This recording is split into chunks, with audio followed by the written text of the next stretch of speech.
Hello? How is everyone today? Are we pogging? I have so many questions I want answered. I want to see Van Zeeks. Hi. Hi. We good? We're not gonna go over the theory before we start, because we have been over the theory so much lately. We know where we are. We know what we're thinking. We're not thinking anything that makes sense. But that's okay. We've got our board here. If anything important happens, we will update it. For now... Dan! Hi, Dan! Thank you so much for following! Welcome! I'm so happy to have you with us! How are you? Hi, Cheeky! Hi, Brady! How we going? Finally caught a stream. You've played DGS, haven't you? You have, yes, because your header is Harlock.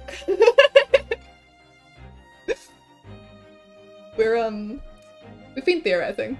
Plug! Okay. I'm super excited then. Okay. Now we left off, added to be continued. We left off right before the trial resumed, the second part of the trial after we retired to investigate.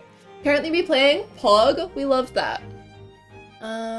Since we still haven't been through all of the bonus content yet, I think we may start with one of those, and then we will go on and do the next part of the trial.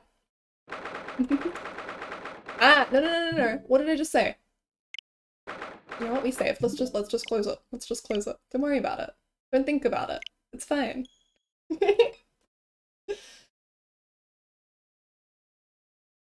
Capcom, my beloved.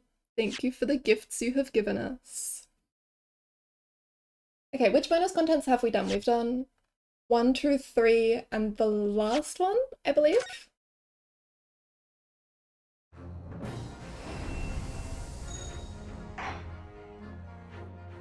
Hang on, I've got double audio right now. Let me make Spotify stop playing. There we go. Special contents.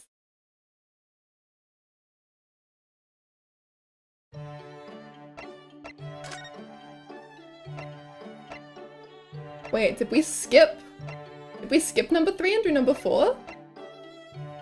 Kind of bizarre. The long-standing tradition and history gifts of handsome men and beautiful women. I love them so much. Thank you, Capcom. Okay, I guess we did 4 instead of 3. Let's do 3! Eventually we'll get through all the escapades. One day. 26th February, 9:17 AM. British Supreme Court. Lord Chief Justice's office. Okay, so this is just after McGilded? Ugh. Here we are again. Every time we visit here, the atmosphere in this place seems to get more and more overbearing. Just think, we could be at home with Mr. Sholmes and Iris having a nice, cozy breakfast. But we have a duty to report the outcome of the case, especially since we're guests here in Britain. I'm afraid this visit couldn't have been avoided. I suppose not. But is there even anyone here? You could hear a pin drop in this place. It's too solemn for its own good. It is very quiet, isn't it? The only sound is the ticking of the great clock as it keeps perfect time. Josh! Howdy. Good. We're doing escapades number 3. We literally just started. The vibes are pogging. Susada was so cute. I love her. She's so cute. What was that, I wonder? The usual comforting sound of the clock seems to have been joined by a less comforting shuffling sound today.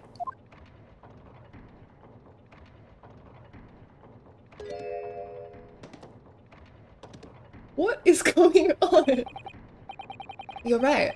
Something's disturbing the rhythmical ticking. It sounds rather like an unfit, middle-aged man running from pillar to post.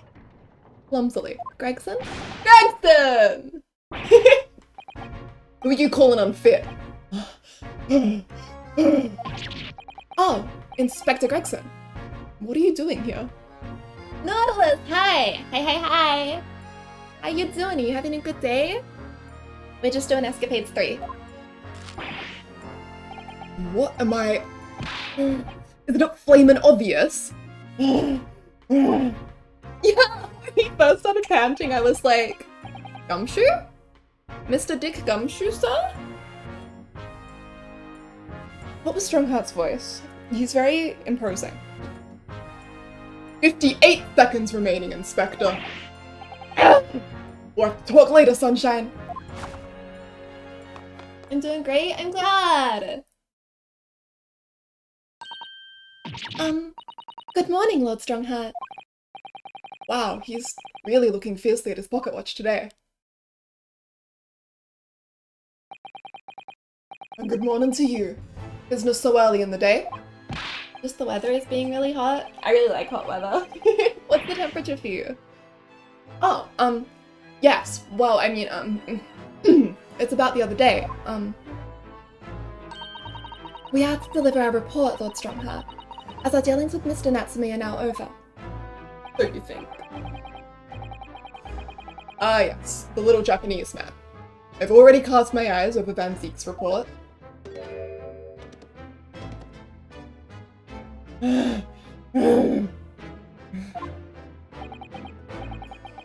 Must say, the outcome surprised me. I thank you for a job well done. You are too kind, my lord. Not here, it's not there, it's not over there either. I hope you don't mind me asking, but what exactly is the inspector doing? He's been harrying around between the bookshelves, looking beside himself with worry. He's looking for a particular work, The Lion's Pride. Now there's an all-too-familiar title. I'd heard it was a popular tale, so I obtained a copy from the rental library. However, it wasn't able to maintain my interest, so I soon cast it aside. I happened to notice a vacant spot on one of my shelves at the time, so I duly stored the book there. Unfortunately, I no longer remember where that was. Nope, not there, not here either. Come on, why are you lions hiding?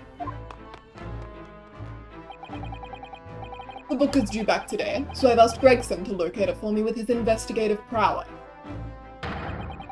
Inside 5 minutes. I must say, I've never seen anyone working so hard to find something. He's like a man possessed. I hate hot weather because it's like this all year long, except for maybe December sometimes. Interesting! Are you maybe near the equator? I wish it was hot all year long. It gets so cold in winter. Strawberry, hi! Hi! How are you today? Welcome. Yes. That's because his month's salary is staked upon the outcome. At whose instigation? Let me guess. This stony-faced lord. And a 5-minute time limit? What's the significance of that? There is none. Just my vulgar, mischievous spirit showing itself, I'm afraid.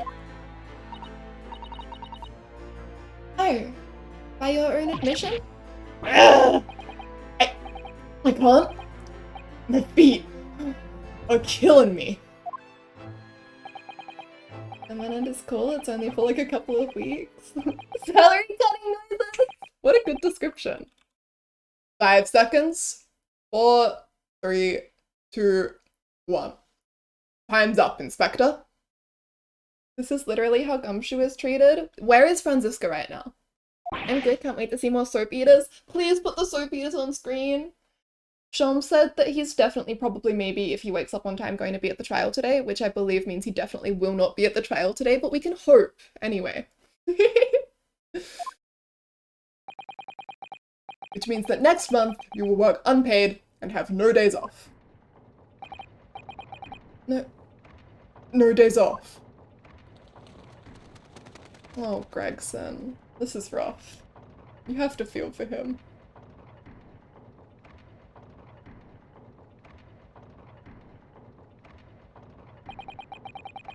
There really are just so many books here.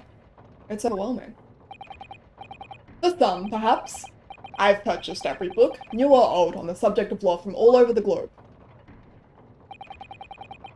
Wouldn't have believed that a few short decades ago, place like this couldn't have existed. What do you mean, Inspector? At least you're still eating fish and chips and not cup noodles. Yeah, well, give him next month. He's sad because no days off part and not no salary makes you think. Gregson goes through a lot. When I was a lad, no one ever dreamed of buying books. Oh, I see. Western books are such luxury items, I suppose, with their leather covers and fancy bindings. No, that's not it. Oh. There was a tax on paper, see? On paper? London and its taxes. Yeah, I mean, it was abolished about 30 years back now, but it used to be the case. There was tax levied on any kind of paper. But obviously, that meant most folk couldn't afford to buy any books at all. Since Iris gives him money. Look at that, it all come together. Ah, so is that why places like the rental library you mentioned before came into existence, Lord Strongheart? Indeed. Vestiges of the paper tax system, you could say. The general public consider books as items for hire. London is home to a vast lending library of some 3.5 million books. You couldn't hope to read all of that, even if you were reincarnated 10,000 times. Even I would choose to rent a book rather than purchase it, if I knew I would read it infrequently. The subject of tax has actually surprised us already in the last few days. They came up in Mr. Natsume's trial. It seems that the window in his room was filled in due to some kind of window tax. That would be true. Fortunately, the window tax was abolished here some 40 years ago. Sadly, in the East End in particular, many windowless houses remain. And the Brits taxed everything, even tea! Unbelievable. Throw it in the harbour. Britain's always had a bit of a thing for tax and stuff. Whatever they can tax, they tax. Sugar, salt, tea, coffee, you name it. Candles, beards. Wait, sorry? What was that last one? Did you say beards? Yep, the beard tax. Never heard of it? Lottie! Hi! You're so early today. Hopefully we get to see Shams in his vest for you then. How you doing? Rushed over on mobile? It is good to see you. Never. Why should people have to pay money just because they let their facial hair grow? You may well ask. Or is it because it makes them look self-important? Ugh. Naruhodos will have a strict family policy of no facial hair, I think. I'm making lunch. Hog. Josh! You have dragged her in, bless. You can relax. The beard tax was confined to the annals of history long ago. Even so, it's clearly something the British really love. Elbow deep in bell peppers? Yum. Capsicums are so tasty. Beloved. Paying taxes, I mean. Paying them. You got that back to front, sunshine. But you can't deny you've had a lot of funny taxes over the years. You'd never find anything like that in Japan. Would you, Mr. Sato? In actual fact, I'm afraid to say that you would, Mr. Naruhodo. What? No. You don't mean... Surely there's never been a window tax in Japan. No, but there have been similarly obscure taxes. For example, in the Edo period, there was a frontage tax. What was that? It was a tax not on windows, but on the entrance to properties. The larger a property's entrance was, the greater the tax that was levied on it. Even today, some mansions survive with extremely narrow entrances due to that old form of taxation. Bonkers! Is that real? I had no idea. So you Japanese are as twisted as us Brits. But we never had a beard tax. I mean, that's really going a step too far. Well, no, that's true. I'm not aware of any taxes for beards, at least. What do you mean, at least? Well, rather than tax them, the shogunate did once prohibit them outright. The ruling class prohibited beards. It was called the Great Beard Prohibition. It was an Edo period edict. But why did the powers that be want to ban beards? Because it makes people look self-important? Just an idea. The Great Beard Prohibition, Josh.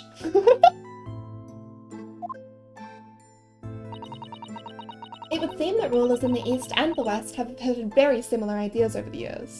If I can't grow a beard, no one can. Yeah. There have been other unusual taxes in our history, even in our current Meiji period. There have? For example, though it was before either of us were born, there was a rabbit tax. There was a tax on those adorable fluffy creatures, like the ones who make mochi sweets on the moon. Cute. Yes, and it was an extremely large tax too. The government demanded extraordinary sums of money. This just gets stranger and stranger. What was the reason for that bizarre tax then?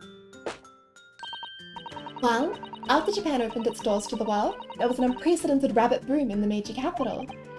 A boom? Yes. Keeping rabbits became hugely popular, and new species were traded at exorbitant prices. People were even swindled out of all their money for exotically coloured rabbits. Like coloured chicks, I suppose. Hard to imagine though. Rabbits are so timid and quiet. Wouldn't have thought one could bankrupt you.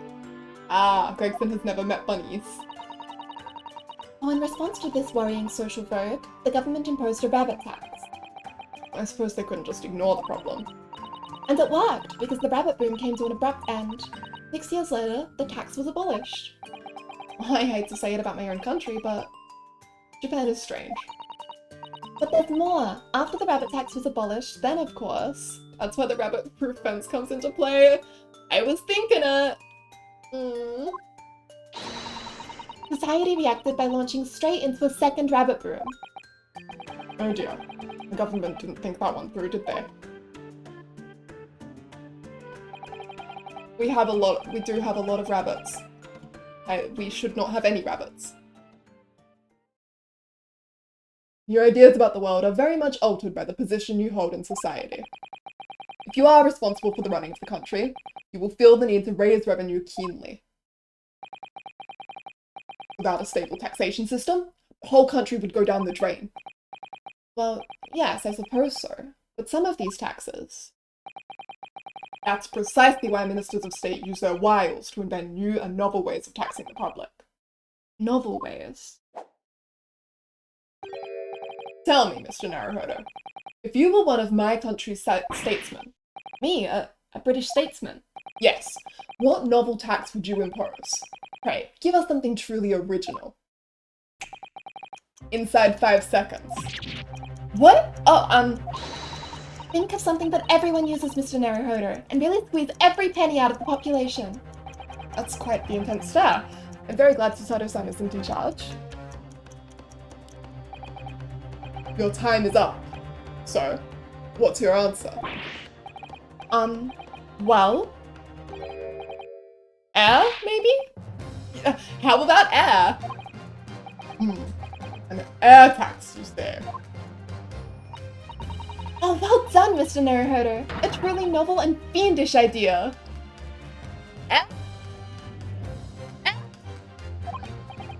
Well, everyone has to breathe. While the population is inhaling air, my government is inhaling money. Blimey, you're a tyrant at heart, eh?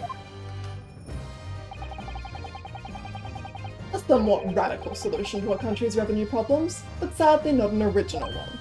How about existence tax? Yeah, you tax births. No, you mean to say... Oh, surely not! You mean a tax on air has been imposed in the past? It was last century. The finance minister of our neighbour France proposed it. What? If I ever go for a visit, I'm holding my breath. Unsurprisingly, it was strongly opposed by the public and soon scrapped. The minister didn't last long either.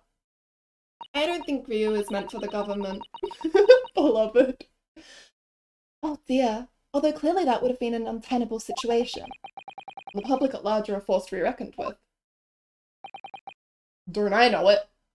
Death tax? The funeral industry sure is expensive. How about you, Inspector? What new tax would you impose? Let me see. First thought is a tax on objections. Sorry? Been hearing far too many of them recently in court. There's a particular lawyer I have in mind as it happens. So I think an objection tax could be very handy. Good to see you don't allow your personal feuds to influence your work in public office. Do not tax chips! Suddenly his infinite chips become infinite negative money. I reckon 5 pence for every objection raised would be about right. A most amusing proposal, Gregson. A most unamusing proposal, my lord. Are you mad? Well then, I think it's your turn now. Sorry? My turn for what? Well, you know what the Naruhodo clan will have to say about that? Objection! Alright, what else? To locate my missing copy of the Lion's Pride. Oh. On one of the shelves in this room. Of that I am certain. Now, I shall give you 10 minutes. 5 more than Gregson. I think Strongheart might like us. And let's take your student stipend on it, Fail to find the book, and you forfeit next month's payment. Objection! Objection! Your time starts now. Oh, and one more thing. I believe you just said the word objection. Oh. Kindly leave your 5 pence over there before you begin combing the shelves. This tax is going to be the death of me. Cute.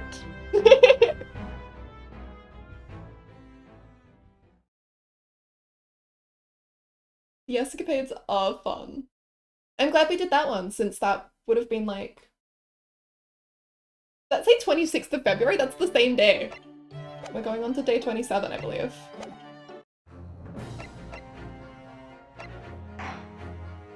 That means Benzik says how to pay also. He sure does. Oh my god, I have used so many saves. How many do I get? Do I get 20?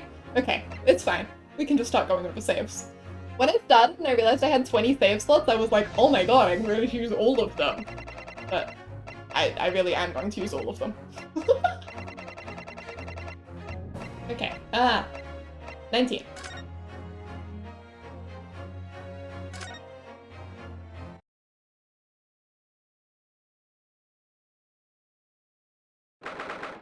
Oh no, 23rd of February.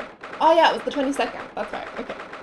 I am one of the person who save over the same file over and over. Normally I do too, but since you can load from any point, like any of the cases, I've just been making new saves for all of them because 20 seemed infinite when I started. But yeah, kind of hilarious since you can't really miss anything.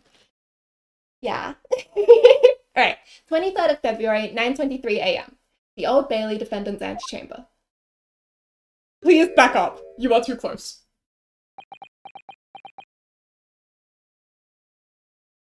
So far in Phoenix Wright, I've used 3, 1 for each case. Pug! You gotta play case 4, Josh, you gotta.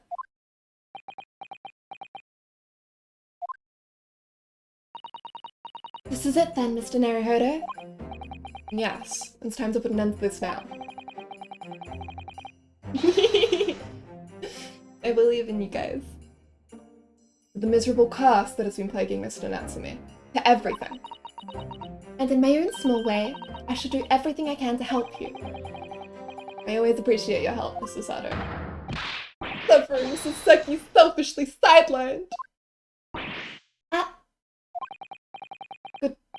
Good morning to you too, Mr. Natsume. Good morning? Good morning? Welcome student Mr. Naruhodo Esquire? Sorry, I can see my vocals capping out. Listen to you two, chatting away happily as if the main player of today's trial isn't here. Why would you do that? Amber? Hi! Howdy, howdy, howdy. There is a lot of disappearing Celeste voice, yeah. I have a compressor that brings it down, but I have to work really hard not to cap out Natsume's voice because he is so dramatic. He's all caps. Okay, we will bring it down. We will bring it down and then we will get all of the voice in place. The first thing I want to buy when I get a Twitch payout is a new mic so that I can stop worrying about volume so much. But Amber, hi! How are you? We are playing The Great Ace Attorney 2. We are in Nonsense Town. Saseki is just too much bad luck. 3 case involvement. Yeah! Poor man. Why would you do that? Why? Oh dear, we didn't mean to cause offense, Mr. Natsume. Granted, there are achievements you can miss since it requires interacting with certain objects or even a statement press. I am not a completionist. Achievements are not something I am concerned with. I don't know what's happening, there seems to be a lot of yelling. Yeah, that's sort of how this is. I will tell you, this is a very bad place to come in. we are in it. There is too much plot to recap, I'm afraid. If you want a sense of how much plot there is, we're here. This is our theory board. So, you know. It's like he's got Maya bad luck for real. Larry Buttstuck? Yeah, I have a theory board. We're trying to crack the case before we finish it. Ouch!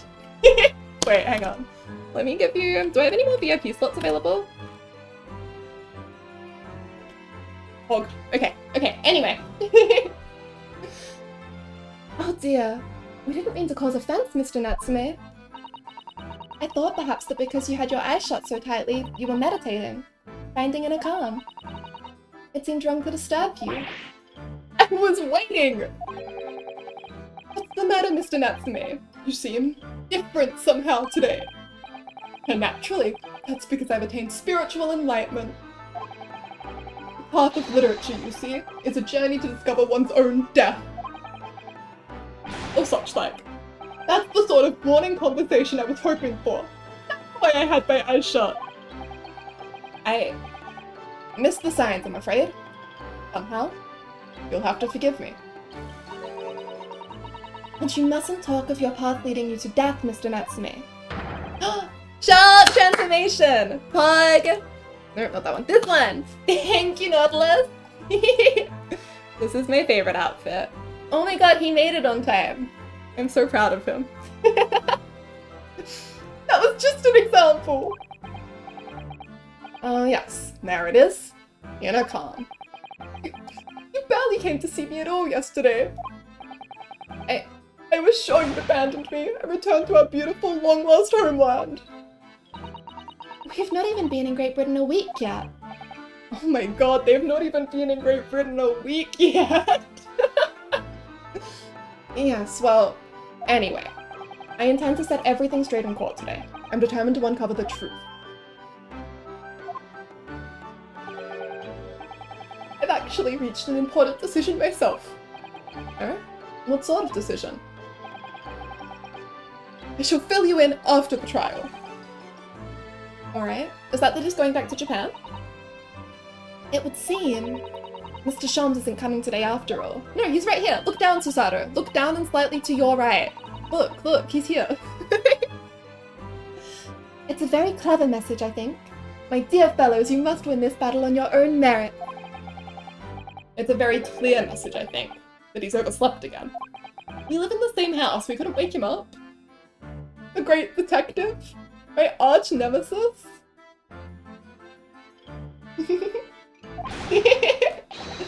Long may he stay away, if you ask me. Defendant, and your legal representative. Trial is about to begin. Make your way into the courtroom immediately.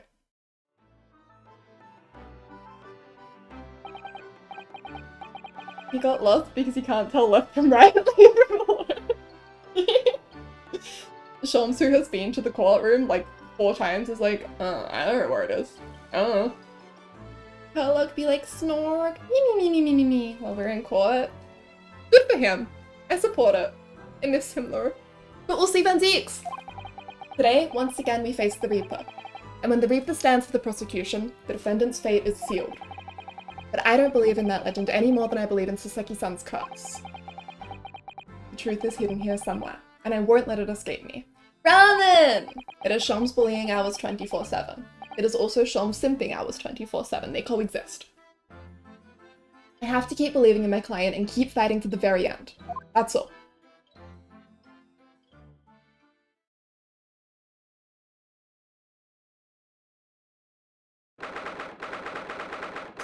February, 9:40 AM. The Old Bailey courtroom. You can both bully and simp for someone? That's how I live my life! In the name of Her Majesty the Queen, I hereby declare this court to be in session. Tough love. He is so stupid. Affectionate. We call upon the councils for the prosecution and defense to declare their willingness to proceed. The prosecution is ready. Yes, the defense is ready. Very good. Now I call upon the 6 ladies and gentlemen of the jury, chosen by lot, to represent the will of the people in this trial. Are you ready to proceed? Chosen by lot. Absolutely. Justice will be done, you mark my words. I feel obliged to say, I feel especially ruthless on days when my hat is sitting just right. Fanzeeks, I hate him, but I love him. Yes, we exist. Yes, we exist. Well, I wonder if you could adjust my hat for me. Please be as ruthless as you like. Thieves deserve to die, if you ask me. Especially gas thieves. I've no sympathy for the man at all.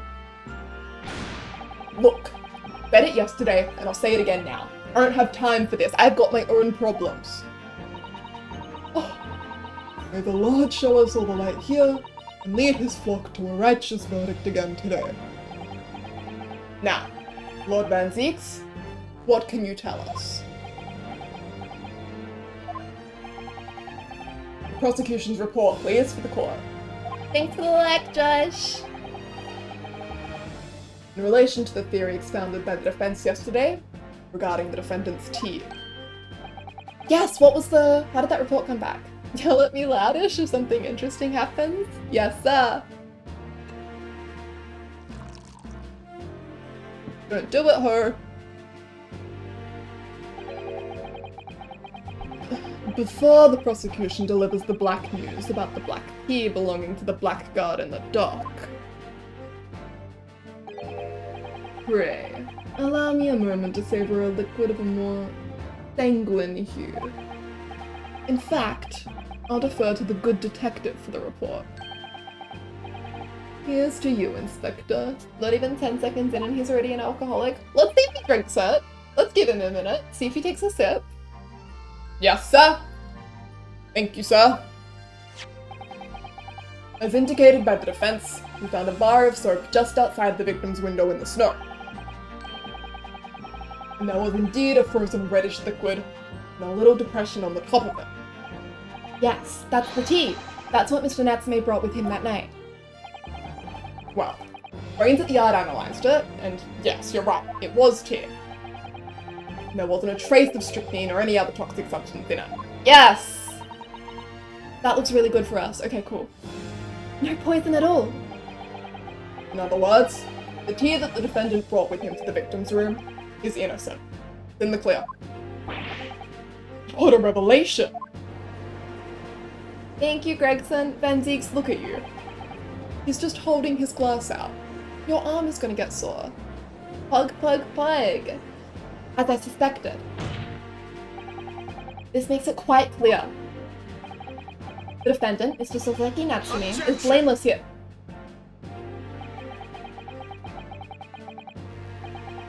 My learned friend is jumping to conclusions again. A typical Nipponese reaction. What? Yes, it's true. No poison was found in the few drops of liquid recovered from the soap on the window ledge. But what logic is that? Would you take a drop from the Thames and conclude that the water in the ocean isn't salty? My word! Water in the ocean is extremely salty, Council. Going to be like, oh, it's in the copper pot. Bastard, bastard man. Bro! I want a counter. Maybe for the next trial, if we're up against Van Zeeks again, we add a little command and we count how many times he throws his cup. No sippy. No alcoholism though. Unfit for drinking. Just as the victim's tea was on the night in question, as the court has already heard. He's wasting good old red water. That's a fire hazard. The way that the lights don't flare up when he throws the wine at it, wine being highly flammable, is what makes me think that it actually is blood and he really is a vampire. I remember someone in the Ace Attorney subreddit counted all of his dramatics. Hog. I bet those numbers are big. He's got to come in much higher than Godot, right? Like, even on a per trial basis. Wait, this guy isn't a vampire? As far as I'm aware, vampires don't exist. Gonna try and find it, please. That would be so fun to look at. Bitter was the precise word from the lips of Mr. William Shamspeare, whom the prosecution now calls back to the stand. Not yet being confirmed whether or not he's a human, so interesting. Very well. I will uphold the prosecution's request. Mr. Shamspeare. Yes, it sounds like we're going to have another confrontation with our theatrical friend. Bailiff, show Mr. Shamspeare to the stand.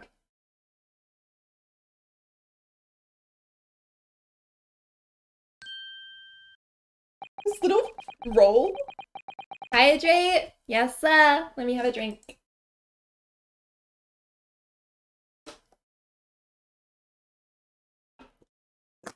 I believe he is a vamp. I mean, I don't have any evidence to contradict your claim. I've never seen him in sunlight. I've never seen his reflection in a mirror. I think if I threw garlic at him, he would get mad about it. Sounds like a vampire to me. Mr. William Shamspeare, the victim of this despicable crime. Oh heaven! Oh hell! Do you command me to remember? Forsooth, 'twas I, Shamspeare, did have a bellyful of the foul fluid given, in mine innocence. Ah! Sorry you got nuked by the link. Let me... Josh? Josh, can you come back? I don't remember how to permit things. I think it's an exclamation point. Sorry, we're just gonna type things into chat and see if they work. Yeah, there we go. Thank you, Josh. And start yelling for my mods. Maybe a normal person would be angry if you suddenly threw garlic at them? Exactly! Josh, my beloved. Yes, but as was revealed in yesterday's proceedings, the witness is not as innocent as we had perhaps first been led to believe. Garlic is great. Your Italian is showing. Thank you! Hang on. Shut up, back Fenzeeks, we need to look at this link. Let me bring this up on stream. Let's go here. Here. Ah, and I need to go to my actual browser. There we go. So, bottles thrown 3, glasses smashed 19, and then 6 in this and 19. Oh my god, so a total of 9 and what? 30... 38? I can't him! Go down for sip count? Hog? 1, 3, 5, 2, 1. Love to see it. Okay. Hog. Hog. Hog. He really drew hate that. Oh my god. Are you guys seeing this? Does everyone? Weird. Okay. Moving on. I'm glad that it was not just me who saw that. Not gonna- I don't know what I did. I'm not gonna think about it anymore. They're using that was the curse. That was the cursor of the Reaper. You guys all saw it. By using bars of soap such as this, he has been stealing gas from the supply company, yes. One may smile and be a villain. Forsooth, 'twas I, Shamspeare, did have a roomful of the sweet fuel given. Wait, what? I heard outrage? I just broke some things, don't worry about it. That's right. Fellow jurors, don't forget, this man is a rotten thief. Haven't forgotten. He thought that about the ice coins a tidy secret, did you? Should have owned up sooner. Arrest him, I say. Arrest him at once, and let him feel the sting in my tail. Oh, indeed! By dint of vile and cowardly means have I plotted to further mine own ends, I confess. Thou wouldst not pardon my sins. Of that I am sure. If you acknowledge your wrongdoing, what exactly are you doing here? Harvard stand many times before their deaths. And for a coward such as I, death be well deserved. Whoa! Would it that a still greater crime passeth unpunished? For lo, the hairy-faced gentleman of farther east than Verona did contrive to poison me. Objection! But there was no poison in the tea found in your room. The police have attested to that. I love Shakespeare's dramatics. It is so fun watching this guy fruit his way around the screen. Beloved. What the defense would assert is an inconsistency will quickly be cleared up by the witness testimony. Is that not so, Mr. Shakespeare? Verily, my liege, I would most gladly speak. Benzeeks is cold today, he's kept his cloak on. Keys! Hi, hi, I read your message and not your name at first. How are you doing? Welcome, welcome. I personally like it, but it's so damn hard to understand with English being not my mother tongue. Yeah, the Shakespearean of it all. A mess. Cape through went, he's just waiting for the most dramatic moment. Very well. Let the witness testify to explain this inconsistency. Tell the court why it is that poison apparently entered your body, though none was found in the tea.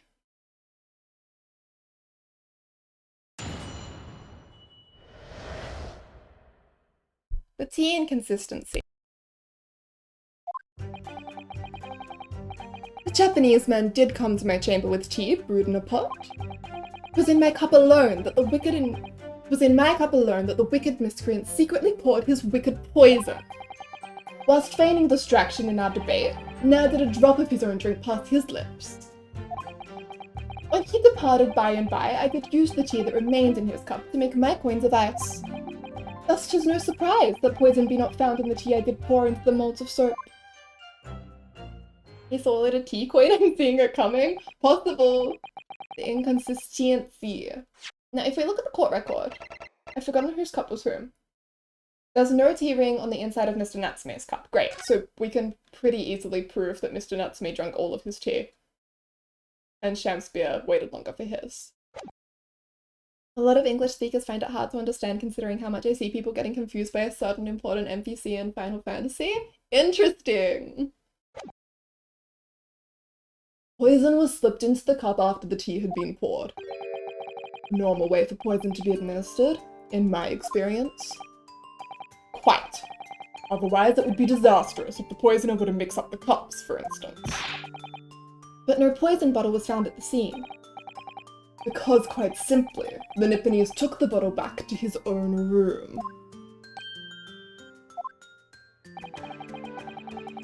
The assassin teapot, that's the one where you put your thumb on a different hole, right? And the pressure in the water and the air controls which part of it pours and part has poison and part doesn't. Hug. Physics is cool. The absence of a vessel containing the poison only becomes problematic when considering suicide. Ugh. I knew that. By now it should be perfectly clear. A bar or two of cheap soap is wholly insufficient to wash the deep stains of guilt from the accused's hands. Ugh. Sirs, madams, 'tis true that I, Shakespeare, be a common thief of gas. But, listen here, ladies and gentlemen.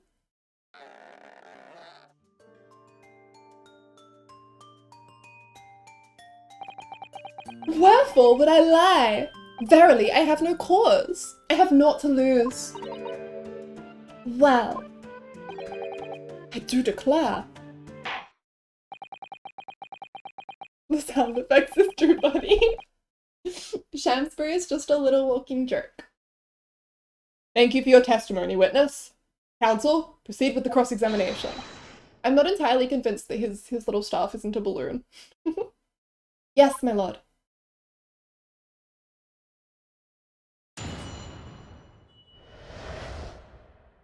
The inconsistency. Alright, what have we got?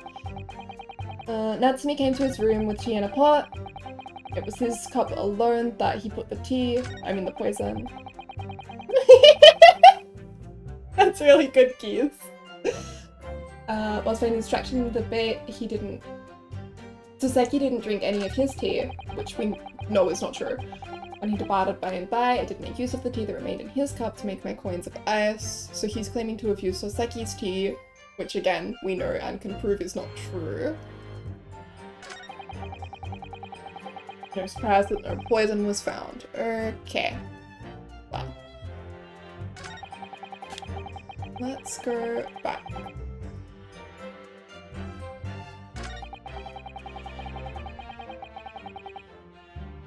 Never did a drop of his. Let's go to this one. I think we can just go ahead and present here. Definitely says which one is which. There is no tea ring on the inside of Mr. Natsume's cup, meaning he drank it all. Objection! You claim that Mr. Natsume didn't drink a drop of tea on the night in question. But that's impossible. How? Chop logic? What is this, you darky-clad fiend? The two teacups from the scene, one used by the victim and the other by the defendant, have a clear difference between them. One that represents incontrovertible proof. Incontrovertible? What difference? Look at the inside of the cups. Just here, there's a clearly visible ring. Yes, a tea ring. Commonplace enough. Indeed, such stains occur all too readily when one leaves tea in the cup for a while. And yet, Mr. Natsume's cup has no such ring. And Zeeks is just, yes I know, just get this over please. He is so... Good lord, you're right, it's completely clean. Prithee sir, what mixed thou of it? Exactly what Mr. Natsume told the court yesterday. The Japanese saying he quoted. Think tea while it's hot. That's right. Yes. The jittery Mr. Natsume was true to his usual self that night and drank his tea in no time. This girl absolutely sends me books exist, but they're not as dramatic. Everything he does is for the flair. If, as you claim in your testimony, he didn't touch a drop of his tea, a ring would have developed on the inside of his cup as well, after the several hours that he was left standing. But in short, Mr. Shamspeare, you clearly lied to the court. Yeah. What the Objection! Sato energy versus Benzeek's energy. A sip! As a rule, a fill may hallowed chalice up to 7 times during any one trial. You might want to keep that information to yourself. This feels like a Godot reference. Sato would have hand his ass to him and he has no chance. Sippy sippy.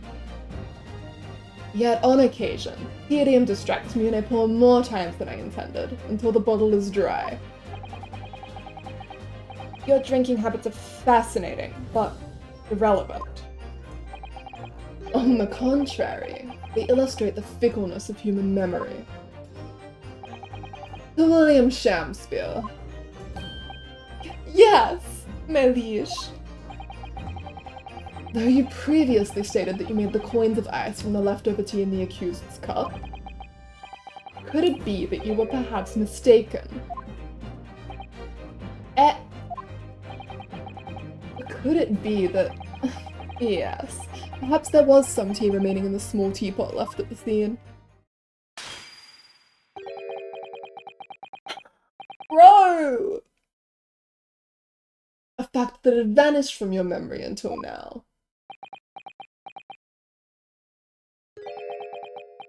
Faith, my liege, thou art a magician. For verily, 'tis as though thou hast seen with thine own eyes that night. Leading the witness! Objection! What? He's just breaking into little bits so he can eat it later? Hello? Shams eats soap, then Zeeks eats glass. It all makes sense. Forsooth, I was mistook. I did plan to use tea from the Japanese fellow's cup, but lo, when I looked it was empty. And thus did I use the dregs that festered in the teapot, as my liege did suggest. And you've just suddenly remembered now that you made a mistake before. Are we supposed to believe that? Objection! People's memories are imperfect, my learned friend, which is why we rely on evidence instead. But in any case, it makes no difference. Something in common with Feeny? No! What a... I think that's probably the only similarity you could find between the two of them. Oh, betrayed. Betrayed. The victim's most recent testimony tells us two things of note. Firstly, the poison was put into the victim's teacup only. And secondly, that this spilt cup was not the source of the insipid ice coin that have bewitched this court. Prosecution makes a fine summary of the facts. The prosecution is leading the witness. The way he's phrasing it, it proves that there was poison only in Shamspeare's cup. It doesn't prove that there was poison in Shamspeare's cup at all. This is a sham! Furthermore, that testimony remains valid and in full support of the established facts. In other words,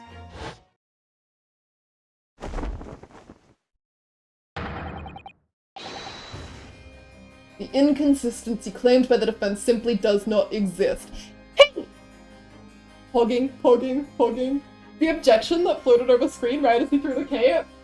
Excellent timing, Keys. No! What's this mean then? I do declare it means that there's no issue with the gas thief's testimony. Apart from the bit about thieving gas, obviously. My lords, ladies and gentlemen of the jury, I do solemnly swear, after I did dine at Grubb's Grubbery Alehouse that night, naught did pass my lips but the black tea given me by the Japanese, whose back be stooped as low as death. Godzilla, hi! How you doing? And on what did you dine, sir? Why, I did partake of my favourites. A broth, as would be called soup, and a leaf, as would be called salad. And insalubrious a menu as the establishment where it was served. But you gods will give us some faults to make us men. Willingly would I suffer what punishment 'tis seen fit to serve a wicked thief of gas. But I pray ye, wise and noble fellows, ne'er forget the simple truth. Why do I feel we'd be going into a summation because no more evidence and witness testimony? I am also scared of that. That be one thing, and this be another. Jurors all, your humble servant Shamspeare doth entreat you. Punish the Japanese fellow for his sins. Whose voice? My lord! Oh, okay. If I may speak, my lord. Summations are great though because you get to see Runo do his little walk. Yeah! Deductions are the best because you get to see Runo and Herlock do their little spins around each other. Like, do you think they practiced? I love them. Yes, Mr. Foreman? I believe we may have been duped by that rotten defense lawyer. By me? The 360 spin into pointing? It's so good. I do declare you may be right. We all know the waif was there making coins of ice to keep himself warm. This lawyer lad says if he's stealing gas, he deserves a dose of poison, eh? Been leading us up the garden path, that's what he's been doing. I never really said anything like that. What we have just heard from the victim there has opened our eyes again. We've reached a decision this time, and we won't be swayed from it. The court acknowledges the position of the jury foreman, and will duly hear the jury's findings. You called it, Nautilus. What? No, you can't yet. Ladies and gentlemen of the jury, you will state your decisions now. Guilty! Guilty. Guilty. Guilty. Guilty. Guilty. The defendant is Natsume again. Saving me back. Thank you for the posture check, Amber. I am sitting properly now. Yeah, the writer sounds like Natsume from real life, from the Monies. Not even done defending and they already give a decision. This is the second time they've done that this trial. But yeah, I don't know if you were here for the relevant bit keys, but Natsume apparently had a second trial immediately after his first trial that Shoms forbade us from speaking about. So right now we're in a little like flashback as Ryo is theoretically going over his notes, reliving the trial. So we've gone back in time to do his second trial. I hereby declare the jury to be in one accord. Oh, happy day!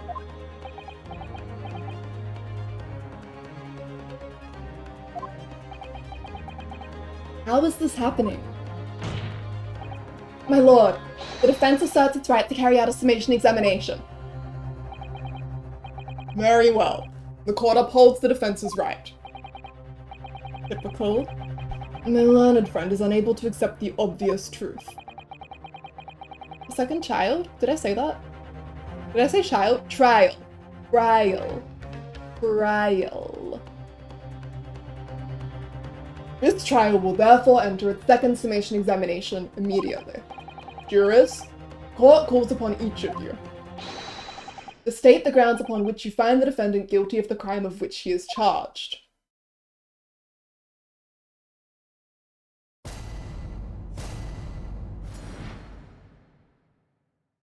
Child is funny. He had 5 siblings, I found out. In real life, not the character. I don't know if the character has any siblings. He was extremely miserable in London though, which is very much the canon. He was miserable and poor, according to Wikipedia, which I looked at today when I realized that he was a real person. Cooking so there's lots of noise. I hope your food turns out good. Alright, okay. The jurors' contentions. I'm a man of logic, me. And having considered all the evidence, the defendant must logically be guilty. I do agree that gas is far too expensive. I can quite understand why the man would want to avoid paying. Stuff explodes and it can poison you. Absolutely lethal gases. Gas doesn't come for free. It costs a fortune to deliver it around the city and maintain the pipes. Truth be told, the tea my wife serves up for me is a little sketchy at times. Nothing else passed the victim's lips that night. There's no other explanation, is there? A whole lot of things unrelated to the trial. Dang! Are you guys even listening? I do feel that perhaps personal opinion about gas and its supply has influenced decisions somewhat. But never mind. I do mind, actually. No, you really should mind. Truth is, our counter-argument wasn't as unassailable as we'd hoped. And Mr. Shamsphere was poisoned. There can be no doubt of that. And how are we supposed to turn this around? I think we need to establish the method by which Mr. Shamsphere was actually poisoned. Our only hope is to demonstrate that to the court incontrovertibly. But that's surely almost impossible at this stage. If we don't manage it though, Mr. Natsume will be found guilty. No delays, counsel. Proceed with the summation examination. You think the poison bottle Sholmes took will be relevant? It might be. Sholmes, do you want to show up at the last minute and save the day? Please, please, please, please, please. I am sort of expecting him to come by at some point. I just think he will be late and will pick the most dramatic moment possible because he likes to do that. And who can blame him for that? Okay, the defense's rebuttal. So, he's basing it on the evidence. He thinks that logically Natsume is guilty. She thinks that gas is too expensive. He thinks that gas is dangerous. She thinks that you should pay for gas. He's just talking about the tea. Harley? Sorry.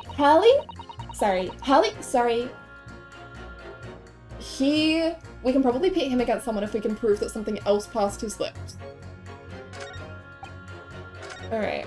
Who do we want more info from first? The last guy had a point about the poison. Alright, let's press number 6. We'll press 6 and then 5. Does that mean that if the victim could be shown to have ingested something else, you'd change your leaning? And back, what did I miss? Everyone voted guilty. We're doing a summation examination. What's new? Huh? Sorry? What's that now? Oh, I was just saying, if the victim did actually eat or drink something else on the night. What's the matter with you? Sorry? I said, nothing else passed the victim's lips that night. There's no other explanation, is there? Haven't you been listening to me at all? I feel there's an English expression about a pot and a kettle that's appropriate here. Compared to the other jurors who don't even appear to have anything to say about the case at all. It would seem that this elderly gentleman has been listening to the proceedings far more intently. And normally he doesn't even hear them, so that's curious. I suppose the trouble is... He has selective hearing? Exactly. But still, this juror may well be the key to the breakthrough that we so desperately need. Ugh, this is hopeless. There's no way for me to appeal to these people. I do think that the only way we shall overcome this difficult situation is by exposing the way in which Mr. Shamspeare was really poisoned. We have to prove that it happened some other way, and not via Mr. Natsume's tea. Yes, I know. The trouble is, I have absolutely no idea how it did happen. Mr. Naruhodo, I wonder if perhaps there's something you might have forgotten. Oh? Like what?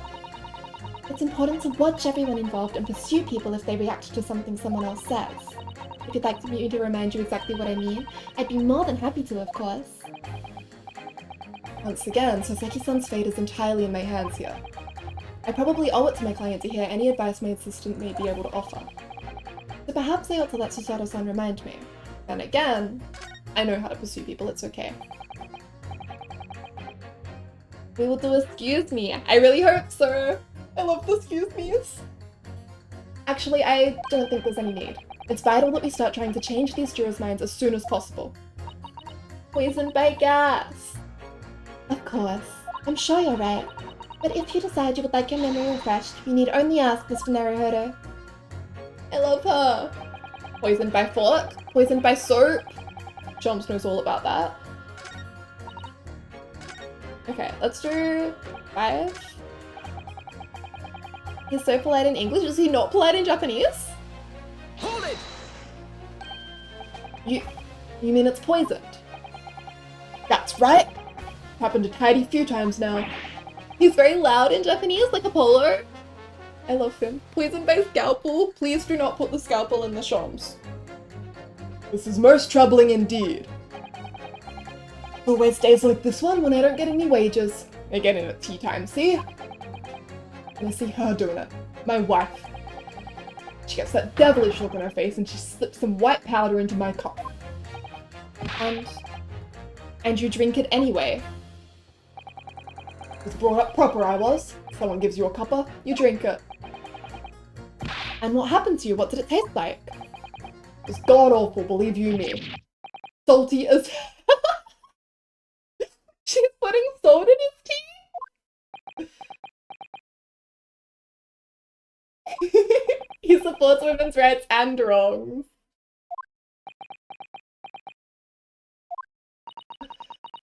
Then I think perhaps what your wife put in your tea Was salt. No! Oh, she doesn't even care enough to poison me properly, eh? Unbelievable. Even Van Zeeks is a bit baffled. Let's move on, please. Okay. I feel like we've got some threads to pull out with the gas, because like 3 of them mentioned gas. So let's start with Miss Gas. Hold it! Can we please refrain from all this talk of gas? There's an all-out attack underway here in case you hadn't noticed, against my company's gas. Hydrate! Thank you, I was getting a bit thirsty.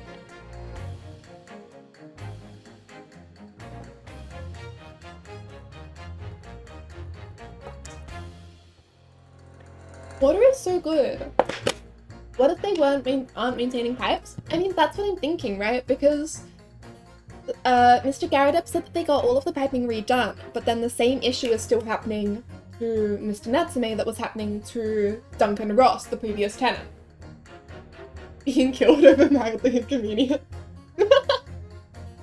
Wait, rather than Benzies gets no bitches, I don't think he's in a position to judge here.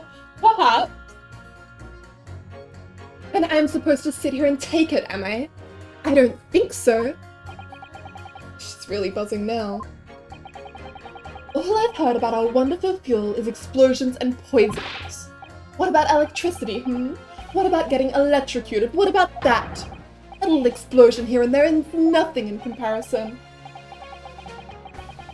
Any explosion could hardly be described as nothing, madam. Nevertheless, the theft of your gas is deplorable. Wait a minute! I'm sorry, hang on. Can we go to the board quickly? So, hold on. Sholmes, at the very beginning, Sholmes accused us of being a Russian revolutionary with 16 assassinations under our belt, who's going to blow up the Crystal Tower. We know that the Crystal Tower is going to be at the World Exhibition, which should be happening just about now. I expect that to be starting soon. I think maybe the next case is going to be about the World Exposition. If the Crystal Tower, I don't know, I'm just thinking the gas mains, something's wrong with them. What if someone manages to blow up the Crystal Tower through gas? I'm going to write that down quickly. We might get the gas sorted out after this case, but I think it's nice to have, regardless.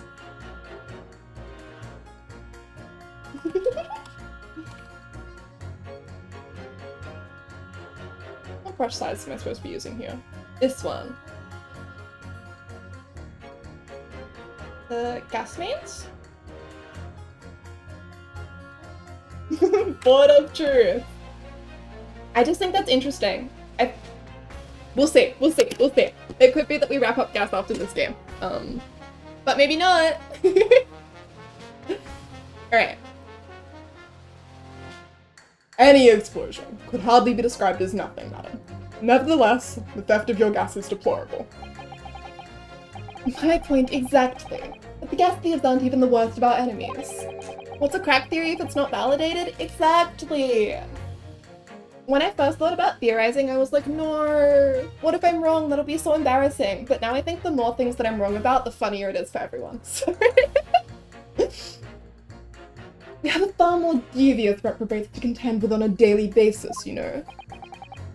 More devious? Who, madam? Other gas companies, of course. Other gas companies?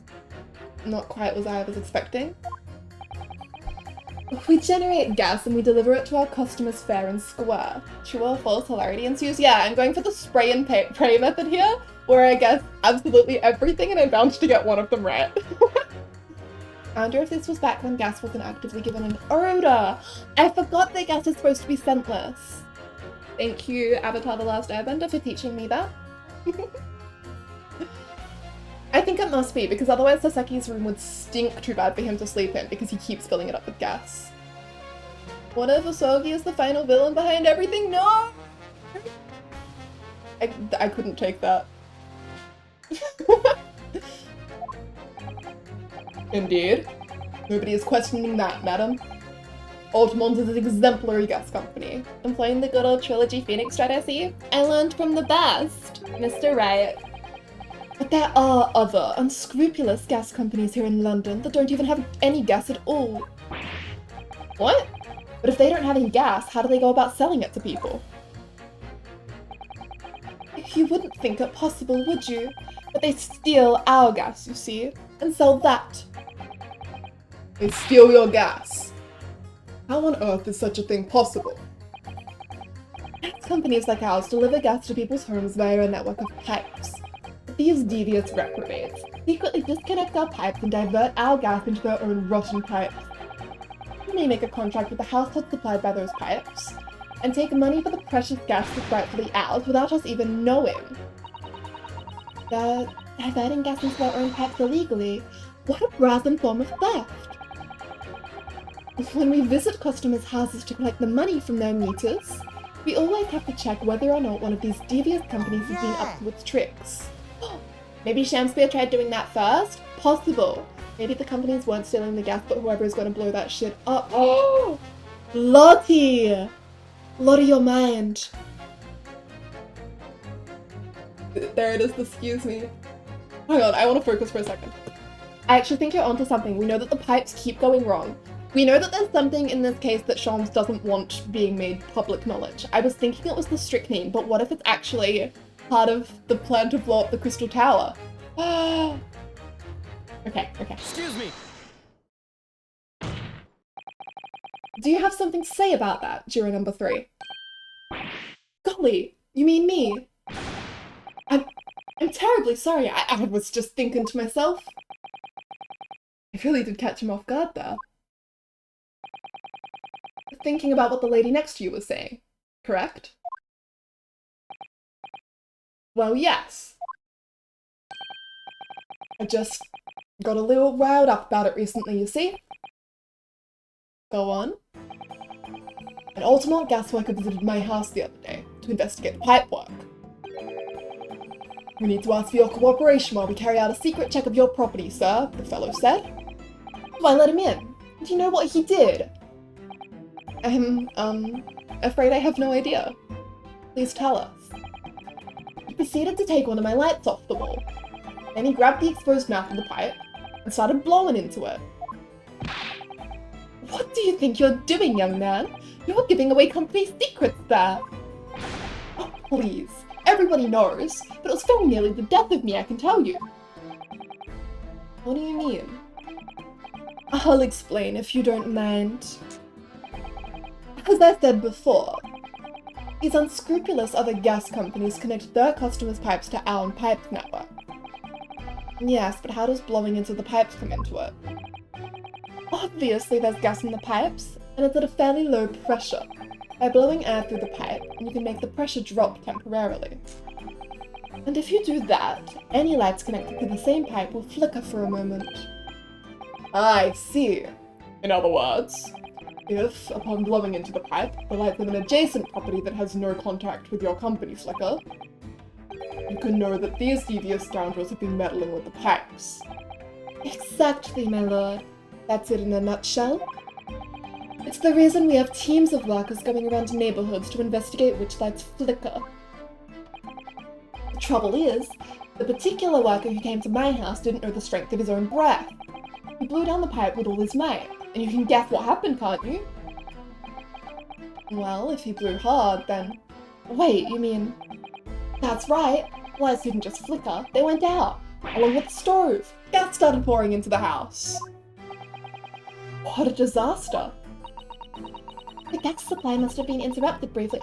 That's! Thank you, Ramen! That one makes me so happy. The gas supply must have been interrupted briefly because the man blew too hard, so the flames went out. Afraid I yelled at the fellow. You trying to kill us all, I said. Posture check. I am sitting up straight. This sounds familiar? Yeah, it does. And stretch. Okay, posture checking and stretching. And more head pats. Hog. Oh, okay. That's posture. Let me do a quick stretch. There we go. Oh my god, I can give Chad a little kiss. Mwah. Yeah, the gas flooding in and the light. Sounds a little like some other room we've been hearing about recently. And handprints! Oh my god! Okay. It does have a light above it, doesn't it? Look at you go, Nautilus! No, that doesn't help. Yeah, there it is! There it is! Breaks out the string!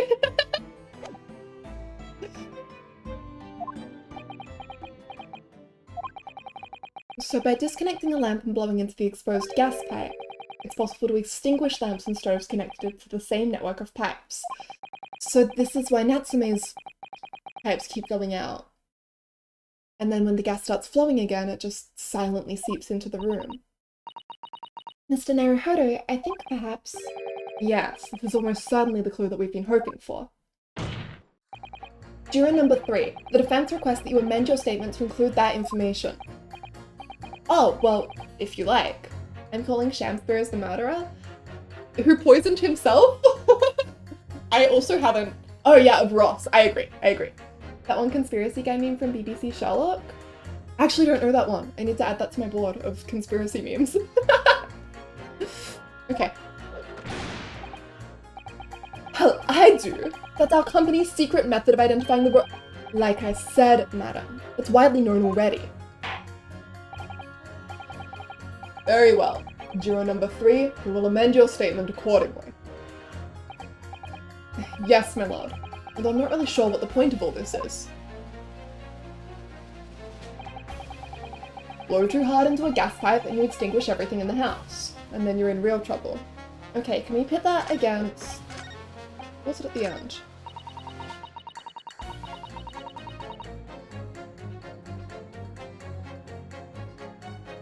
Wait. Was the strychnine?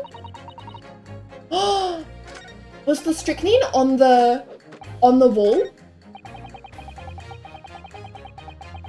I'm going to crack a bit, but if he kills Ross, then Olive Green would be involved and she got poisoned. Perhaps. If Shamspear was doing this, and the strychnine was actually on the wall, why would there be strychnine on the wall though?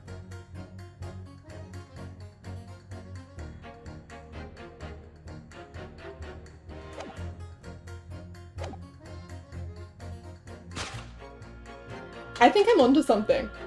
I'm gonna make these guys bite. Objection! Those two statements clearly contradict each other. Good gracious! Whose statements do you refer, counsel? Juror number 6. Did you hear what juror number 3 just said? What? Yes, of course. I heard him mumbling about something or other. There is another explanation here, I believe. Something besides Mr. Natsume's tea did, in a manner of speaking, pass the victim's lips on the night in question. What? What explanation? We got walkies!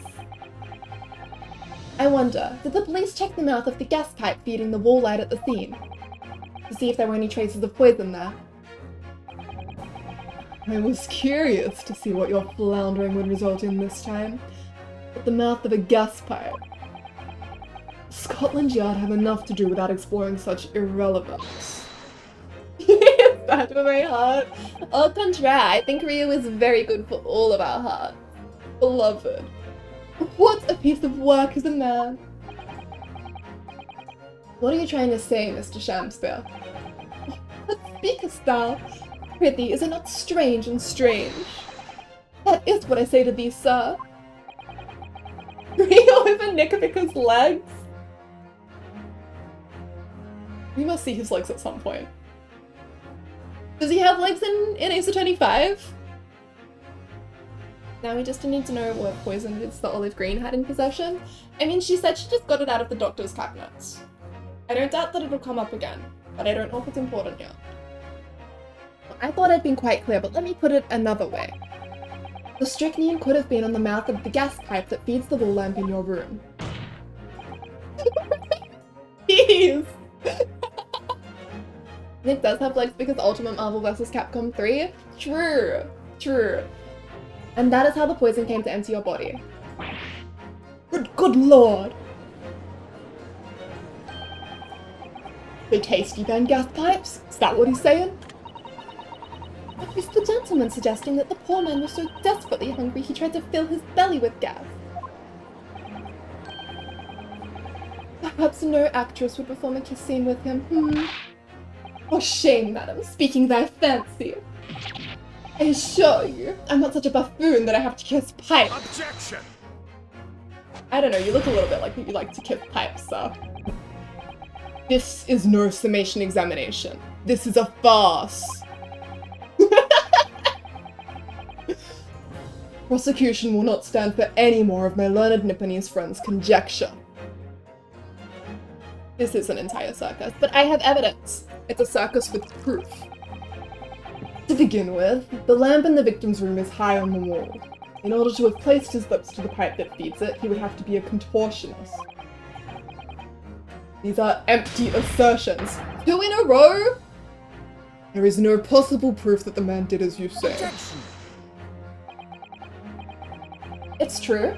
I have no proof that Mr. Shamspeare put his lips to the pipe. However, I can say with some certainty that on multiple occasions, Mr. Shamspeare has been doing something in front of that lamp on his wall. 2 cups in a row. Where is Queen when you need her? And I have evidence to prove it. Neri loves drawing his men in very tight shirts. King. King. I was looking back through some of my art and I realized that every time I draw a waistcoat, I make it slightly tighter. Oopsies. Alright, you've got our attention, lad. I'd like to see how you can be so sure of yourself. So would I. Let's see this evidence then. Now that I've got the jury's ear, I need to make this opportunity count. This is the proof that, time and time again, Mr. Shamspeare stood in front of his gas lamp. Take that! I think Holmes is going to be crucial here. Me too! I'm hoping he'll show up with a big ejection fancy. I love him.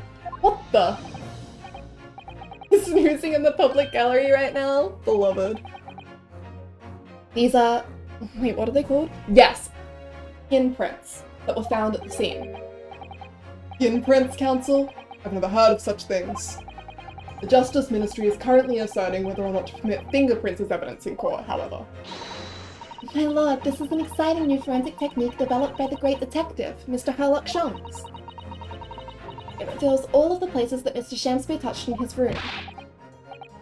Never seen anything like it. I mean, that's black magic, isn't it?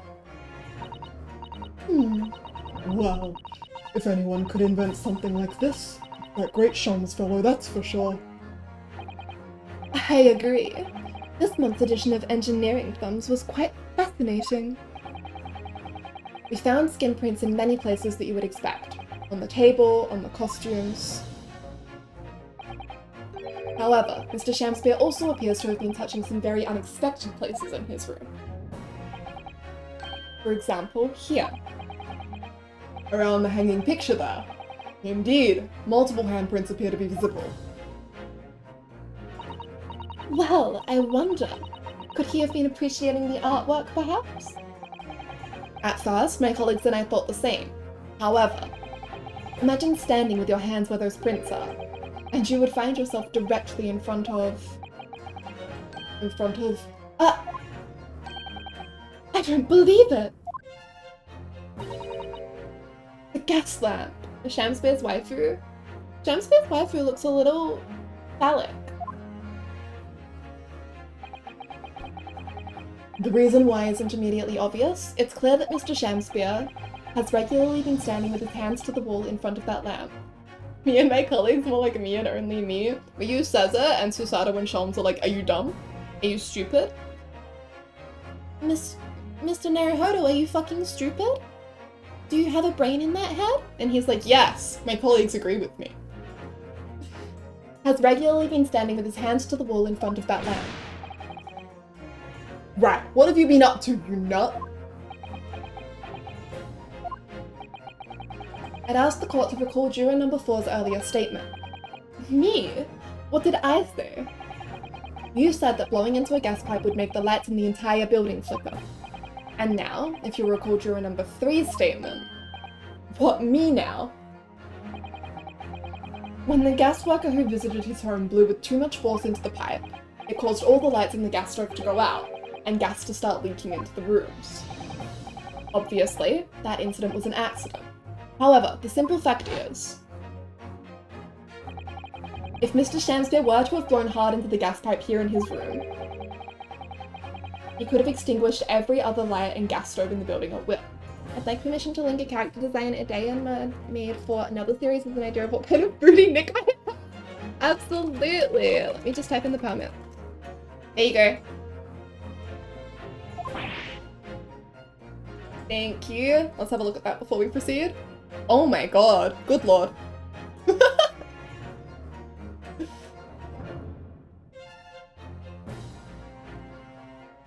look at, oh my god, crunchy.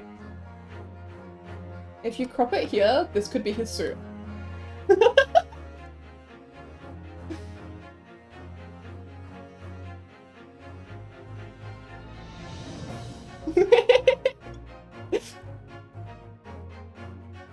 Crikey! Are you suggesting that the man purposefully caused the guests to— Objection!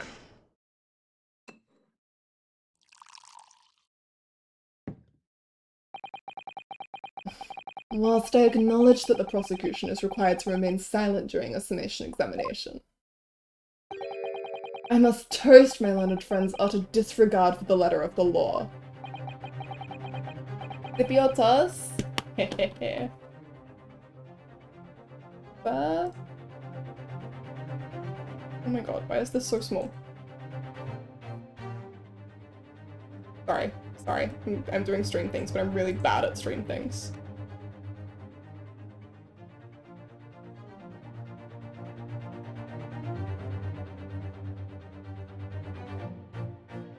Okay. Go crazy. You've got like 30 seconds.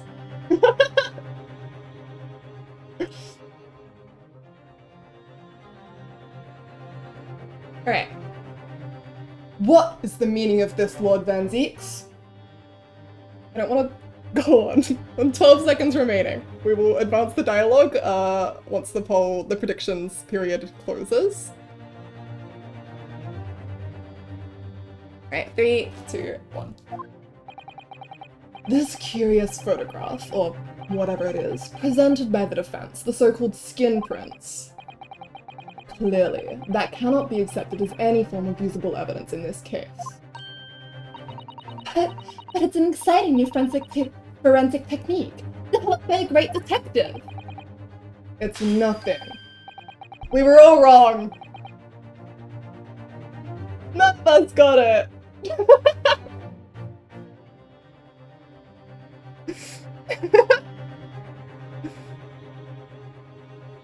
God damn it. I don't know which outcome to give you. I'm rewarding Toss because he broke it, but no one was correct.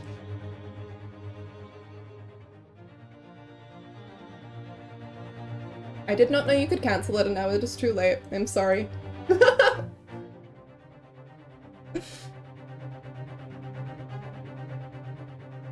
It's nothing. A mere toy developed by an amateur sleuth with too much time on his hands.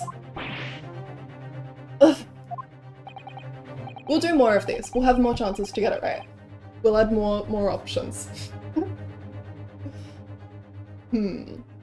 Certainly, even research of this nature by the esteemed Mr. Sholmes cannot be recognized by the court as formal evidence. But— Please, my lord, if I may. Miss Susato? It was not the defense's intention to submit the skin prints as formal evidence. We merely wish to present the results of the great detective's investigation of the scene as a tool by which to explain a possibility to the ladies and gentlemen of the jury. Ramen? Ramen? He has none, but he cycles! Nah, welcome, how you doing? I think it's only 2 options unless it's a poll, but polls don't use points. Yeah. Oh. Oh, sorry. Don't, let me type the thing. There you go. No need to whoops. Sorry that it wasn't already permitted. You're fine. Alright, let's look at this. Oh no! Oh, this is tragic. This is really tragic. Sir!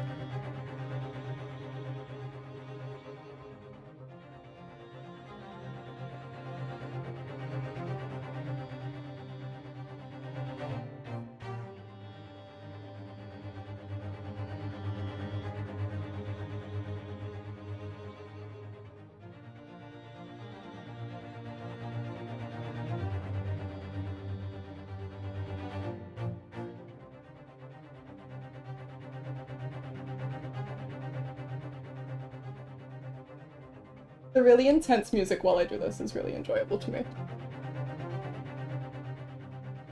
It's quite hard to do. I've never rendered a mouse before. But it should go something like that. And then if we get a little more like highlighting here, we make it really shiny. This is not something I can do on the fly. I thought maybe I could, but alas. What if we just pop it out over here? What if we just do something absurd like that?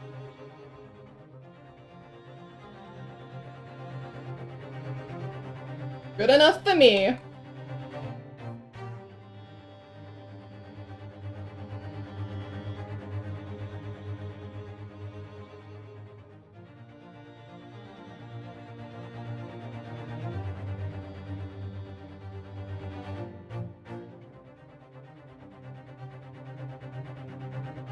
Okay. Thank you guys for bearing with me. Back to the game.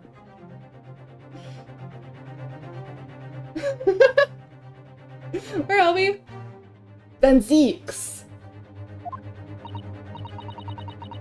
And if the trial were to come to an end now, we should never learn the truth behind these mysterious handprints that everyone has now seen. I don't believe we can allow that to happen, and I'm sure the jurors would agree. Grandparents gave you pizza? That's so positive. You're right. Whether those strange handprints are a significant clue or not, down to us to decide. At least Edgeworth's TDs are canon. Thank you so much, Maida. Juror number 3. Ah, yes, I do declare the Great Detective's investigation results sounds absolutely fascinating. Wait, why do I suddenly see 2 clips? Huh? Huh? Everybody own up. And I want to hear what that shady actor fellow has to say about those shady handprints.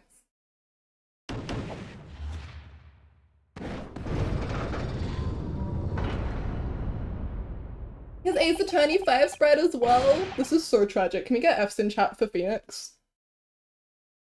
What's the matter with you two? That was foolhardy. Well, I did say it, didn't I? I don't like to break a promise. No, wait! You heard his lordship. It's not fair dinkum evident. We will just have to fix it. Oh, well done, Mr. Naruhodo. F for Phoenix. That's correct. F for Feeny. If just one more juror changes his or her mind, Mr. Natsume's trial will have to continue. Thank you, Mr. Sutter, but I couldn't have done it without you. Oh, no, it was you who identified the clue after all. This is very much your success.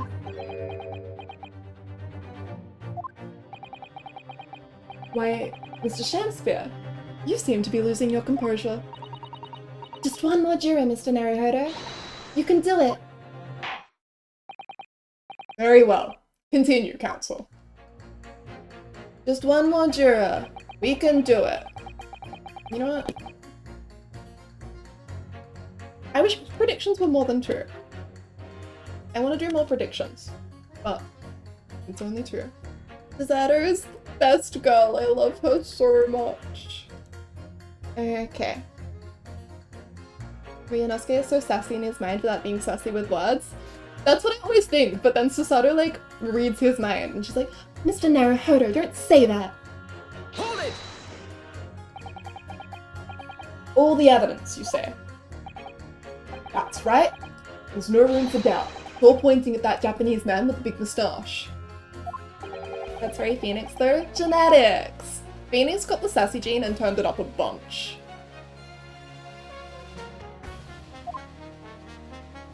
There's the Englishman with the bigger moustache. But the defense just demonstrated another possible explanation for the nights of the event in question. What do you make of that? What, your so-called skin prints? It's an exciting new forensic investigation technique, developed by the great detective himself. The numerous handprints on the wall are clearly out of the ordinary. I could not stop laughing when Phoenix was borderline yelling at a child. He's just a guy. I love him so much, it's unreal. The numerous handprints on the wall are clearly out of the ordinary, and if Mr. Shamsphere had indeed put his mouth into the gas pipe on the night in question, it can't be denied that there's a possibility that's where the poison was. Well, yes. I won't deny that it's playing on my mind. But as the prosecution rightly says, we should pay no heed to unacceptable forms of evidence. And besides, Yes? even if the fellow has been up to some mischief with the gas pipes dozens of times before, it doesn't mean he got up to the same shenanigans on the night in question, does it? Oh. If you can't make your case better than that, I'm afraid I can't change my stance. You do make a very valid point, sir. What? That's true.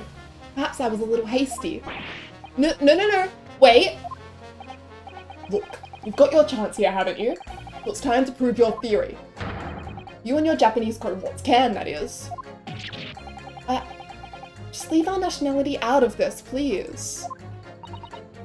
Mr. Naruhodo, if we can't substantiate our position, I'm afraid the jurors that changed their minds before may very well change them back. What can I do? Is there any more proof I can give here? Can we get... Okay, how did we come to this conclusion? We thought... Lights, that sounds familiar. Can we? What are the chances we can get Saseki Natsumi back on the stand? What can I do? Is there any more proof I can give here? Can I show that Mr. Shamspeare really did blow down the gas pipe on the night in question? I have supporting testimony! No, in truth I don't have evidence to support my theory. However, there is witness testimony that substantiates it. What's that? Testimony? This is incredible. Whose testimony? Yes, it's all connected. Everything is linked. A person whose testimony revealed details about the gas in the Garadeb residence that night. Namely... Take that! Obviously, I'm talking about the defendant. Mr. Saseki Natsumi himself. The defendant?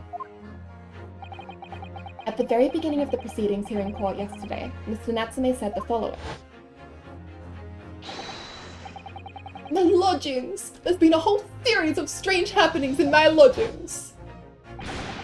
Even on that fateful night it happened, when I returned from Mr. Shamspeare's room, I lit my gas stove and climbed into bed. Before long, the stove went out, and somebody tried to kill me!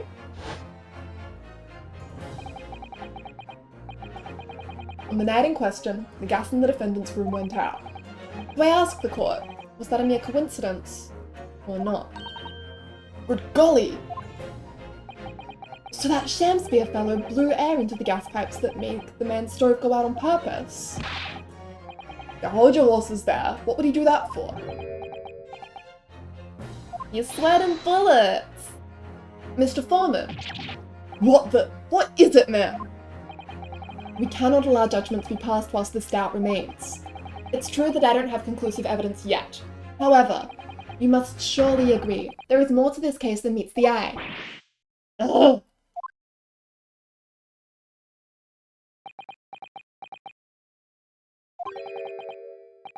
Fair enough. Like I said at the outset, I'm a man of logic first and foremost. That's 3 of them, baby! The banker man is growing on me. Hog. That's 4 jurors leaning towards not guilty, my lord. We've overturned the decision. Therefore, the defense calls for the trial to continue.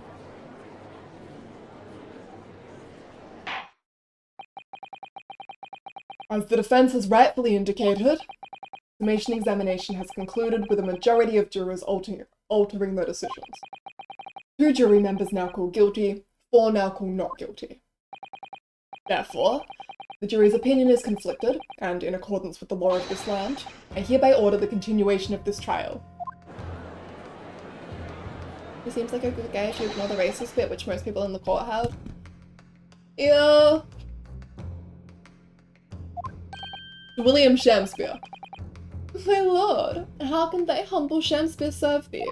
Then Deeks brute when? We need it. What say you in response to the various revolutions made during the summation examination? Where's Ali? She will be so sad if brute happens without her. Oh well, that is her prerogative. What say you in response to the various revelations made during the summation examination? It's been ages since Brew. It's been so long. So God mend me, I do solemnly swear. I recall aught of either the lamp or the pipe. Your handprints have made a tidy mess all over the wall there. How'd you explain that, eh? Bottle? Bottle? I am done with this. The dignity of this great courtroom has been sullied enough already. Juror number 5. Who? Me? As I went to some pains to point out already, print from the self-professed detective's toy has no place in a British court of law. He's killed like 17 people with those, honestly. As such, whether or not this man did indeed stand before the gas lamp with his hands against the wall remains, at this time, unestablished conjecture. You would all do well to remember that. Objection! The prosecution must concede that it would be extremely simple to verify. Drinking game, take a shot every time he breaks something. That's how you end up with alcoholism for real. Just order the mouth of the gas pipe feeding that lamp in Mr. Shamspeare's room to be examined. If there are traces of poison there...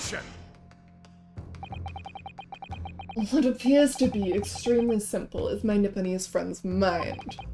You will recall that in order to check for the presence of poison in the tea, some remnants of tea were required. Yes. Therefore, it shouldn't be beyond your wit to imagine even if poison were to have been spread on the pipe, it would have completely evaporated by now, making any analysis impossible. They could have given him a hair flip. We were robbed.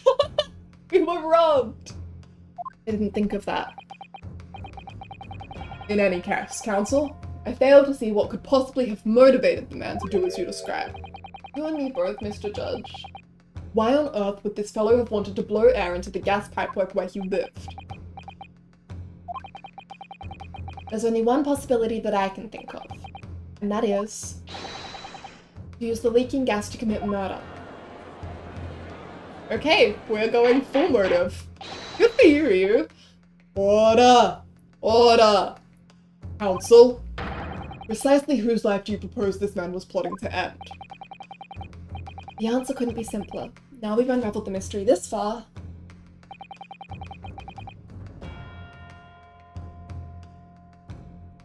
It's gotta be Natsume. It could be Garuda, but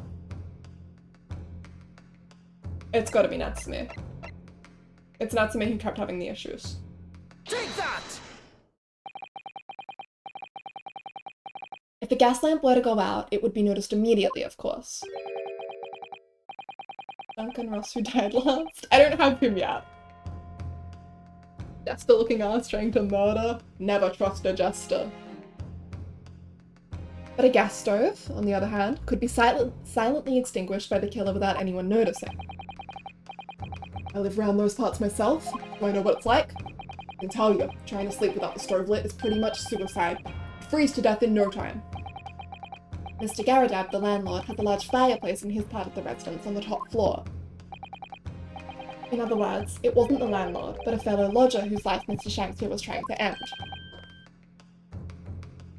Outrageous! Just saying there's precedence? Absolutely there's precedence! I'm talking, of course, about the defendant.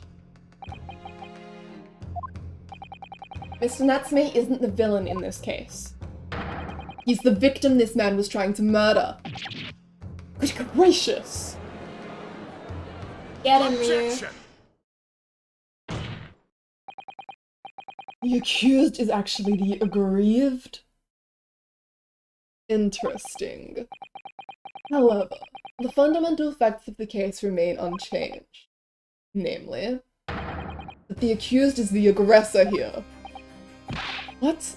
How can you still claim that? Let us indulge your fancies for a moment and assume that there was indeed poison on the mouth of the gas pipe. The question that then arises is who put it there? Who did put it there? The only logical conclusion is that the person responsible was aware of this man's trickery with the gas supply and his intent to kill. Wait! Olive? Do you think it was Olive Green? If she has worked out that he killed Duncan Ross, then perhaps she could have done it. I don't know who else it would have been, realistically speaking. Natsume absolutely wouldn't have. Mr. Garada doesn't really have a motive. It could be someone involved in the... No, why would someone involved in the gas company do that? It makes no sense. It has to be Olive. Was aware of this man's trickery with the gas supply and his intent to kill. Yes, that would indeed seem logical. If the assailant were unaware, how would he or she have known to lace the end of the gas pipe with poison? So now we must ask, how could anyone have known of Mr. Shamspeare's murderous design? You mean to suggest? Naturally, the sole possible answer to that question couldn't be more obvious. Only the man whose life was being threatened could possibly have known. What? In other words, the person who put the poison on the gas pipe in what was a clear retaliatory attack can only have been the accused, Mr. Sasaki Natsume.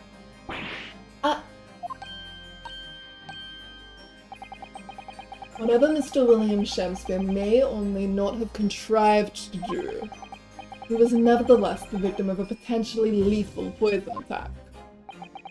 And the only person who could possibly have perpetrated that attack was the accused, Mr. Natsume.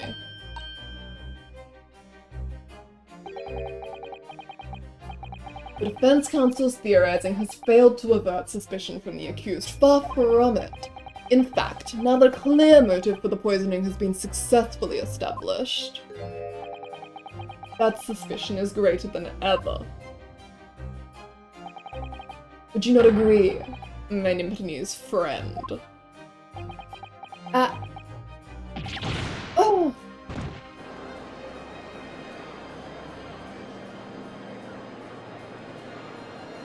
Now we need Holmes to confirm the poison. They won't believe it if Holmes does. We need someone else to confirm the poison. We need to go back to investigate again while Scotland Yard tests it. How did he manage to turn that around on me so rapidly? Mr. Naruhodo, you must respond. Otherwise the members of the jury may very well change their leanings against us. And this may be our last chance to gain the advantage.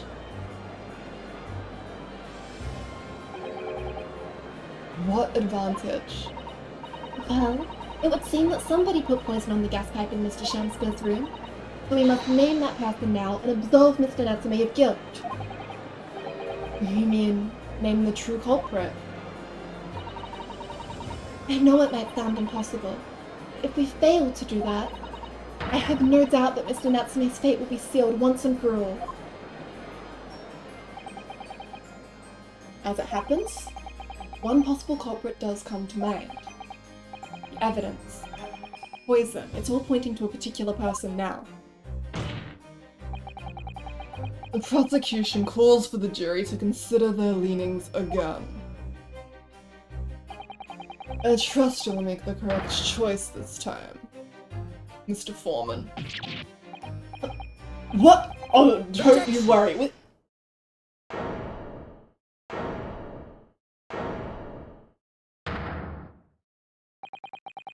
There is one other person who I believe could have been involved in all of this. The true culprit of this crime. The true culprit? A term found only in second-rate novels featuring third-rate great detectives. My Nipponese friend. But why not? This farce has gone on for so long already, I see no reason to cut it short before its disappointing climax. Thank you. Tell us, my line of Nipponese friend, what is your latest theory? Who is the so-called true culprit of this crime? Okay, so we know that Duncan Ross We know that Duncan Ross was killed as a result of gas poisoning. We know that Olive Green was involved with him. And I mean, by process of elimination. It's not Susanoo, it's not Iris, it's not Sholmes, it's not Natsume, it's not Gregson, it's not Shamspeare himself. I don't see why it would be Garadab, it's not Van Zieks, it's not Meter Man, it's not Quinby Altamont. Gregson did it? Oh my god, Gregson villain arc. It's gotta be Olive. Take that! The name of the person responsible for the poison that afflicted Mr. Shamspeare is, I believe, Miss Olive Green. Miss Olive Green. Miss Olive Green. I do feel as though I've heard that name in the recent past, Council, but I don't recall where. Miss Olive Green. The woman from 6 days ago. The victim in the recent case of stabbing on Graya Road. The judge is the culprit and somehow got away with it to keep judging. I'm looking at Judge Jigoku really strongly. We learned his name and that means something. An incident for which Mr. Natsume was arrested, I hasten to add. Oh, of course, yes. Miss Green. Oh no, I know you meant the British judge, sorry. I just mean in general. I've got Jigoku on my conspiracy board because why did we learn his name? Why is he friends with Mikotoba? What's up with that? Bizarre, bizarre, bizarre. She was left comatose for some 3 days, I believe, but I hear she regained consciousness 2 days ago.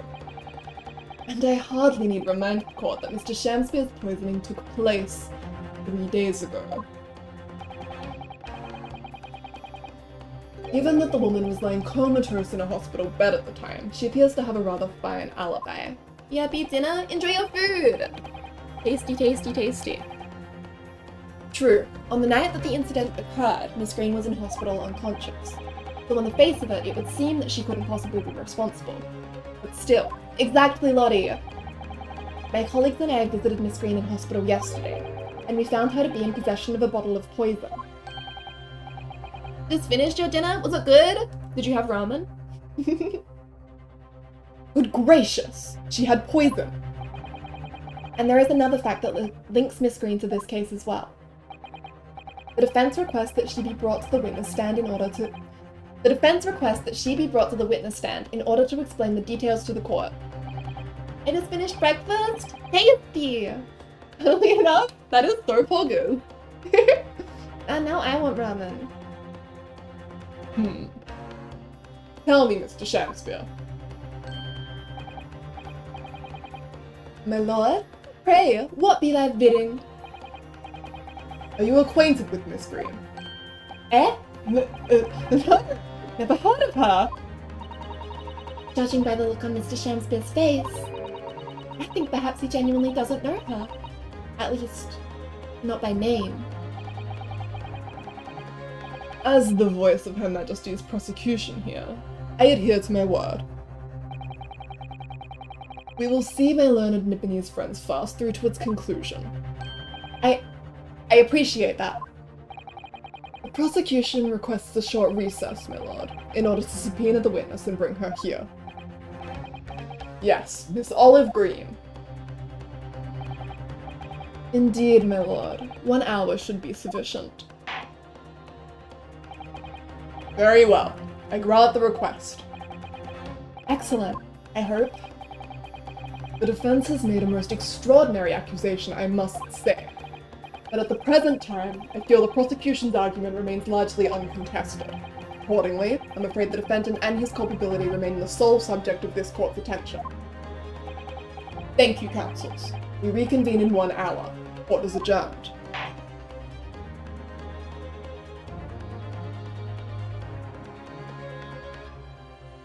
I wonder if Van Zieks is very slowly allowing Mew's requests more and more.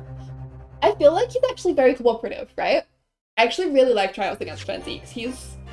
Miles has to be my favorite prosecutor, it's the law, but Van Zieks definitely takes top spot. He's so...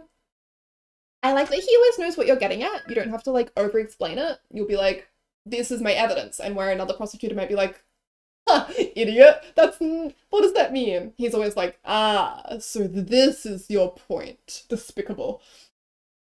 He's just fun. Okay. Before Before we continue, all this talk of food made me hungry. I'm gonna run upstairs and get a snack, but I will be back like super quickly. Let me put us on BRB. Let me pick some music for us. What do you guys want? You want Sholmes? I'll give you Sholmes. Okay, BRB.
cloudy. Okay. Oh my god, I took so long that my Switch started going to sleep.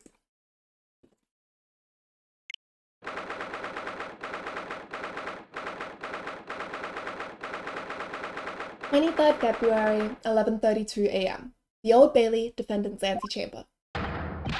Joyful, jubilant jumping jacks!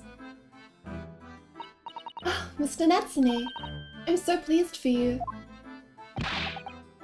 Locum student Mr. Naruhodo Esquire, and non-locum judicial assistant Miss Mikotoba Esquire. Now, finally, at long last, there could be proof.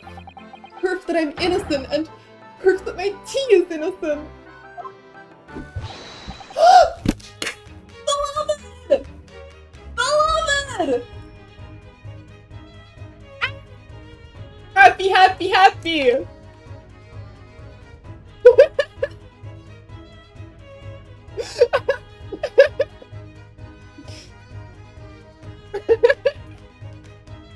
The absolute joy I just felt. Okay. Good morning, my dear fellow. Oh, Airlock Sholmes. May you drink my tepid tea and fall forever silent. I thought the tea was innocent. Mr. Sholmes, you came! How wonderful! I am looking disrespectfully indeed. I just wanna, like, straighten his little bow, you know? Just like you don't commit actual murder. To be fair, he has been wronged by Sholmes. Please, save your derision. I know what you're all thinking. Good morning, he says. Well, it's very nearly time for luncheon. Your scorn is written clearly across your faces. Nobody said or thought anything of the sort. The truth is, I was determined that today would be the day. A sleep seduced me last night. I thought, tomorrow for once I shall not oversleep. I'll rise early and be present in court to support my companions. His companions! Such spirited determination has a beauty all of its own, does it not? Oh, yes. And then I began to muse on the subject.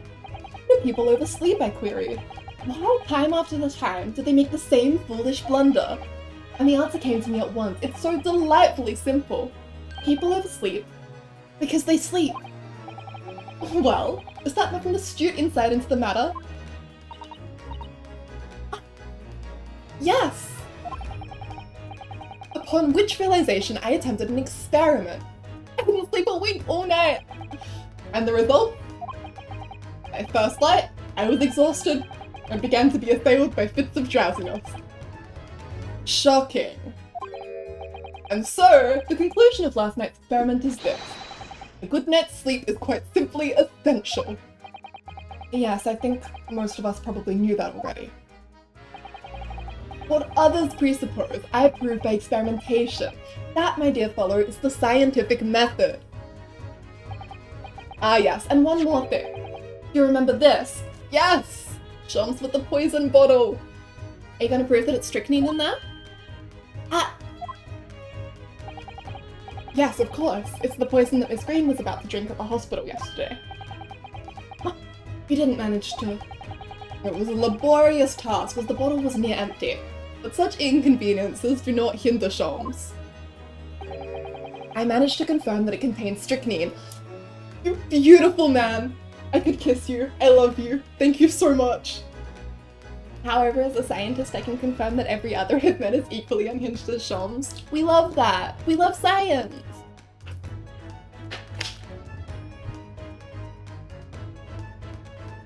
He's so based, actually. Breakthroughs are made by experimenting and challenging accepted norms. Sholmes is the smartest. Actually, yeah. That's why he eats soap. It's good science. Everyone else is just too dumb to get it. Oh my god. So I was right. Perhaps. Though of course such circumstantial evidence doesn't prove Miss Green's guilt. She'll leave the bottle in your care now.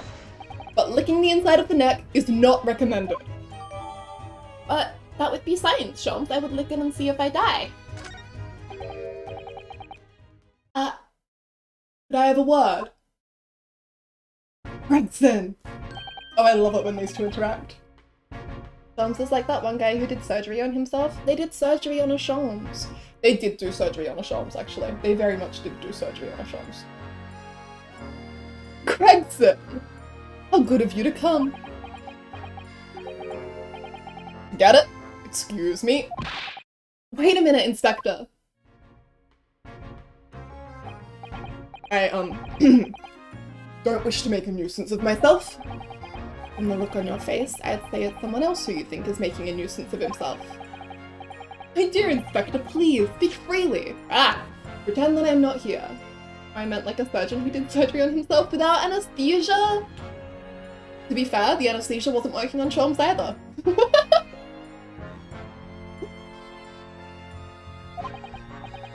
Believe me, if I could do that, life would be a whole lot simpler for me. Kazuma! Hi, how you doing today? Do you have the results, Inspector, of the investigation of Mr. Shamspeare's room? Not yet. Shouldn't be long now, though. No, I'm here about something else. That dead convict, actually. Oh, you mean the man from this newspaper article we discovered yesterday in Mr. Shamspeare's room? A man by the name of... yes, Selden. Went through the archives at the yard and dug out the fellow's file. Something in there that, well, it caught my eye. Something caught your eye? What, Inspector, what? Copied out the relevant parts for you, so you can read it for yourselves. Thank you.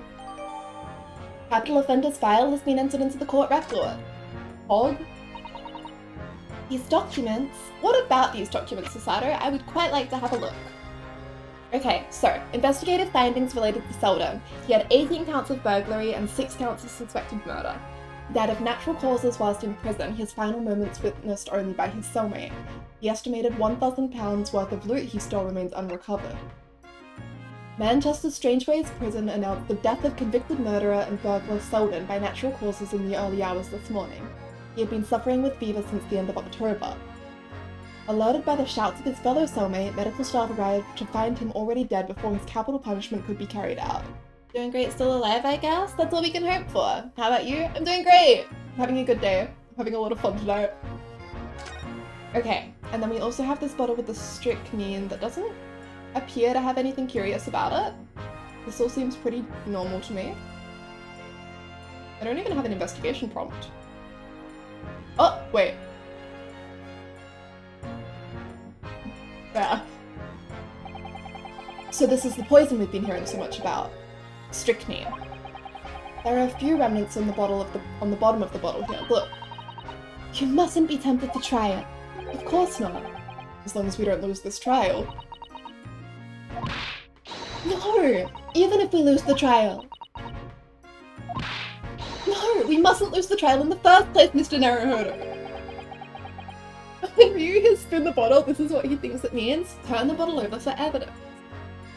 Make your mind up, Susato-san. Okay, okay. Include the details that were in the newspaper cutting we found in Mr. Shamspeare's room. I'll rearrange everything in the court record so we don't have duplicate information. Thank you, Susato. Why are you giving us a copy of this important file, though? Well, you're the ones who turned up the clue in the first place, aren't you? I'm just making sure things get handled in the proper fashion. Scotland Yard's workings are so wonderful. Indeed, my dear fellows. And the inspector here is a shining diamond in its crown. A shining diamond? In the rough, maybe.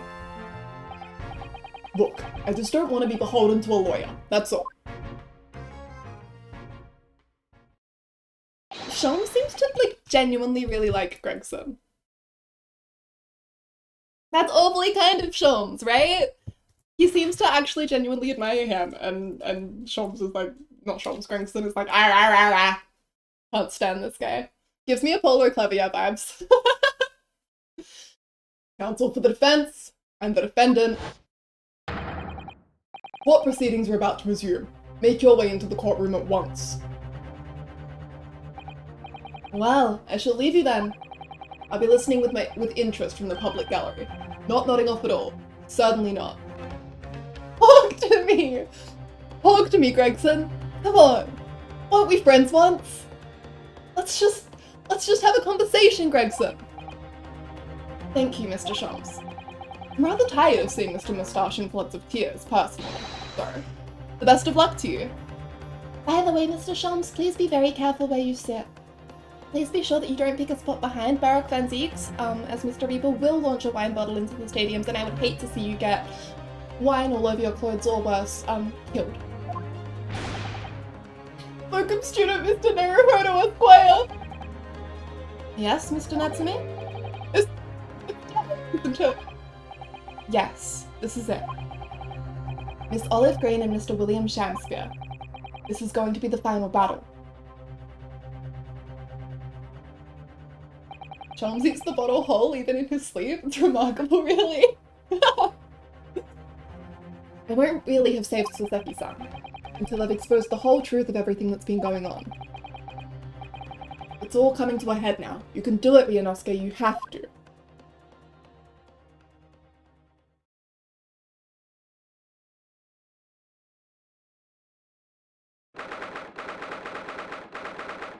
February, 12:30 p.m. The Old Bailey courtroom. Everyone in Ace Attorney eating glass. In the name of Her Majesty the Queen, I hereby declare this court to be in session again now. Before the recess, we heard a most startling accusation from the defense. Namely, that the victim of the case we heard here only a few days ago is the true perpetrator of this incident. A reckless, rash, and prejudiced charge of wrongdoing in my opinion, my lord. However, the prosecution has tried to extend every courtesy to this amateur newcomer from dubious eastern shores. They shouldn't have made it so tasty looking if they didn't want him nibbling on it. Thank you for that backhanded consideration. A rather cold assessment from the Honourable British Prosecutor, I must say. So, Lord Van Zeeks, is the new witness present and ready to take the stand? Forbidden candy. You look so good when you bow, Mr. Zeeks. Ready and waiting in the witness's antechamber, my lord. Very well. Bailiff, bring the witnesses in. I would love to buy Shams a bag of D&D dice. I would love to. Allie! I am so glad to see you. I want you to know that we have not had Zeeks put his leg up on his table yet. So you are in the clear. I was thinking, oh my god, what if he does it when Allie's not around? But he hasn't. You haven't missed too much. We think that... Hold on. Sorry. Let's have a quick recap. It's good for me as well, because I don't remember anything. So, we think that Shamspeare is the one who killed Duncan Ross. We found out that if you blow into the, into a lighting socket or something where the gas will come out of, you will be able to put out the gas elsewhere briefly, which would of course extinguish the pilot light, which is what Mr. Natsume has been complaining about, right? So, we think that Shamspeare was trying to kill Mr. Natsume. That explains the hands on the, where's that piece of evidence? The hands on the wall just below the light because he was blowing into the light fitting. Now, if that's the case, then it turns out that there must have been strychnine on the light fitting and that's how he ingested it.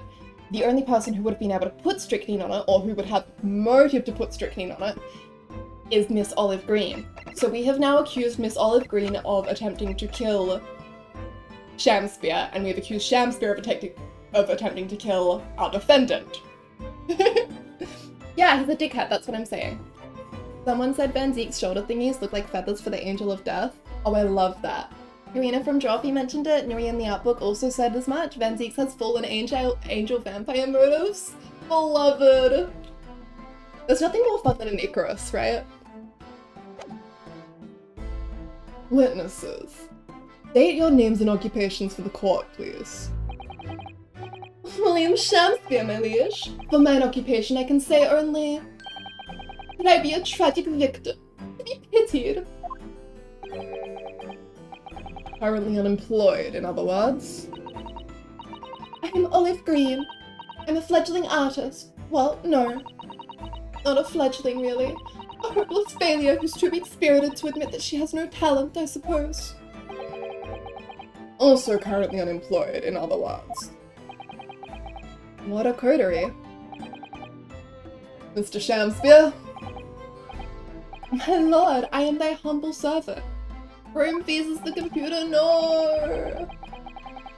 I'm afraid that you are no longer merely the victim in this affair. The possibility has been raised that you are in fact the assailant, intent on taking the life of your fellow lodger. The part you have played in this whole business will be thoroughly scrutinized, I assure you. I would for naught else, my lord. And Miss Green? Yes? You are aware of the reason you have been summoned to this courtroom today, I presume? Yes, the officer did explain. PJ shorts or pants? Shorts! Said I poisoned this ridiculous buffoon. And? You accept the charge, Miss Green? I don't know anything about any poisoning. And I don't know anything about this man. Come, lady. Die to live. Verily, I know they're not prickly, pea-pigmented personage. Did we find out what the key is for? No, we did not yet. Also has werewolf elements, but I don't really see it aside from the scar. Thank you, Kazuma, for the luck! It's been lovely hanging out. Very well. Let us proceed with the matter at hand. That being to ascertain whether or not Miss Green has any involvement in this affair. Oh, very strange indeed. Why would you suspect me? Maybe his hair? Yeah! I barely ever go to the East End anyway. It happens that I passed by that neighborhood 6 days ago, that's all. And on the night that this man was poisoned, I was still in hospital fighting for my life. The hair does feel werewolfish. Yes, having been unfortunately caught up in the incident on the street outside the Garadep household. An incident that rendered you unconscious for some 3 days. Silver wolf, more like silver fox, if you know what I mean. Looks like a Sims 3 supernatural character I'd made at age 15. We love that. I was struck in the middle of my back by a knife, through no fault of my own, and now I am under suspicion? What other irrelevant things might I be suspected of? It's all very disturbing.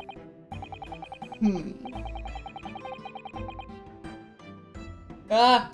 Sorry, I'm failing to click buttons. There we go. Here's an elf. We love that.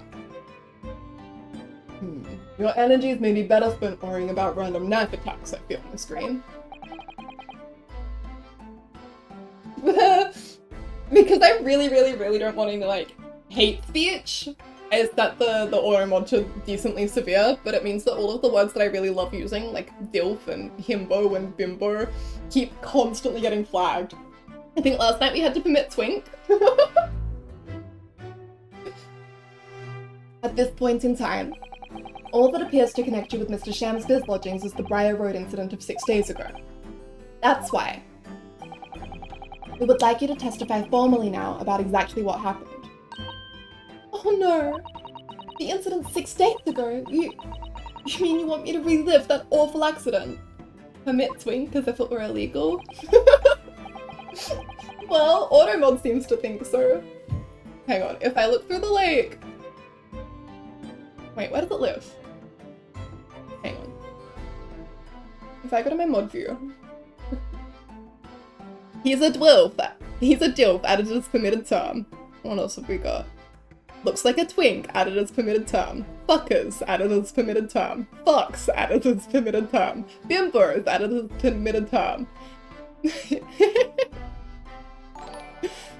Ah! Hi! Nicky, thank you for following. Sorry you came through right as I was listing all the bad words that we say here. Welcome, welcome! It's so lovely to have you with us. Bimbo is legal now. Just keep saying words, and if you go too far, I will not add it as a permitted term. And if you don't go too far, we will add it as a permitted term.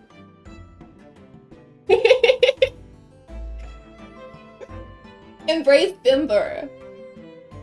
Anyway, welcome, Nakifi? I'm so sorry. I'm so sorry for butchering it. It's lovely to have you with us. The bimboification of my chat. That's what's important. Alright, where are we? Ryunosuke. Unfortunately, yes. Please tell the court what happened that day. And of course, we will be interested to hear from you about your movements that day too, Mr. Shakespeare. But what happened 6 days ago has nothing to do with me being poisoned. Let us proceed then. The witnesses will present their formal testimony to the court. On the subject of the incident that took place on Briar Road the evening of the 17th of February. Bimboification of chat is a good thing. We love to see it. Love and support your local bimbos. I dropped my Switch controller as I said that. I am proving points that I do not want to be proving. Okay, the evening of 17th February. 6 days ago, at about 5 PM, I was walking along in the snow when I was suddenly stabbed in the back. Coincidentally, it happened to be just outside the house where the men in this case have their lodgings.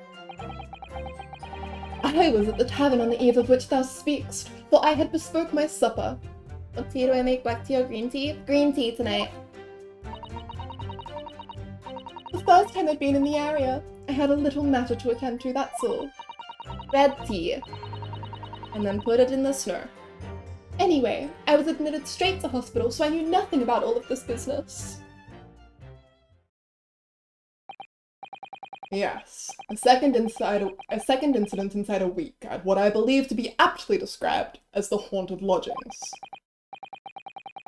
One can only presume this is a most unfortunate coincidence. Meanwhile, you say you were not in your room, Mr. Shakespeare. 'Twas the following morn when I did awaken that I learned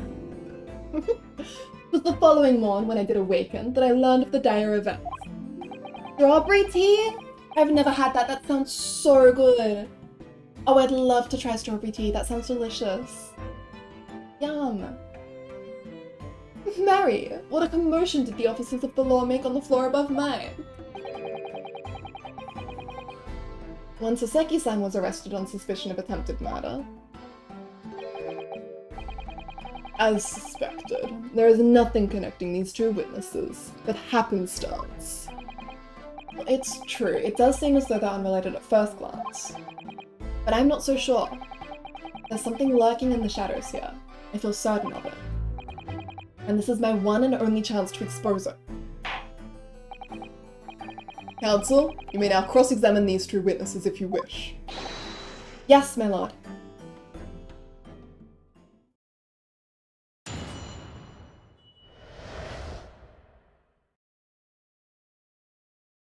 Evening of 17th February. Okay. 6 days ago at about 5 PM, she was walking along in the snow where she was suddenly stabbed in the back. I believe that meshes with the facts of the previous case. Coincidentally, it happened to be just outside the house where the men in this case have their lodgings. Right? Coincidentally, she says. He was at the tavern on the eve of which he had bespoke his supper. The first time she'd been in the area, she had little matter to attend to, that's all. Very vague on all of this. She was admitted straight to hospital, so she knew nothing about all of this business. Interesting. I think I want to press on this one to start with. Hold it! What little matter, Miss Green? Please elaborate.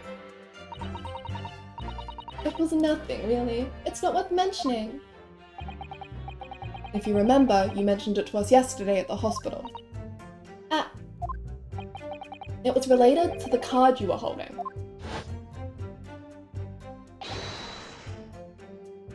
Miss Green.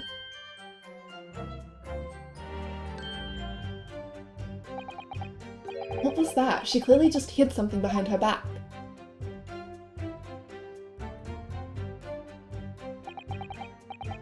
From memory, I believe the card contained a note that read, I have information regarding the death of Duncan Ross. He was literally holding the bottle. Exactly. The bottle that we now know has strychnine on it. What? Ooh! Excuse me. But what does that matter? This has nothing to do with Duncan. Excuse me. Mr. Shamspear, you have something to share with the court.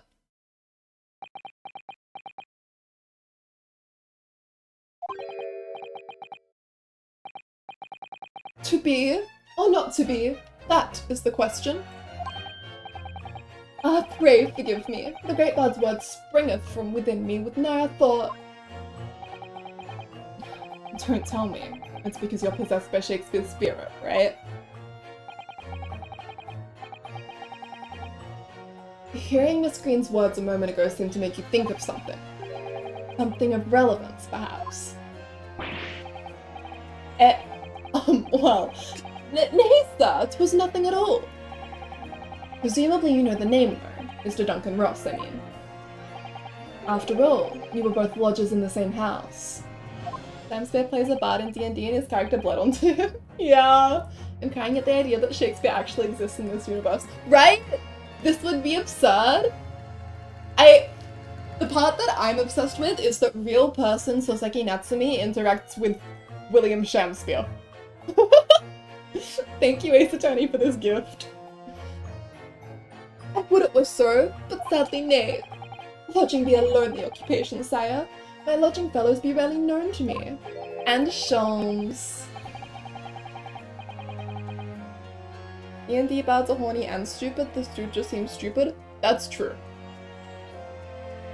So you haven't heard of him, even though he passed away in the room just one floor above yours? Miss Green? Me, my lord? Have I done something wrong?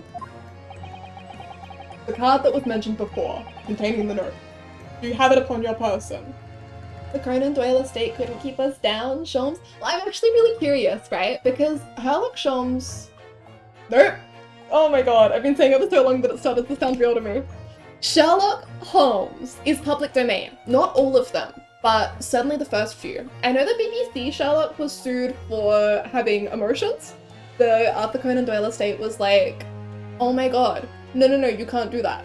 Yes, Sherlock Holmes, the character, is public domain, but the books in which Sherlock Holmes had feelings are not, therefore you are infringing on our copyright. But even so, like, is that why they had to keep it Sherlock Holmes for this? Because he has feelings? It's the fact that they used the names like, oh, it was Enola Holmes that was sued, but thank you. That's exactly the reason. I see. Alright, what were you saying, Lottie? Could Miss Green be the bowl cut from the photo both painters blonde? Right. The bowl cut is her boyfriend. Her dead boyfriend. Bowl cut is Duncan Ross, we found out. And he and Miss Green were involved, but he died. I was eating. It'd be like that. They released the localization last year because Lupin Sholmes went into public domain that year. I see. Nola Holmes was so good, I didn't realize they were sued. Henry Cavill. Handsome. I think Henry Cavill can play Barak Van Zieks. That's my hot take. The card that was mentioned before, containing the note. You have it upon your person. I do, yes, but I don't need it anymore. In fact, I should throw it away, really. Before you dispose of it, the court will take it as evidence, please. Also, we are near the time Nikki going into public domain? Yes! Public domain mouse. I bet Disney's molding about that. Okay, this is great. Since we have Miss Green's card, we can prove that she has been in the correct room. Great, awesome. Of course, that's what links Mr. Shamspear and Miss Green. It's Duncan Ross. Now, continue with your testimony, please, Miss Green. Fancy, stop being handsome, it makes me mad. Who gave him the right, honestly? 1st of January 2024? That's not too far. Okay, what else have we got? First time she'd been in the area? He was at the tavern, blah blah blah. Just outside the house, coincidentally. 6 days ago at about 5 PM, walking along the snow when I was suddenly stabbed. Okay. Oh, you know what? I am sick of making the same mistakes. We are learning from our mistakes. We have concluded that these two pieces go together. Let's make sure it's updated in the court record. Do you remember where we found this torn off piece of envelope? Yes, of course. It was in Mr. Shamsfield's room. For some reason, it suddenly started to bother me. The way it's been ripped, I feel sure I've seen the same pattern somewhere else. I wonder it could be this you're thinking of. The envelope in which Miss Green's card came. Yes, that's it. Try putting them together now and let's see. They go together perfectly. This torn off end of the envelope clearly belongs with this card. Details updated. So now when I go to present it, I won't look like a moron. I like that they don't make you investigate it twice. Yeah. Oh, okay. Cool. So, found in Mr. Shamsfield's room, it fits perfectly with the envelope in Miss Green's possession. Note in an envelope that seems to have been ripped off open rather roughly. The envelope perfectly with a torn off piece found at the crime scene. Great. Okay, where's the best place to present this? Maybe on coincidentally? Maybe we keep pressing. Can we read the card? Let me see it.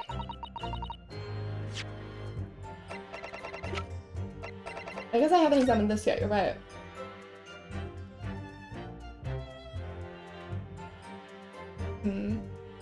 I think no, it's just giving me ticks. It's because, oh, it's blank, look at that. Blank, unbelievable. Throw the whole game out. The reason we can't read the card is that Susato is right next to us, and she will tell us off for looking through her personal effects. Can you press her to elaborate on what matter she wants the area for? That's the one we just did. Go girl, give us nothing. Unplayable.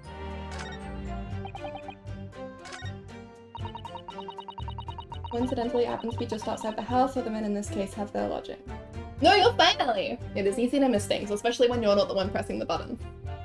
Let me press on...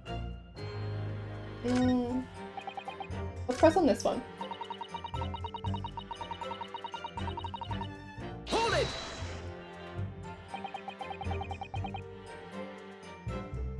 What were you doing there that day, though?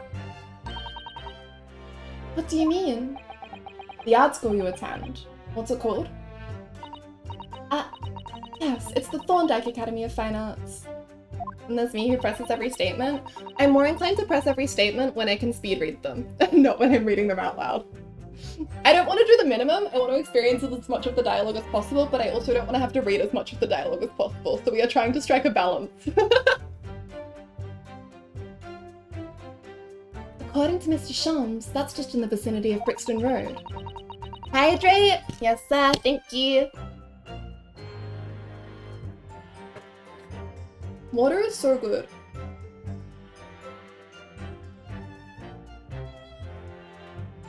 And give me 1 second.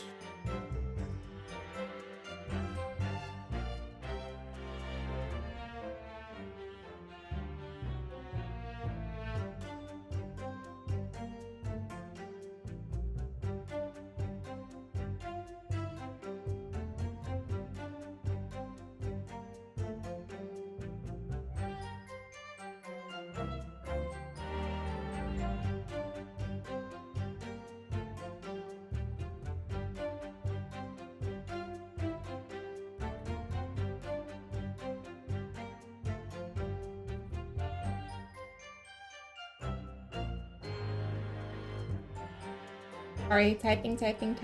I will be back with you guys in just 1 second.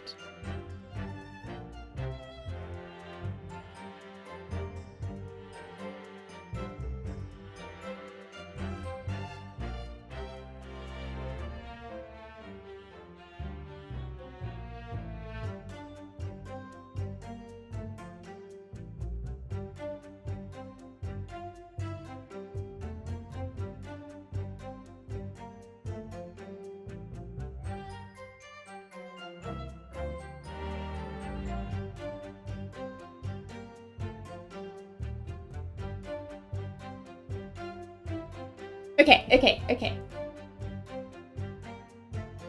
You're just 10 stops away from the scene on the underground. What's the drink of choice today? Is water. Just plain, pure water. I have a really nice water bottle, but I never use. I prefer to use my plastic recycled pump bottle. I believe you mentioned before that you also live on Brixton Road. Isn't that right? So why then would you have been walking along Briar Road in the middle of the East End? Well, it's because oh yes, of course, I thought it might make a nice picture.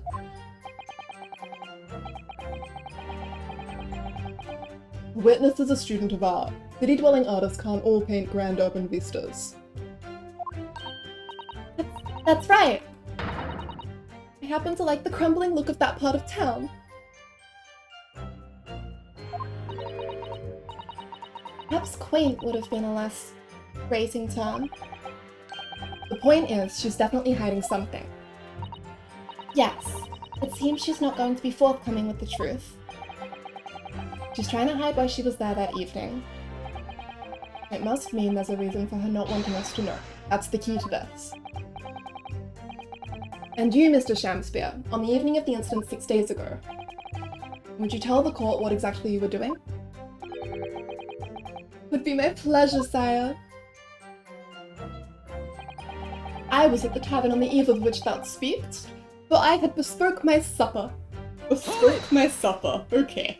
You pretentious bastard. A tavern, you say? Which one?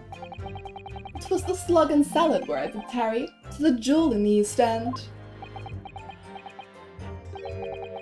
And a little unexpected, I feel.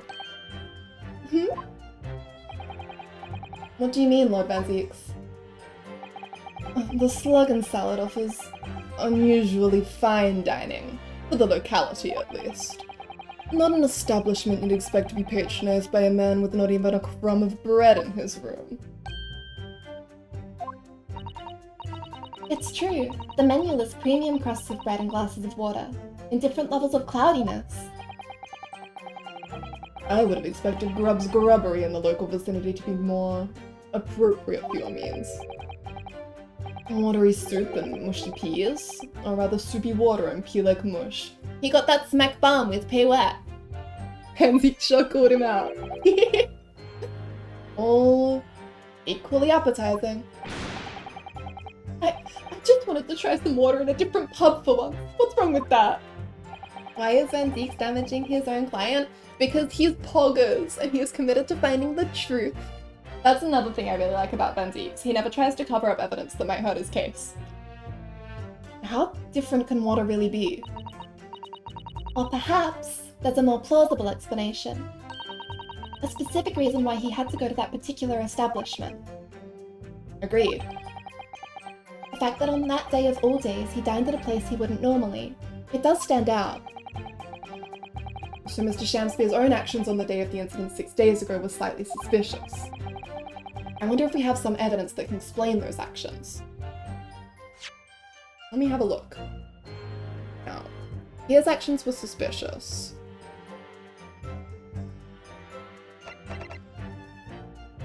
I think it fits with this.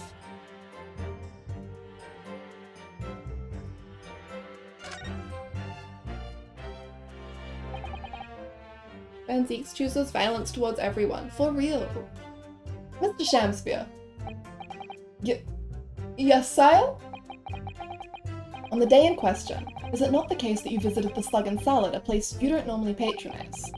For a very particular reason? I don't know what you're talking about. Pray, if thou hast some purpose, speak'st. Very well. I will present the court with evidence. Evidence that explains why you had to be at the Slug and Salad that day. Namely, it's written in the letter, right? I can examine it now? I couldn't- wait, no, just a... I don't like presenting this without having the text in the record. But we know that this had to do with the Slug and Salad because she was invited there, that's why she was going. But that's not written down, so I'm nervous. This is always the thing that gets me.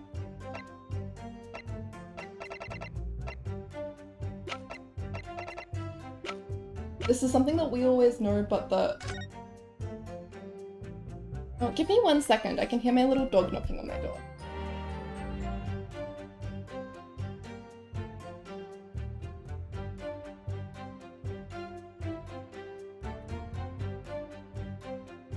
Sorry, sometimes he gets lonely and wants to hang out with me. Sweet boy. Okay. Where are we? The ladder! I mean, we know, because we read it with Shams, we know that this... Oh, I'm gonna do it. I believe this card reveals the answer. Good lord. Miss Green's card, you mean? That's right, my lord. It reads, "My little dog is with me too, she's being silly. What kind of dog do you have?" The letter for Shamspeare, Shamspeare's letter.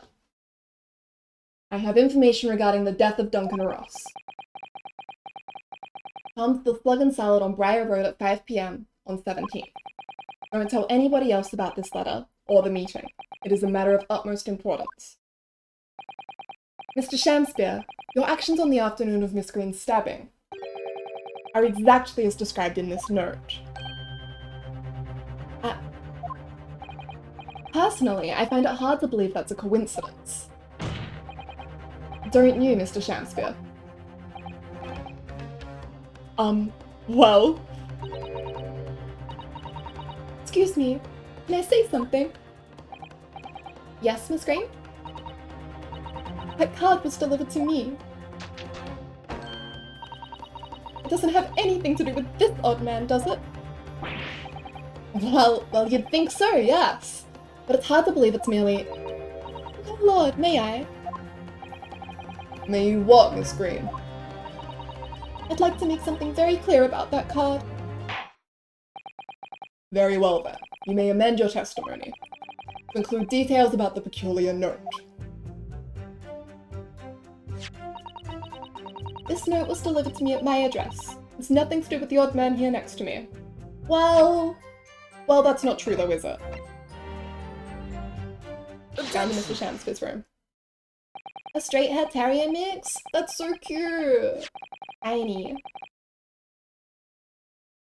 The day before the incident, exactly 1 week ago now, this note was delivered to your address, and upon carrying out the instructions in the note, you found yourself in hospital.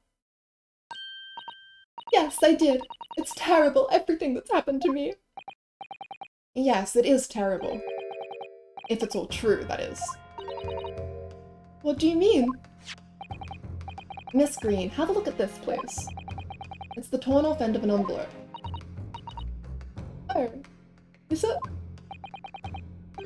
And it so happens that it fits together perfectly with the envelope of the note you received. What? How did you find that? In Mr. Shamspeare's room. Eh? In my room? Mr. Shamspeare, do you perhaps remember this note from somewhere? Well? Your actions that afternoon follow the instructions in the note to the letter. Come to the Slug and Salad on Briar Road at 5 PM on 17th. And so that's exactly where you went. Let me ask you again, Mr. Shamspeare. You already knew about this note, didn't you? And you, Miss Green? What did I do? As this torn off end of the envelope proves, the note was originally in Mr. Shamspeare's room. So how is it came to be in your possession? I don't have the first idea. I'm just a fledgling artist after all. There is only one explanation. You broke into Mr. Shamspeare's room and stole it. You did what? Sorry? Thou hast what? You broke... how were in my room? What on earth do you want with me? Shook him so hard he breaks character. It would seem that both witnesses need to testify again. Oh my god, I hope we get a full-on Shamspeare breakdown. Please, please, please. Ugh.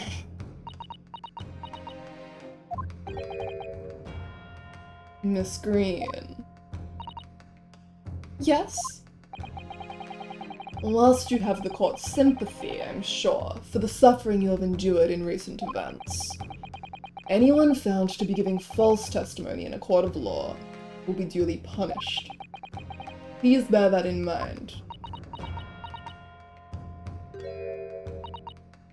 Yes. I know. I want to see what she's painting so bad. Me too. I bet we will. Ace Attorney tends to deliver. Very well then, witnesses. You will give formal testimony again now, on the subject of this curious anomaly regarding the note Miss Green claims to have received.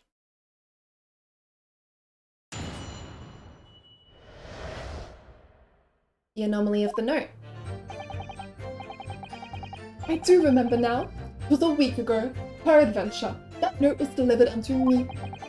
On the day writ therein, I did tarry a long hour at the Slug and Salad, yet nobody came.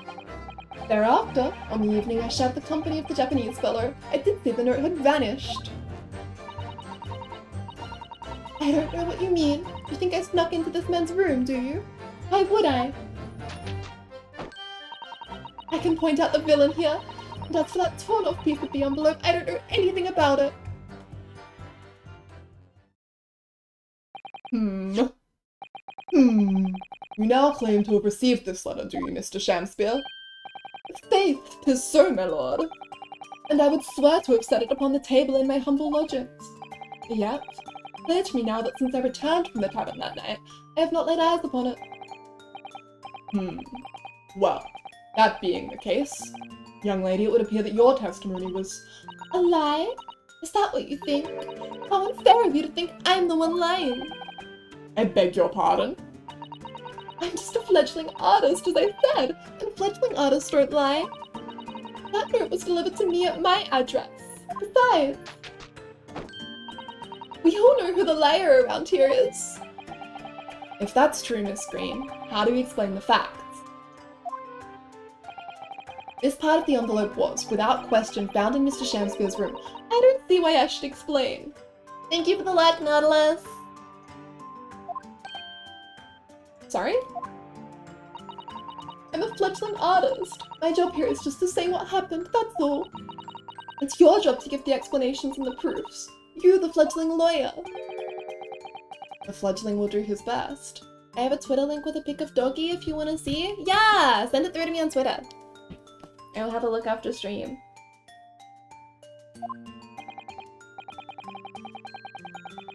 Evidently, my learned friend's cross-examination is our only hope of learning the truth. Well, counsel? I'm ready, my lord. Very well then. The defense will now proceed with the cross-examination of the witnesses. Miss Green clearly did break into Mr. Shamspeare's room. There can be no question of that. And that's how she acquired the note. Yes, two facts that are starting to lead me to a possible explanation for all this. And it's not a pretty one.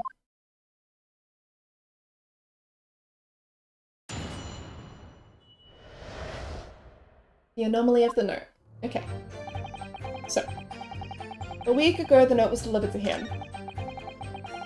So he followed the instructions and found nobody there. And then on the evening he shared the company of the Japanese fellow, Mr. Natsume. He did see the note was gone. She's playing dumb. Hold it! It seems that this note was actually delivered to Mr. Shamspeare about 1 week ago. Oh, does it? But for some reason, it ended up in your possession. I can't think of any way that could have happened, except for you breaking into Mr. Shamspeare's lodging. Objection! But for what reason would the witness have done that? I won't deny that Miss Green's possession of the note would appear to defy logic. However, until and unless her involvement in this case can be proven in some other way, any further pursuit of this note is meaningless. Literally to put poison, we've been through this! Get with the program, Van Deeks! Miss Green could only have come to be in possession of the note by stealing it from Mr. Shamspeare's room. And yet, there's no obvious reason why she would have done such a thing. Or what if there was some other reason she broke into his lodgings, though? Yes, we should pursue that idea, Mr. Naruhodo. We're close now. I can feel it. We're so close to a breakthrough.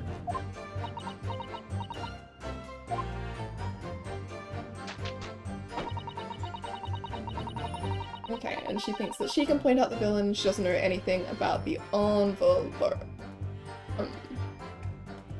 I think we can just go ahead. I mean, she went into poison here. Why not bring it up now? Objection. Yesterday at the hospital, we saw you with this bottle. And though the contents spilt during the course of our meeting, a small quantity remained. According to the defense's independent analysis, Mr. Chomp's chemistry set, the liquid that was still in the bottle was identified. Strychnine. What? Strychnine? The very same poison that afflicted Mr. Shamspear. Miss Green, you broke into this man's lodgings, for one reason and one reason alone. To cover the end of the pipe that feeds the gas lamp in Mr. Shamspear's room with poison. Can this be?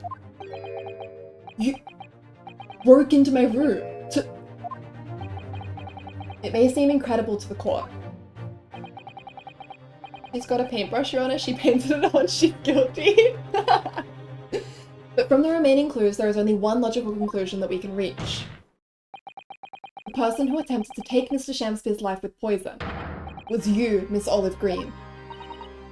Oh dear! Oh dear! Oh, dearie me! Oh my god, we killed her. Oh my god, we used the murderer. Again. Order! Order! Counsel, are you seriously suggesting this woman put poison on the end of the gas pipe with intent to kill? Yes, my lord. There's no other way to explain the facts. But if Miss Green did indeed set this odious trap 6 days ago, and the victim had put his mouth to the pipe that very evening as expected, I can't believe Ryu's done this. The attempted murder would have happened 6 days ago, surely. No, he just didn't blow into it for 6 days. Ryu's like, I don't have to argue the legitimacy of the process if I don't mention Chomps. Exactly! As long as he doesn't bring him up, it's all good. It was our, our private investigation. Well, that's a very good point. Perhaps not, my lord. I beg your pardon? There was a significant police presence in the area that evening, on account of the incident on Briar Road. Local residents were being interviewed throughout the night as part of the ongoing inquiry. A circumspect criminal would likely have chosen not to carry out any wrongdoing at that time. I love when he makes a good point on our behalf! Van Ziek's hand in marriage. But Van Ziek's? And of course, the following morning, there was more activity at Mr. Shamspear's address. More activity? Yes! You mean his fellow lodger, Mr. Natsume, being arrested on suspicion of murder? Right? She's so cute. I love her. Exists. That's right. And as the defense has already proposed, Mr. Shamspear was meddling with the gas in the pipe for a very sinister reason himself. To cause the gas stove in Mr. Natsume's room to go out, thereby asphyxiating the occupant. But once Mr. Natsume had been arrested, his room was under constant surveillance by the police. In the circumstances, Mr. Shamspear had no reason to blow air into the gas pipe. His intended victim being in a prison cell. With the need to tamper with the gas removed, the poison on the pipe lay dormant. And then, 3 days ago now, the situation changed again. Right! Mr. Natsume's trial, which took place here at the Old Bailey, came to an end. The trial in which the man stood accused of stabbing Miss Green in the back, but was duly acquitted. That resulted in Mr. Natsume returning to his lodgings for the first time in 2 days. And that very night, his gas stove mysteriously went out, and Mr. Shamspear was mysteriously poisoned.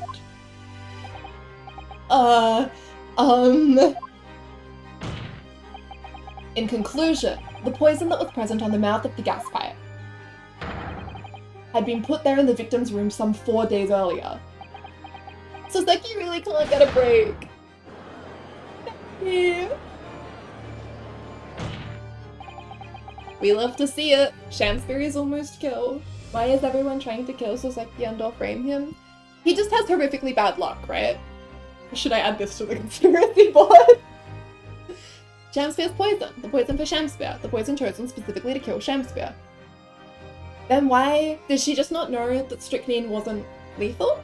Or is strychnine lethal and something else was going on there? With that new understanding, it becomes clear that this letter was all part of the plan. What plan? The court will recall that the note gave instructions to visit the Slug and Salad at 5 o'clock, and that the recipient should tell nobody else. The reason for those instructions are now clear. To ensure that the lodger would not be at home at the stated time. Do we know how she knew he was blowing on the lamp? Not yet. She must have... We know that she must have figured it out following her whatever information she happens to have on her boyfriend's death. But we don't know how she got that information yet. And I'm sure we will have to address it before this trial ends. Maybe it had been too long and the lethality turned just dangerous? That's possible, actually. If it took 6 days. If it had been placed 6 days ago and was just open and exposed to air, perhaps it became less dangerous. Shamspear licks the lamp like a Himalayan salt lamp. Lem, lem, lem, lem, lem. To ensure that the lodger would not be at home at the stated time. But make sure I wasn't home. Exactly.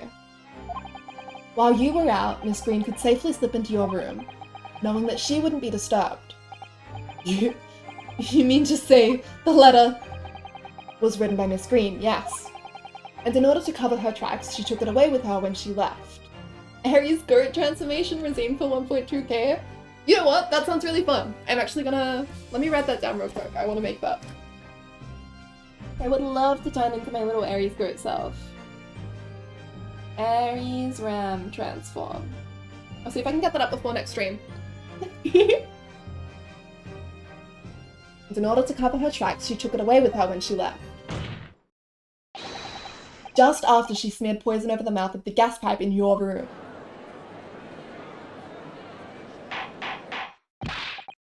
Order! Order! What do you have to say for yourself, witness?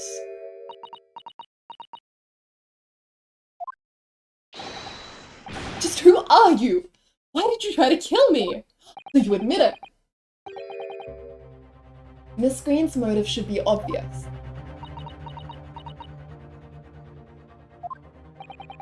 It's all tied up with someone whose name we've heard several times already during the course of this trial.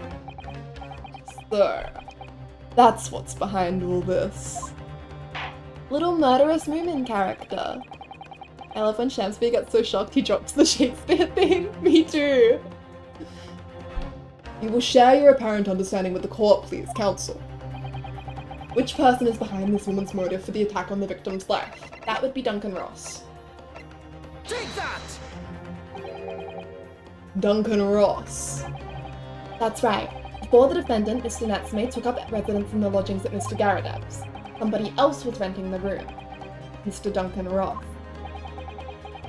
I knew I'd heard the name somewhere else. It was all over the papers a month ago when the man died in strange circumstances at the haunted lodgings. That does ring a vague... Ah, of course, yes, I remember now. The young man, they claimed, was strangled by the convict's curse or some such. Sadly, my lord, it wasn't a curse of any kind, nor was it an accident. The man died as a result of Mr. Shamspear blowing into the gas pipe and causing gas to leak into the room. It was a murder, plain and simple. But why was Shamspear trying to kill him?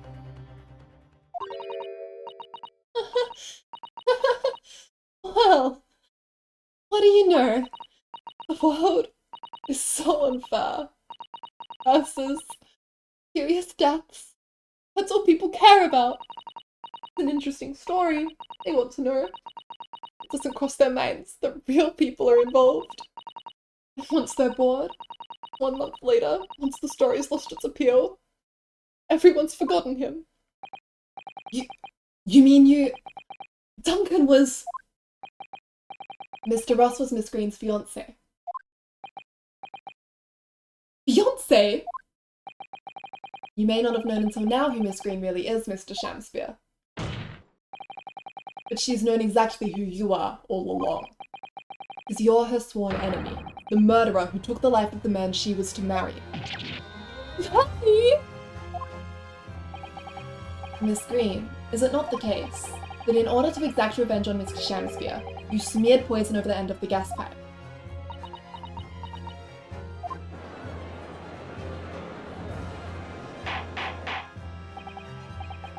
This is all quite extraordinary. Am I correct in my understanding that you will now accuse both parties, counsel? Each on different counts of murder? I sure do. Yes, my lord, that's correct. Objection! Hi, Ruby. Yeah, this is... Where are we? Okay. Shamspear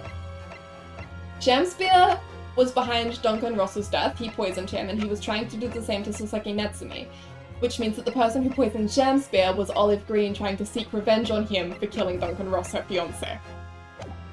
Of course you came here to hydrate me. I will drink water.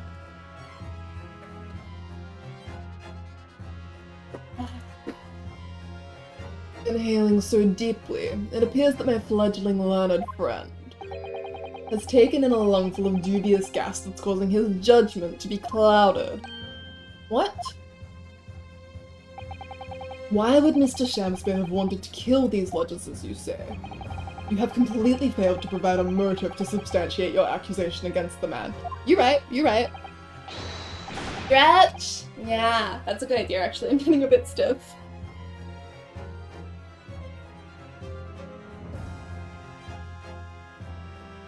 And I can't forget to stretch Sholmes as well. Whee! Can't over watching this? Posture check! Stop shrimping. Miss Grimblow. Wide. Okay. Yes. Yes, that's right, Mr. Reaper, my liege. Posture check! Pog. I am sitting feet flat on the ground, but I was shrimping 2 seconds ago. Gonna do me wrist stretches too, Pog. I can do my wrist stretches while I'm holding my Switch controllers. Beloved. Wide cotton peach long. Yes, yes, that's right, Mr. Reaper, my liege. I have been slighted. Just lies, all lies. I deny every utterance. And you'll have to forgive me, Mr. Naruhodo-san. But I don't intend to admit to anything either. Miss Green. I'm sure you'll think I'm being very rude, but you're going to be sent to the gallows for the likes of this scoundrel. Whimsicott Peach confirmed. I love Whimsicott. If I had to pick a second favorite Pokemon after Mudkip, it would have to be a Whimsicott. But you broke into the man's room. If you didn't do it to smear poison on the pipe, what was your reason?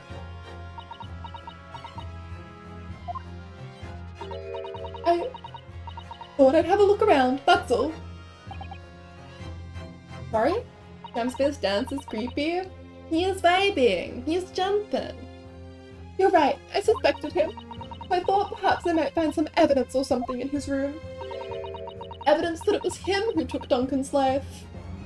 Whimsicott transform one? That would be cute too. I don't know how many slots I can have on my program that I'm using. For what it's worth, Whimsicott does just end up looking a lot like Ares though.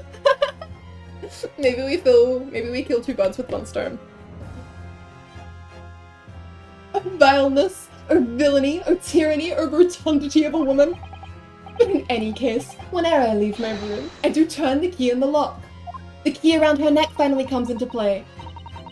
That whole place is falling apart. The locks on the doors are no different. Duncan showed me once how to unlock the door with some turps and a piece of wire. Oh awfulness! Oh artfulness! Oh tyranny! Oh profanity of woman! When is your birthday? April 18. April 18, 2000. I'm 21, turning 22. We will consider your trespassing on some future occasion. But for now, tell the court what you found, what evidence your search revealed. Baby, I am just a little guy. Fat shaming in the 1800s, yeah, there's been a lot of that. Well, I spotted the note that I'd sent him lying on the floor. When I went to pick it up, I noticed something. One of the floorboards was loose, and underneath it, I discovered a secret hiding place. Eh? Yes, we also discovered that hiding place. Inside, we found a newspaper cutting, a photograph, and an empty tin box. Ah, yes. Well, the thing is, when I found it, the box wasn't empty. Oh, she took it. What? There was something in it? Yes. This rather nice key. The key! Oh my god. The way my controllers buzzed just then, that was insane. I wish you guys could have felt that.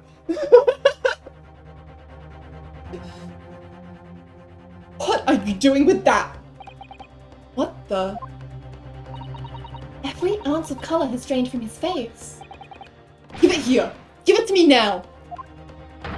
It's mine! I inherited it! What was that, witness? What did you say? You inherited it. No, What's all this about? He inherited that key? Is he somehow tied to the convict? It's obviously important to you, since you've gone to such lengths to hide it. So I took it. I don't know what it's for, but you took something precious from me, so I took something precious from you. So what if it means you can't open something now? I don't care. Give it back this minute. Give it to me. Calm yourself, witness. Mr. Shamspeare has tried, and in one case succeeded, to take the life of 2 lodgers now. Yes, his motive for doing so is the key to everything that's happened. Girl boss moment! Love this for her. It's true that there appears to be no motive to support the accusation against Mr. Shamspeare, at first. But considering everything we know now, I think there is actually something that could explain it. What? I need to recall every piece of evidence at our disposal, everything we've seen and heard. Because I'm sure that I just caught a glimpse of the link that runs through all of these events. In that case, counsel, I must demand that you present evidence to the court in support of your claim.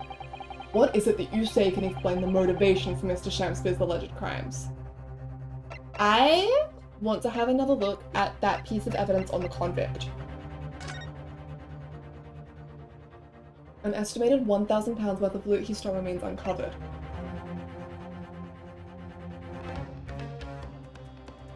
Head pats!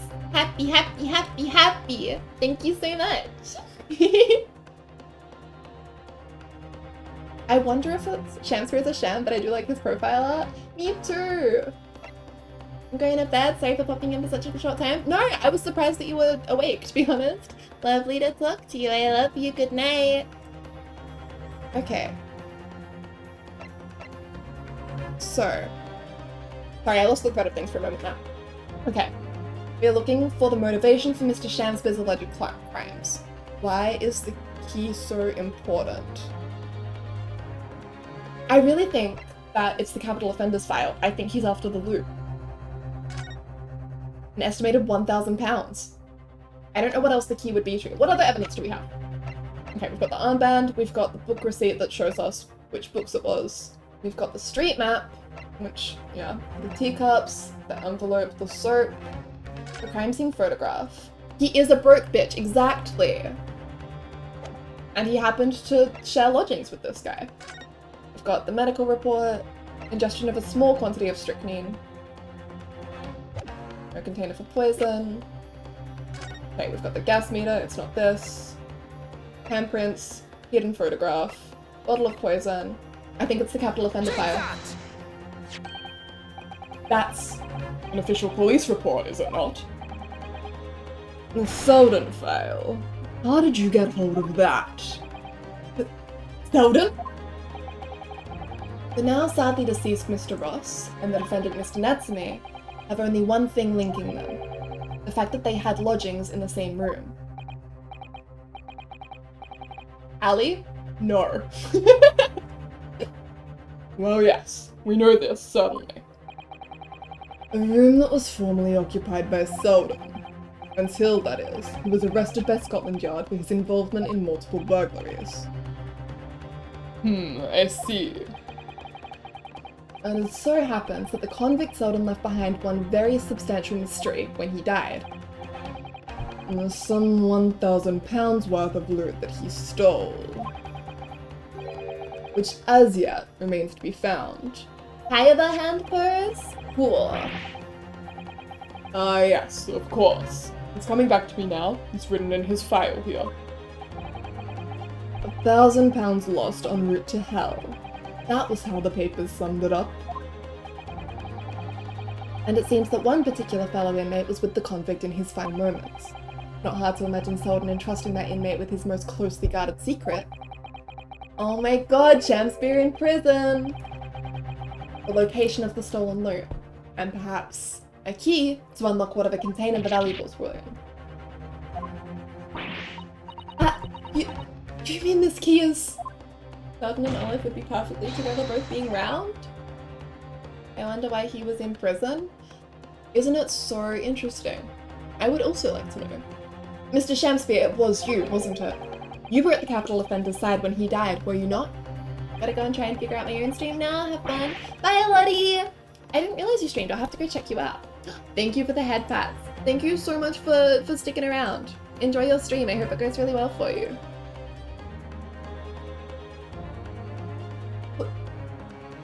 Oh, thank you for the hydrate. Oh my god, and posture check.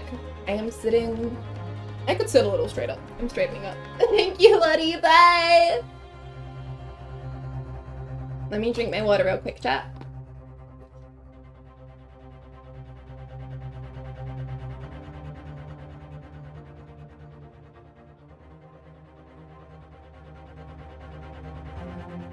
Okay, where are we? What are you talking about? There's a false charge, I tell you, a false charge. Drink it real slow. That's not fun. I'm like Ryu, I have to do things fast. My hobby is talking quickly. The name of the inmate who was with Selden at his death isn't noted in this file. Aries, maybe so. I don't know, I think I made a bad judgment. Being fat doesn't immediately make a great partner. You know. But a simple telegram to the prison where he died would quickly tell us how false the charge really is. Ugh. But even if it's true, why would the man be so intent on killing every subsequent occupant of the convict's lodgings? There's only one explanation for that, my lord. It was in that very room that Selden hid his loot. Phew! Look at you go! So, it all comes out. Yes, and having established that, all of Mr. Shakespeare's subsequent actions start to make perfect sense. When he was let out of the prison following Selden's death, he made immediately for Mr. Garradep's lodgings in the hope of renting Selden's old room. That's right, he was really insistent, and Garradep was like, no, you can't have that one. However, the retired army man was unable to offer him the accommodation of his choice. Because Selden's old room had already been let to somebody else, Mr. Duncan Ross. Which is why Mr. Shakespeare subsequently devised his gas-based plot to kill the occupant of the room. And like Ben Zeeks doesn't fight you after he realizes you're right about the truth and works with you instead. That's what I really admire about him. He's a really good prosecutor. He's so smart, he's really fun, he's not adversarial without point. He's committed to the truth. Every trial with Ben Zeeks feels like the Game 2 trial with Miles Edgeworth. Game 2? Yeah, it is.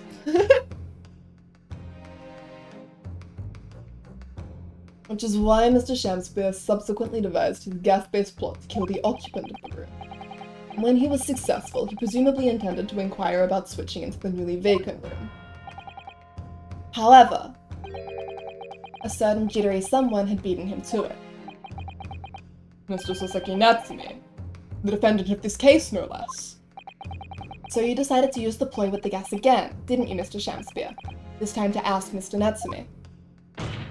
What is it with scowling prosecutors that's so attractive? I want to find what makes him smile. Exactly. To me, it's the arrogance. That's why I'm a big Godot fan. Ah. All for one simple and avaricious reason. To get your hands on the 1,000 pounds of loot left behind by the dead convict. Silver Samurai for Edgeworth. Breakdown. I can fix him. We did it, boys. Opposite for Himbos, though, I can make him worse. I want to make Sholmes exactly the same. What? Oh my god, listen.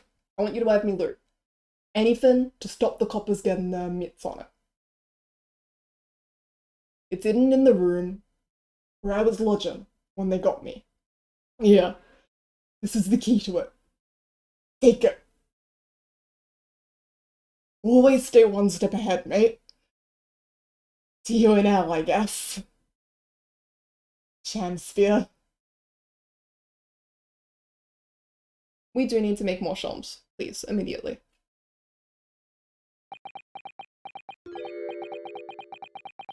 Fine.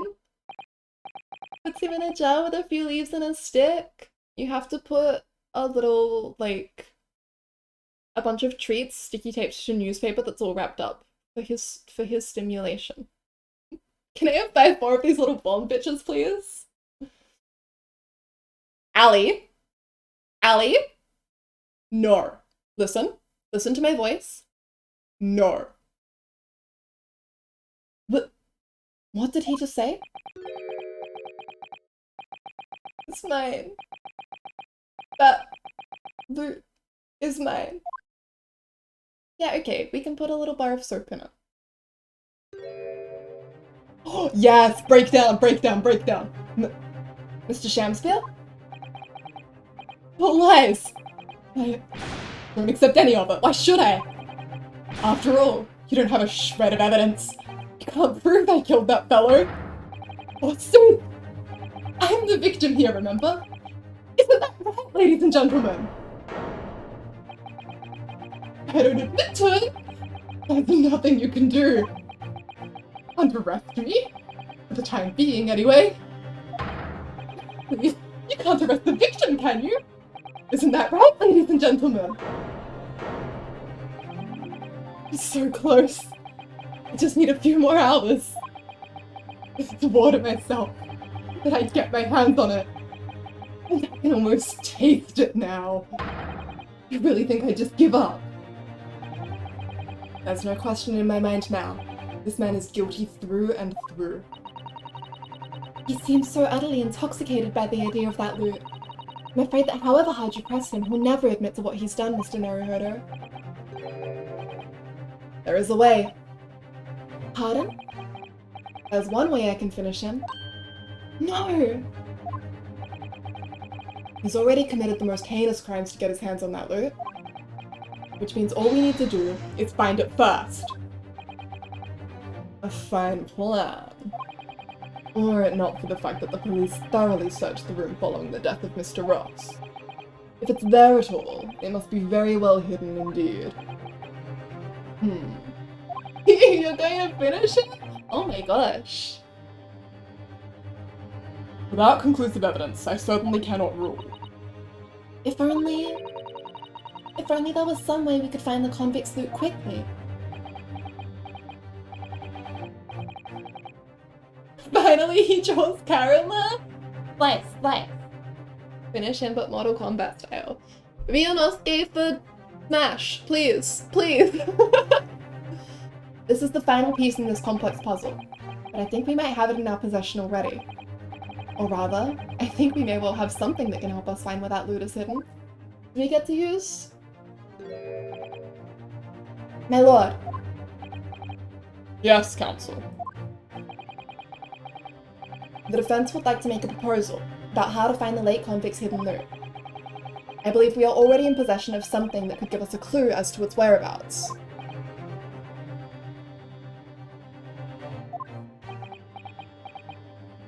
He's so polite. I love him. It's our last chance, so it has to be worth the gamble. Besides, we've used the same technique once already, and it definitely paid off then. We do! Great, okay, we get to use Sherlock's thing. Pog, pog, pog, pog. Very well then, counsel. Let the court hear your idea. What do you propose we can use in order to locate the hiding place of the deceased convict's haul? We don't have it, but surely we can present the handprints? I want to use this. This will work. Take that! If I'm not mistaken, those are Mr. Shamspeare's handprints on the wall of his lodgings. That's right, my lord. Exposed as a result of the defence's independent investigation of the scene. Based on a wonderful new discovery in the field of forensic science by the great detective, Mr. Sholmes. A great detective? Is that some kind of joke? Do you really think I'm going to be daunted by a man with such a ridiculous title? I should think the great bard ought to recognize such a title when he hears one, Mr. Shamspeare. Perhaps we should compete for the honor of most ridiculous title? Sherlock Sholmes himself! I love him, I love him, I love him, I love him, I love him, I love him, I love him. Sorry, your streamer broke. What are you doing here, great detective? Your usual haunts are the filthy backstreets of the capital, are they not? Ah, Mr. Reaper! It's been too long. No? What would make you think that, Josh? Anyway. No, not that one. Kiss, kiss, kiss, kiss, kiss, kiss, kiss, kiss, kiss, kiss. Sometimes you just gotta gush. I just hear I love him, I love him. I don't know what you're talking about. That doesn't exist. I never said that. I never said any of this. Okay, hang on. Yeah, let me stay there. Ah, wrong thing. Okay, I'm here. Yo, Ellie! Perfect. Don't bonk me. I'm just giving his cheek little kisses. That's not bonkable. I'm just so happy. I like to think that he, like, crawled into the courtroom on his belly. You know, he, like, slithered his way out of the public gallery and, like, shimmied up on his tummy so that no one would see him. I love him so much. And I see your complexion has worsened since we last met. Interesting, interesting, interesting. He backflipped off the gallery then JoJo poses. I would love to see him attempt a backflip, except I wouldn't because I think he would snap his neck and die. Although he is pretty flexible. He does tend to hang upside down off evidence a lot. Mr. Sholmes. He does know Lord Van Zeeks then. Well enough to say something like that in any case. Well enough to— Sorry, detour. Oh my god, Phoenix ass. This is not where I want to be right now. I want to be here.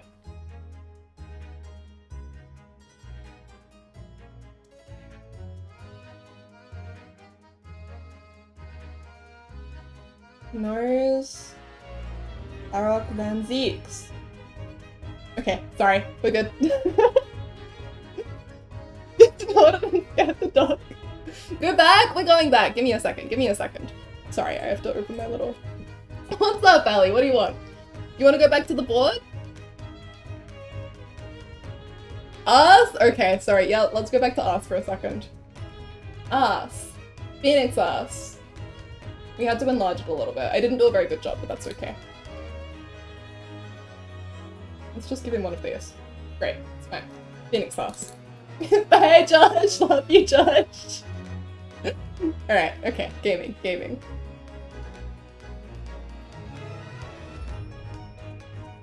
He does know Lord Van Zeeks then, well enough to say something like that in any case. Mr. Sholmes, though you may be heralded as a great detective by the population at large, That does not give you the right to come and go in my courtroom as you see fit. If I may, my lord, Mr. Sholm's newly developed scientific method has helped us to uncover vital clues in this case already. Clues, you say? I call them skin prints, my lord. My method identifies every location touched by an individual under scrutiny. It's the method by which we were able to ascertain this gentleman's gas pipe activities. Ah! You need only a small sample of something the individual has previously touched to make an indicator solution. Brady! You've come at the perfect time, we've got Sholmes! In your case, sir, I used the teacup you had been holding. Elementary! So now, Mr. Naruhodo. Yes? What am I to use as a sample to make the indicator solution this time? Thank you for offering to help, Mr. Sholmes. When the convict was arrested, he was living in what is now Saseki-san's room. You need a sample to help locate Selden's loot that is hidden in his old room. What form will the sample take? Let's have a look through the court record. We can present evidence or a person, which is pretty interesting. Something that he would have touched. I don't know if he would have touched any of these things. If we flip to people. Holds his hand. Yeah, Sholmes, I think we actually need to check for things that you've touched. But can you spray to get your sample? I need you to give me your hand. Thank you. Present a person.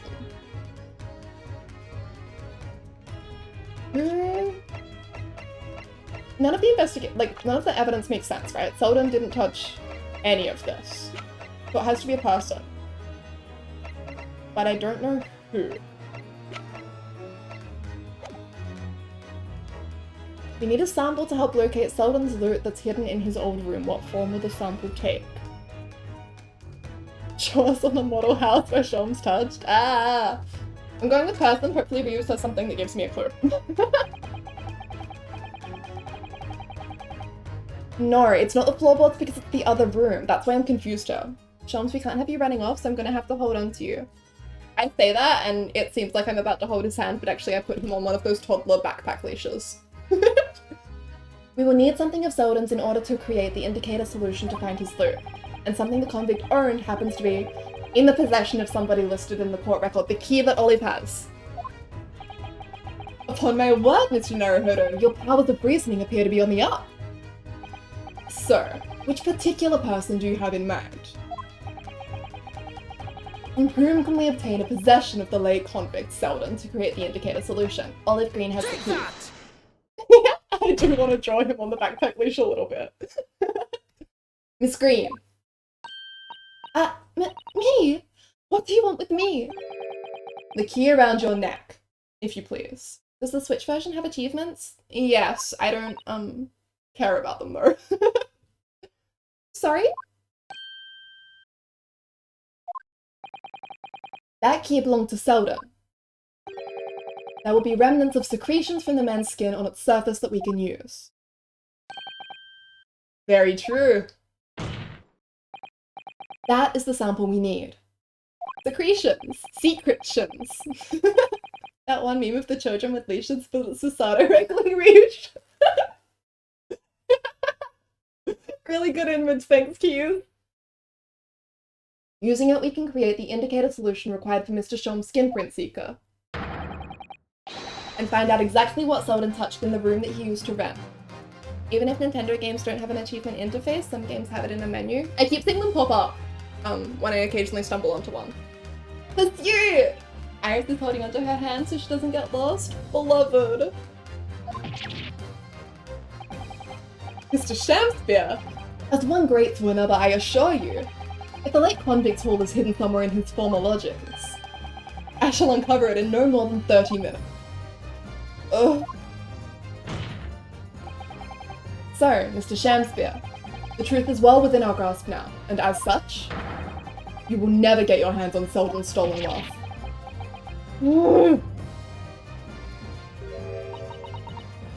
In that case, I'll gladly let Mr. Sholmes have this key. No! Give the key to me, the detective shan't have it! It's over, Mr. Shamspeare. No! No!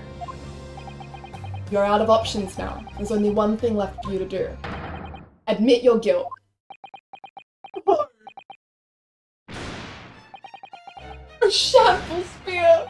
Despair! Be thy name! Break down, break down! Lying down on the floor surrounded by confetti. Beloved! That's how I want to go out.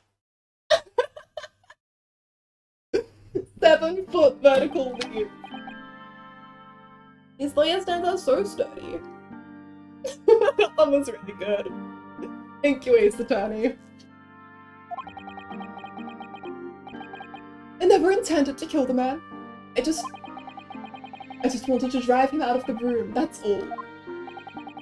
So you'd have time to find the convict's haul of stolen goods.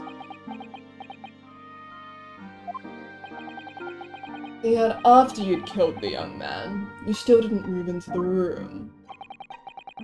I asked the landlord, of course. I pleaded with him, but he refused. Why? I was 3 months behind the rent, for one thing. Mr. Garrideb really has had a lot to put up with. And he had the gas repair work done immediately afterwards, putting the room out of action for a while. And then, Japanese men swooped in at just the right moment to sign the new lease. Oh, Mr. Natsume. What unfortunate timing.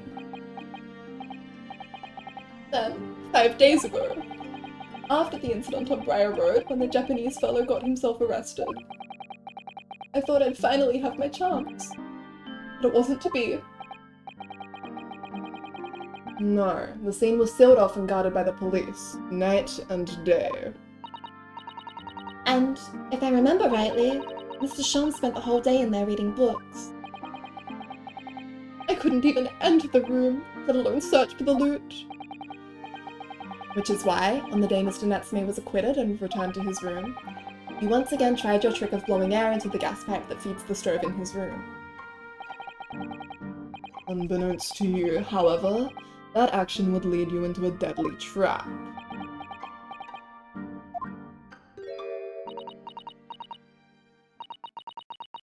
William Shamspeare? How does it go? To be, or not to be? That is the question. From Shakespeare's Hamlet, Act 3, Scene 1. He's like, I didn't mean to kill him, but I'll do it again. Yeah. Well, let me tell you, in your case, it's not to be. That is the answer. You deserve to die for what you've done. Thank you, Brady. We did it! She's got the drama.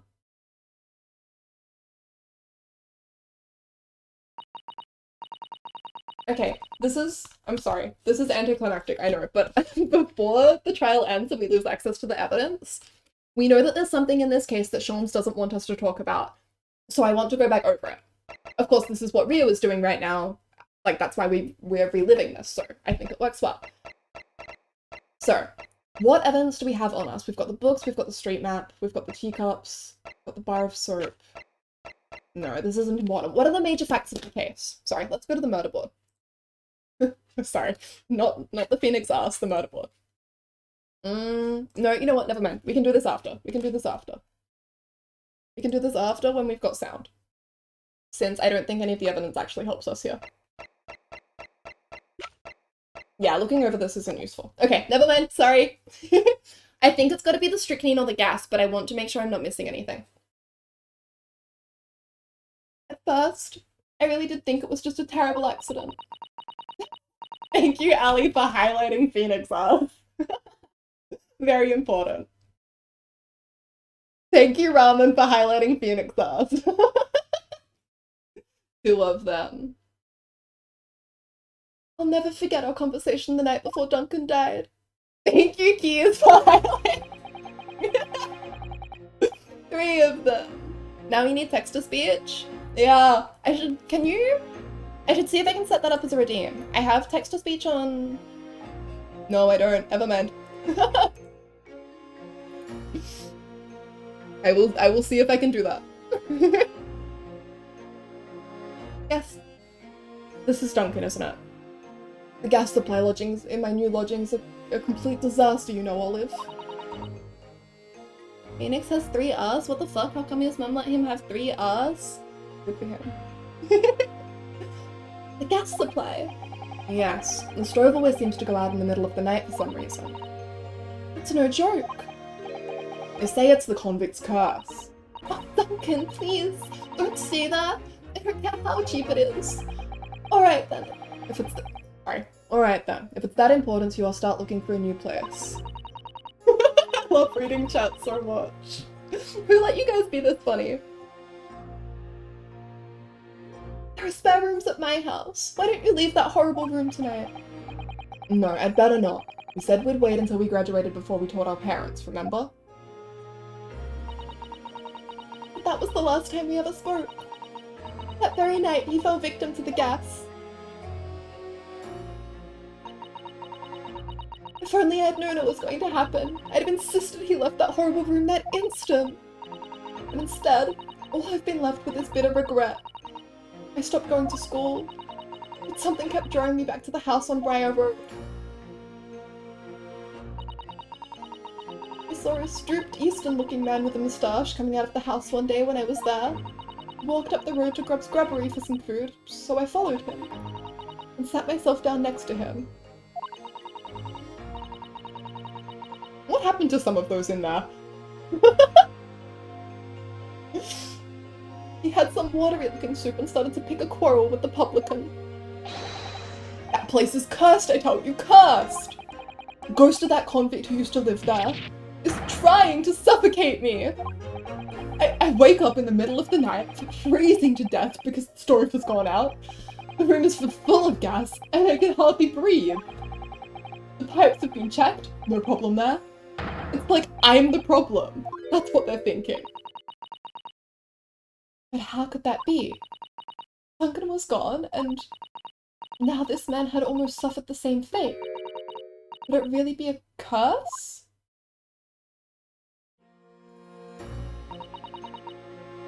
Then I remembered. A rumor I'd heard about how the gas companies go around investigating the gas installations. A rumor? Ah, you mean... Yes. Everybody's heard the stories, it seems, about how they go around checking the pipes. How anything connected to the gas can be extinguished by blowing air into the pipework. That's when it started. A little flicker of doubt in the back of my mind that just wouldn't go away. Not really an accident, though. Oh god, she sounds like me. Me about a soggy. I mean, anyone who'd gotten gas checked would know. Exactly! Once I'd had the idea, it wouldn't leave me alone. It plagued me day and night. So I bought this at one of the black markets in the East End. A black market? I'd never been. I just heard people talk about them, and you really can buy anything you can think of there. In some ways, being able to get my hands on this so easily made me even more determined. I had to find out one way or another. Was Duncan's death an accident? Or was it murder? Me about a soggy! And your chosen method for establishing the truth was simple, but highly effective. That was her small business! Mere poisoning on the gas pipe you suspected the man of tampering with. And wait. If Mr. Shamsky was innocent, nothing would come of what you'd done. But if he was guilty, he would pay for his crimes dearly. So why didn't the strychnine kill? I found out the name of the man I suspected, William Shamspeare, and then I wrote him this little note. I have information regarding the death of Duncan Ross. Come to the Slug and Salad on Briar Road at 5 PM on 17th. Don't tell anybody else about this letter or the meeting. It is a matter of utmost importance.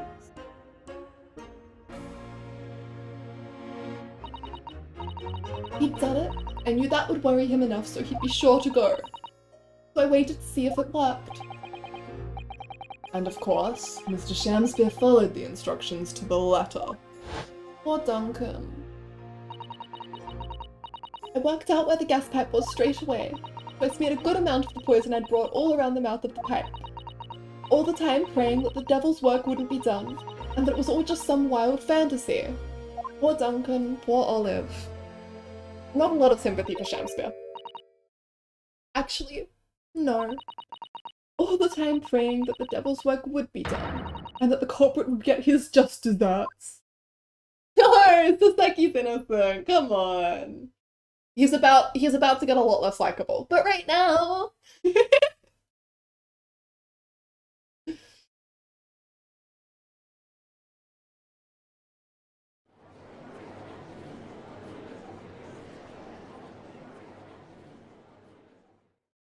Kinda sad.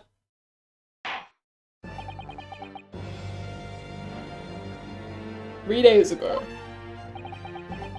when you were first stood in the dock before me, this whole affair seemed relatively straightforward. Affair. Yes, my lord. I certainly never imagined the depths of depravity that we should subsequently find lurking behind the scenes. It has been a long road, my Nipponese friend. Oh, yes. And one I certainly didn't envisage walking with you. I can't believe we didn't get a leg slam this case. Misery, misery. Nevertheless, together we have reached the light at the end of the tunnel, as it were. We were robbed! It's scarcity. Scarcity makes it more valuable. Miss Green.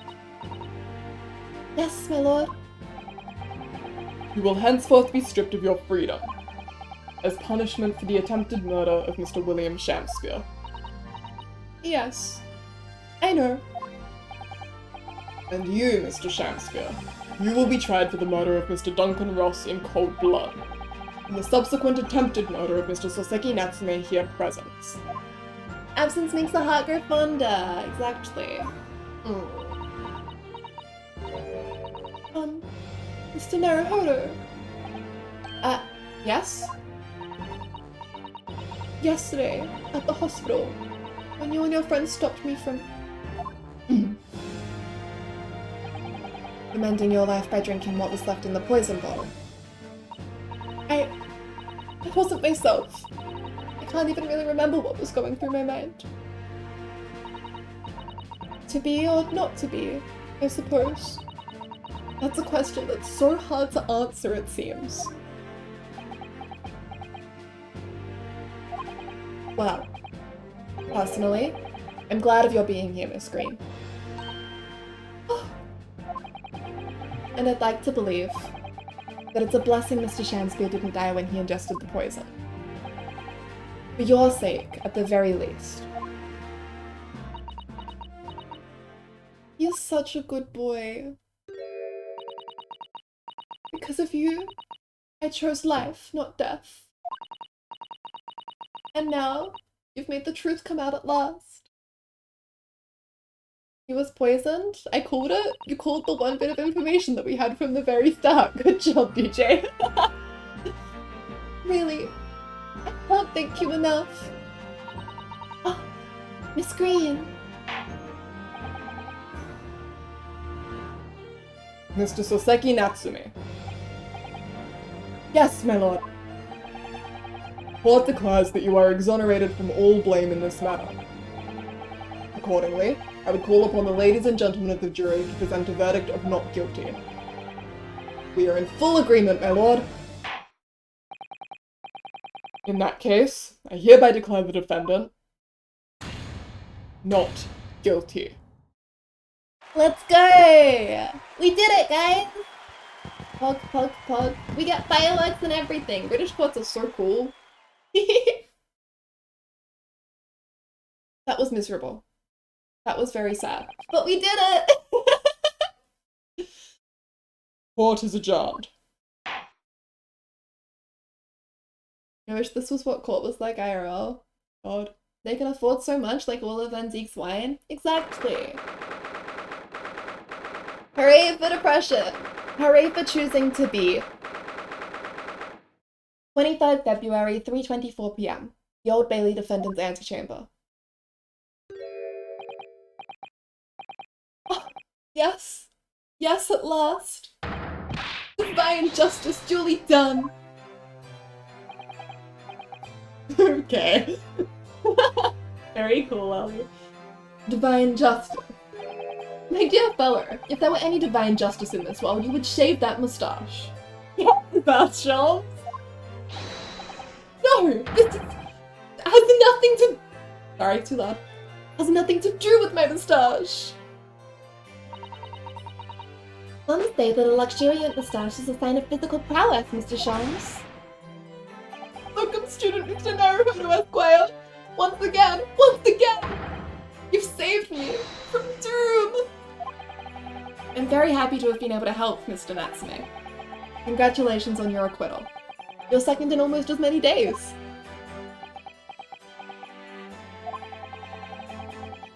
I was first acquainted with and gained affection for English literature whilst in our great homeland empire. And then, by a twist of fate, I was brought to the land that bore the fruit of that literature. Only, the city of bricks and mortar became my prison. Try as I might, I never found my feet here. In the end, I confined myself to my room and lived life through friendly old books. You've had such a difficult time, haven't you? Ah, but a week ago now. I dragged you out of that dark and dingy room of yours, did I not? You did. And I've seen more of life in this week than in all my years to date. And for the first time, I feel I've begun to see the true face of the English that's so far been hiding from me behind the wall of fog. My dear fellow, there is nothing special about the true face of the English, as you put it. Wheresoever one goes in the world, humans are human. There are few genuine differences. Nice guy Sholmes. I love him so much. Yes, I think you're right. I finally started to see that, and I've come to understand something. I've worked out why I was attracted to English literature in the first place. It made me see that whatever our nationality, we humans all have the same hopes and fears. We're all just doing our best to live. Well said. I've come to feel the same way.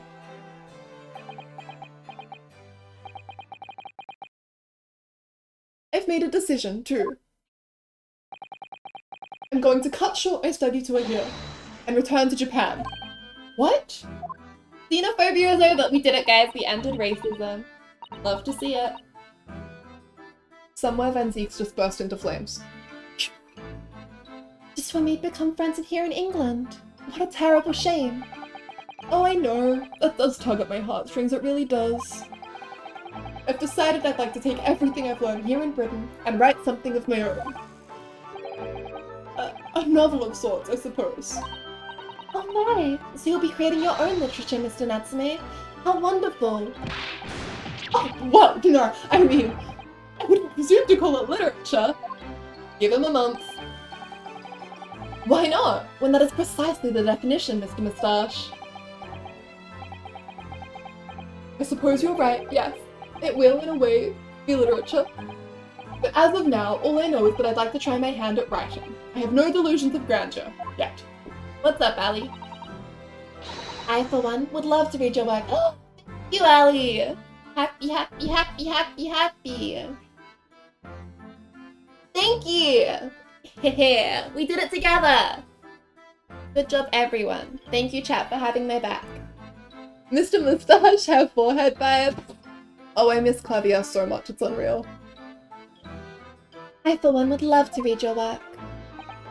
Wow. All things considered, it may be for the best. After all, thank you, Keys! Yay! I got so many headpats today. Happy, happy, happy. Clav Gav. Beloved. I miss him. After all, you have once again emerged victorious. From a battle with the Reaper. That's very true.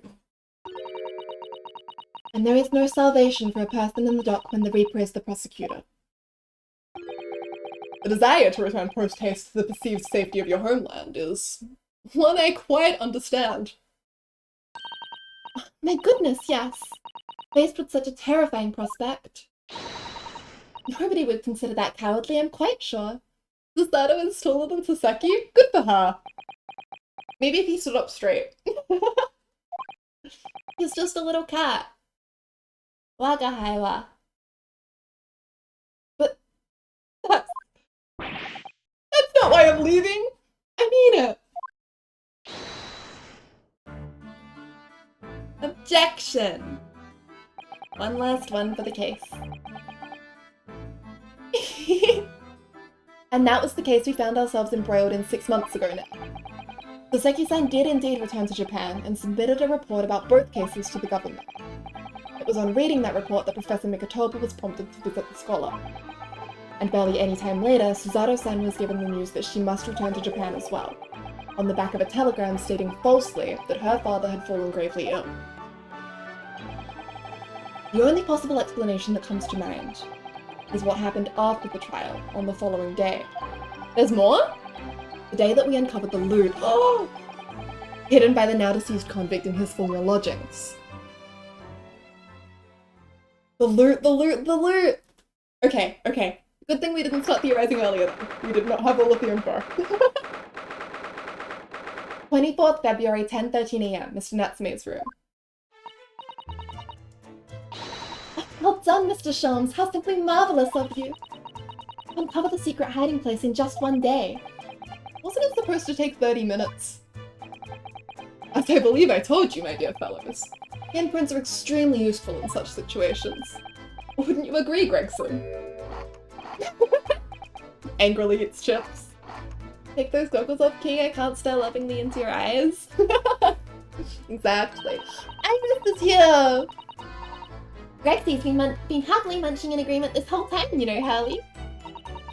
Happily? I think perhaps humorlessly might be closer to the truth. Gotcha. So, it transpires the man fashioned a hiding place in the ceiling. And what's in it? What exactly is the loot? Let us look then, if you're ready. Let's examine the late burglar's haul. What have we got? What is that? Oh!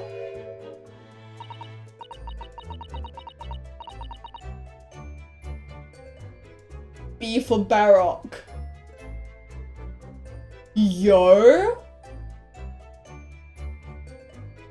Murderboard for fucking real. Alright, let me just take a screenshot of this that I can save. Want access to this. Okay. Alright, okay. That place. It looks to be some sort of neckband or collar. A collar? It's huge though. Look at all the gemstones set in it. I can see why it was claimed to be worth £1,000. Perhaps I could have it as a belt. Oh, have you noticed on the inside there are some dark stains. B for Basogi, exactly. You don't think they could be blood, do you? I mean, there's quite a lot of it. It could be wine.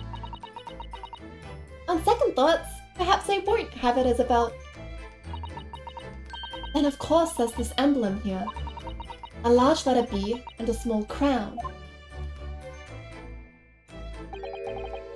What does it signify, do you think? Oh, I hadn't noticed that.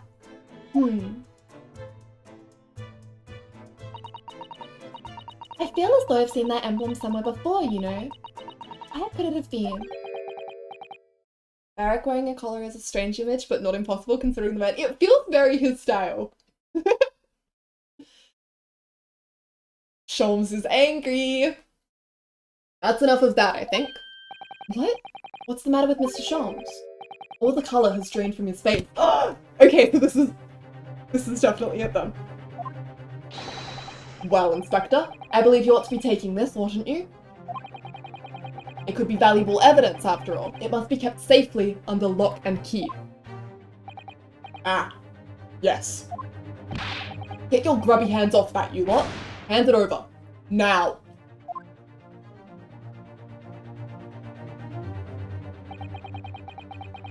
I'd never seen a collar that large before, and all those jewels certainly looked to be extremely valuable. But that's not what stood out the most to me. At least, not once I'd noticed it. Gregsy definitely knows something. Gregson is in on this fully. Those dark marks on the inside of the collar, those stains. They really have been blood?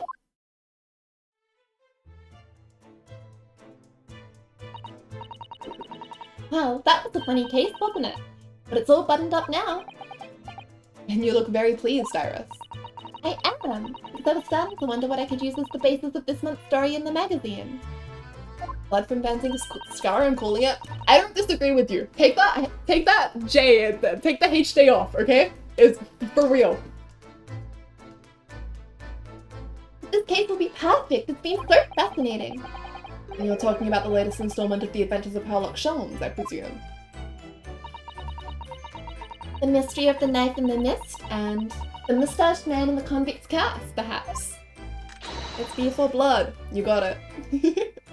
I could make it a two-part story. Oh, I can't wait. A word, please, Iris. Yes? What is it, Harley? I'm sorry, but you can't write about this case. It's out of the question. What? Why not? It's a great case. Then I shall have to insist that you limit yourself to the first of your two titles. Second must never be written. Is that clear?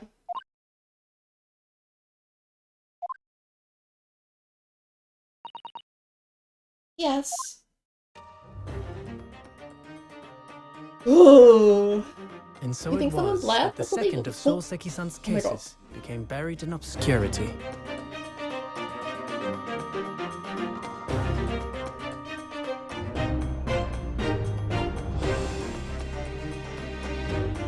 Now, looking back, I feel I understand. I can see why Mr. Sholmes forbade Iris from publishing the story. It would take a little longer before I saw the link between everything that had happened and would happen. For it wasn't until 2 months after the arrival of Susato-san's letter that events began to unfurl again. With an incident that took place at the very heart of the eagerly awaited Great Exhibition of London.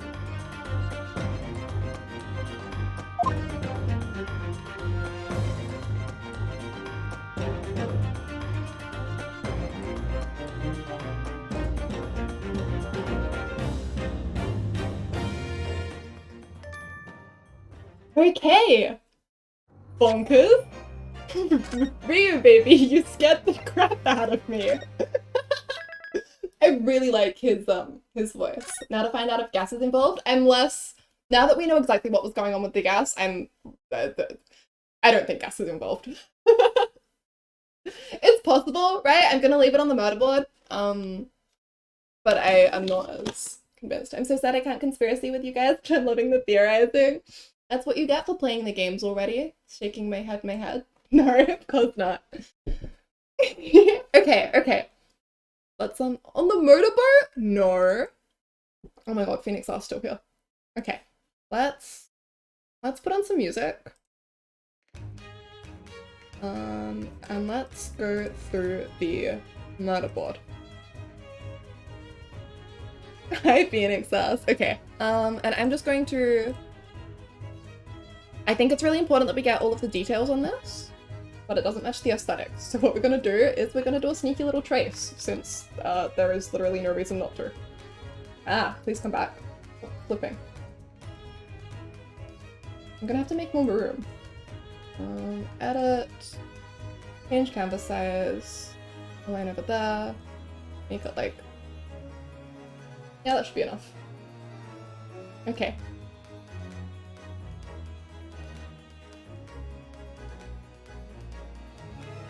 Alright. Let's rough in our little collar. So, we can see it's got like... Hold on, let me pick the right color. We can see it's got like 4 gemstones. These don't need to be precise, I just want to make sure I don't like miss anything. Got a fancy bee. It's got a little like crown. Please. Crown on top. This is all in like a little frilly blah, blah.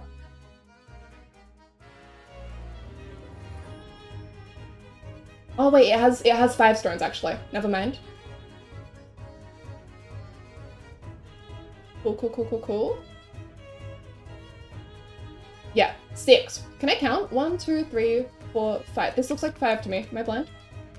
Okay, as long as you're the one who's blind. Alright. Okay, and then it's like got its little like collar mechanism here. This doesn't need to be precise, blah blah blah blah blah.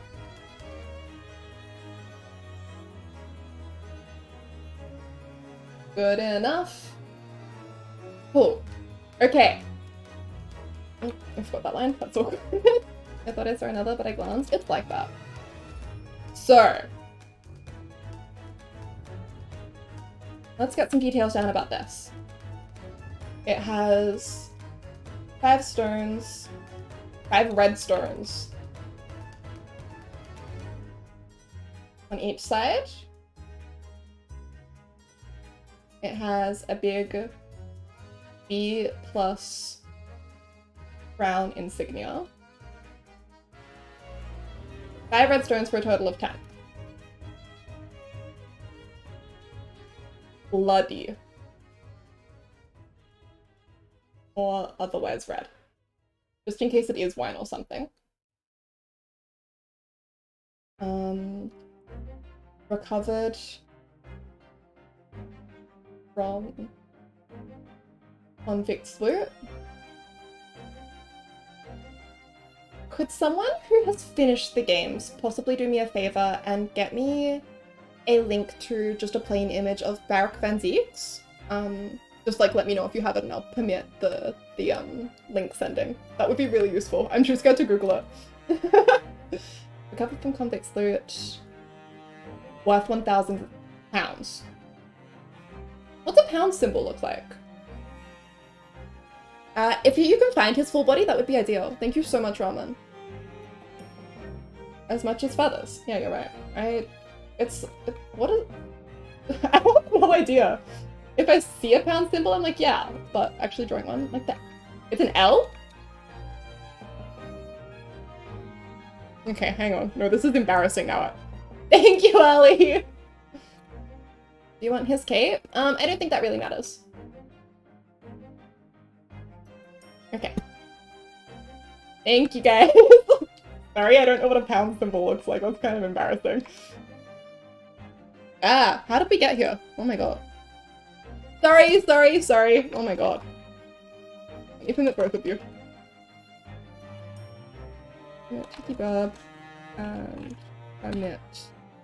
Ramen. Sure.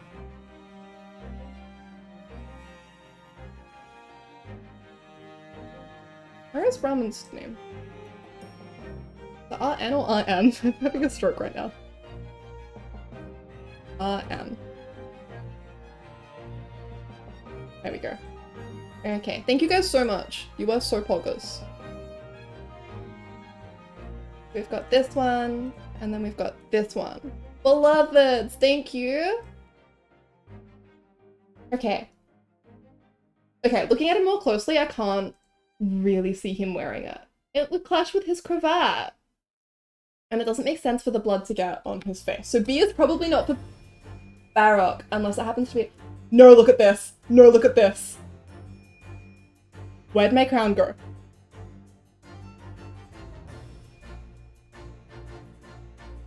Okay, like he wasn't wearing it, but this has definitely got to be one of his heirlooms, right? Because this shape on the top here, let me cut that out.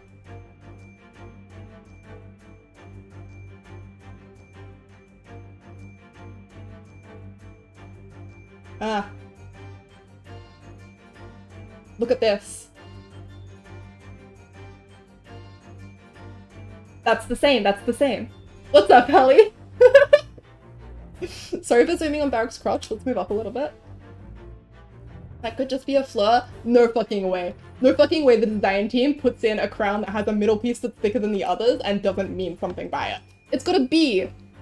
Okay, the B doesn't have to be for Barak, that would be kind of weird. It's more likely to be a Z for Zeeks. Put the collar on him. Okay, hang on. Let me turn my tolerance up. Let me turn my tolerance way up.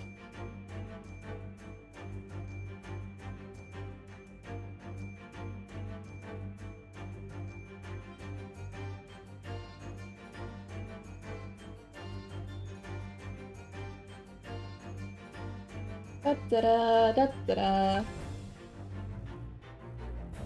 Oh my god. It is huge compared to him. It does not stand for boards, which are also on his belt.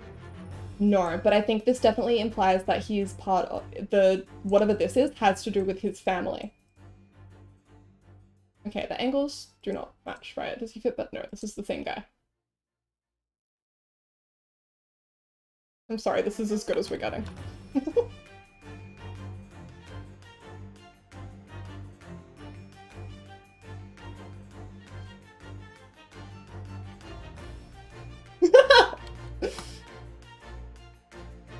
The B looks like his objection font, which is obviously important. You are so right, Keys.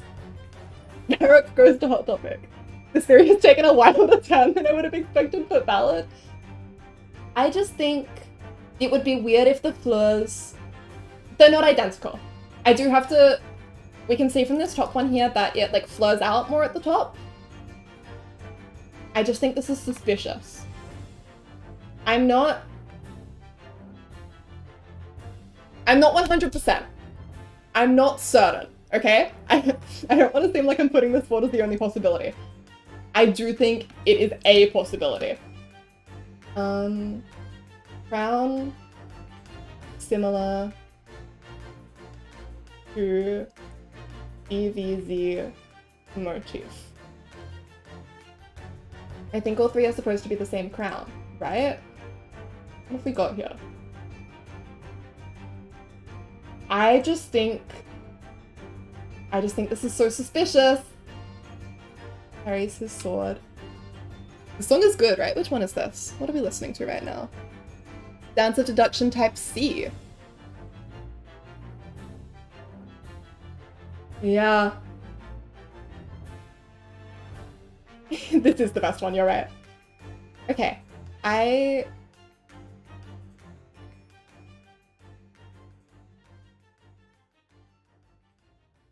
Why doesn't Shams want us talking about this? I'm trying to come up with outrageous theories to make Peaches sound normal, but man, she's got me beat here. What? I think I'm being that deranged. I think this is less deranged than many of the other things I've said. Come on. Meg Kazuma Juliet poison theory? That's nothing. Even I know that's nothing. And it certainly has lost some weight. We can now remove this because we know that this isn't the detail. This is not why they called him back.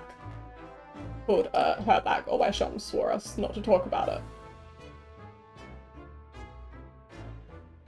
We actually didn't find out why strychnine caused him to come back to life. We are missing information on that. No mention of how Shakespeare lived. I don't know whether to dismiss that as a plot hole, which, like, that's fine, whatever. No, that's a pretty significant plot hole. Okay. A mention of how Shakespeare lived. And isn't that convenient? We can make assumptions. We can assume that it was part of the dosage, that it was about the time that had been there, but the truth of the matter is we don't have any solid information on that yet. I thought the poison was based off the fake death potion they used in Romeo and Juliet. That's why I've been calling it the Juliet poison, right? It really could have been used on Asogi, I just don't know why. I can check the transcript? Yeah! I mean, if it's in there, that would be poggers. What if it's just a small belt? B for belt? Perhaps. Okay, whatever. You know what? I need to make a space for Selden. Selden.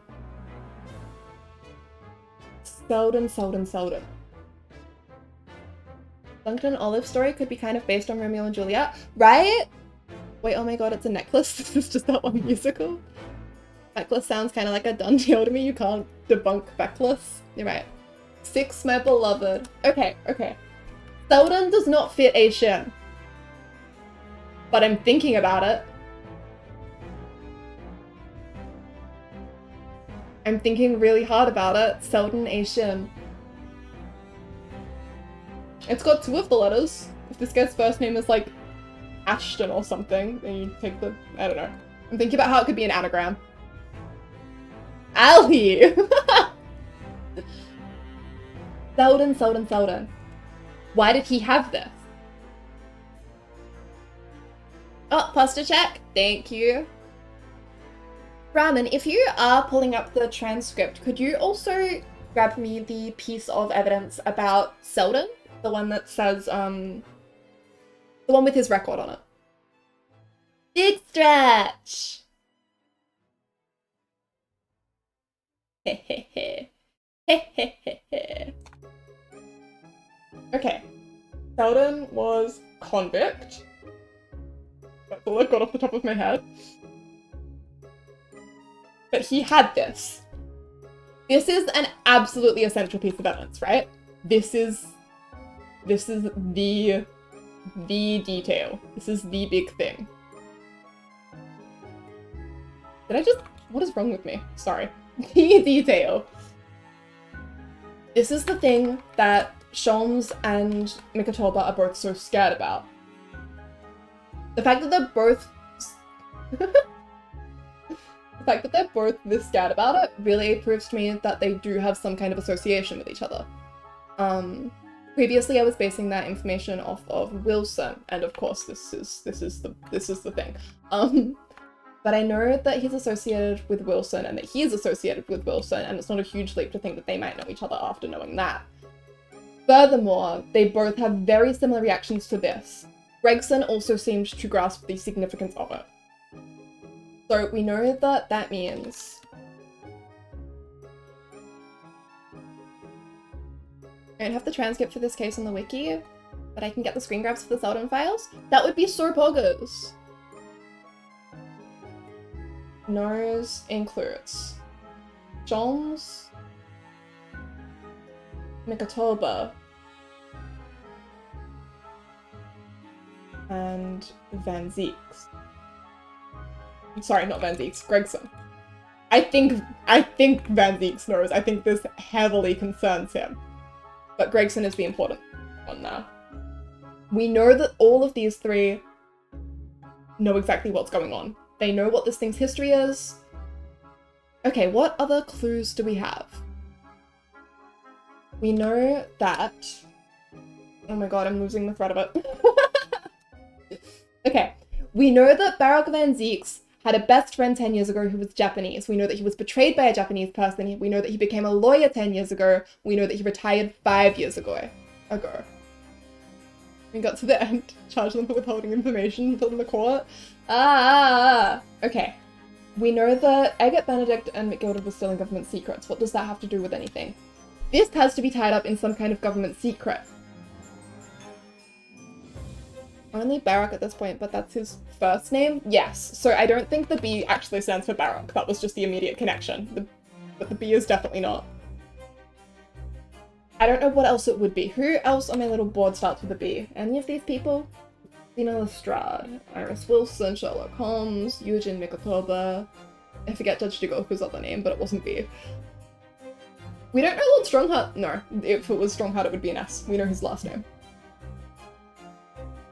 Bolshevik! Bolshevik! Bolshevik!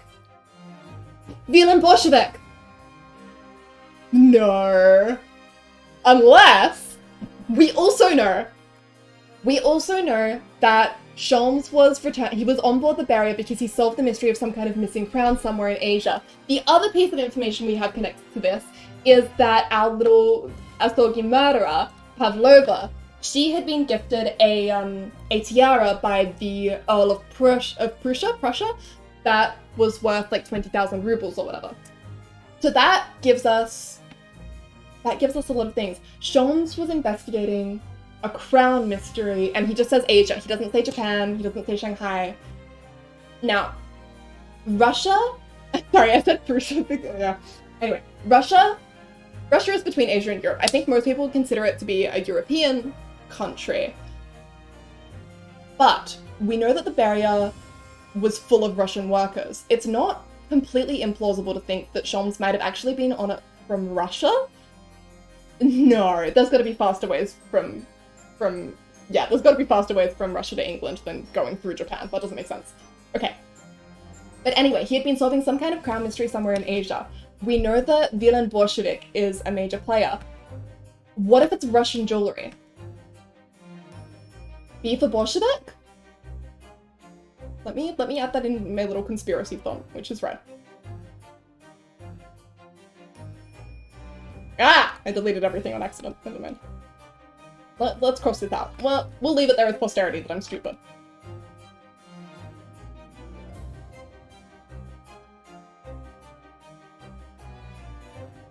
I don't know how it's spelled. I think it's like that. Phoenix. Okay. I think I'm onto something here. I really think I'm onto something here. Okay, so that's a really important clue then. So, at some point in the past, there's been some kind of incident between Russia and England and Japan that involves the Bolshevik gem. Now, Bolshevik is a Russian revolutionary. What is he Russian? What is he revolutionizing? Could it be that perhaps his family used to have the throne but no longer do? And that's why he's having like a coup or something? I don't know. I don't have any kinds of information here. I have Bolshevik. A fancy Russian collar goes missing. A convict has it. When on earth was he convicted? You solved it, Brady? You got it?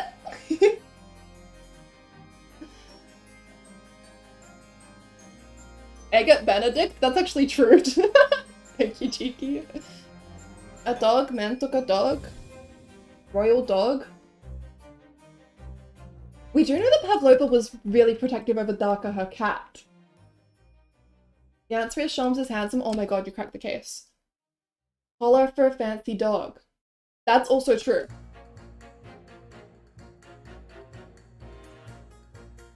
No, they said it was really large. It could be for a large dog. Or... in which case, it could be literally anything. It wouldn't necessarily have to be Bolshevik. It could be... Bolshevik? Where's... I know I've got that written down somewhere.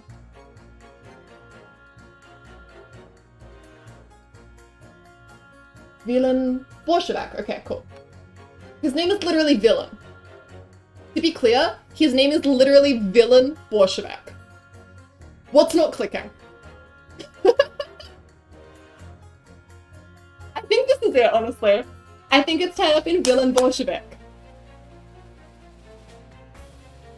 Okay, some kind of Russian gem goes missing. This provokes some kind of international incident that then has to be covered up. I don't know if this part of why Van Zieks feels like he's been betrayed. I'm not sure.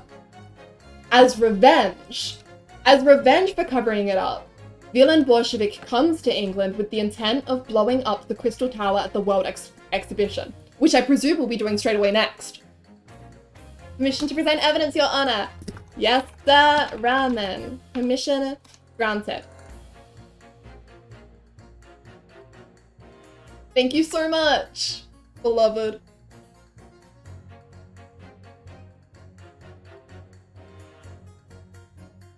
You are so helpful. Thank you, thank you, thank you. Okay, we've got this one. We've got... You gathered so much. God bless. We've got this one. And we've got this one. Queen! Yes, you hit the end. We have just finished the second case. I'm going bonkers right now. Okay. So, Zelda. Which one is that? 18 counts of burglary. 18 counts of burglary! 6 counts of suspected murder. Died of natural causes whilst in prison. His final moments witnessed only by his cellmate. The estimated £1,000 worth of loot he still remains unrecovered. Corrupt autocracy? Interesting. Okay, Manchester's Strange-Way prison announced the death of convicted murderer and burglar Selden by natural causes in the early hours this morning. He'd been suffering with fever since the end of October. Alerted by the shouts of his fellow cellmate, who we know was Shamsphere, medical staff arrived to find him already dead before his capital punishment could be carried out. Okay, Scotland Yard's file about the convicted criminal Selden that includes the newspaper article of him dying of illness in prison. A newspaper article about Selden, a criminal sentenced to receive the death penalty. However, he died of illness in prison whilst his loot remained undiscovered. Okay. So. Sorry, I've got so many tabs open. I don't need this one. Yeah, you can save that. I've been working on my little overlay. And I don't need this one. There we go. Are we being deranged? Thank you, Queen, for replacing all of his missing chalices. Yes, we are being deranged string borders. I've got this shit on lock. Okay, so, Selden, convict. He had, oops, not red text. This is facts. This is facts, we use brown. It was 18 burglaries and 6 murders.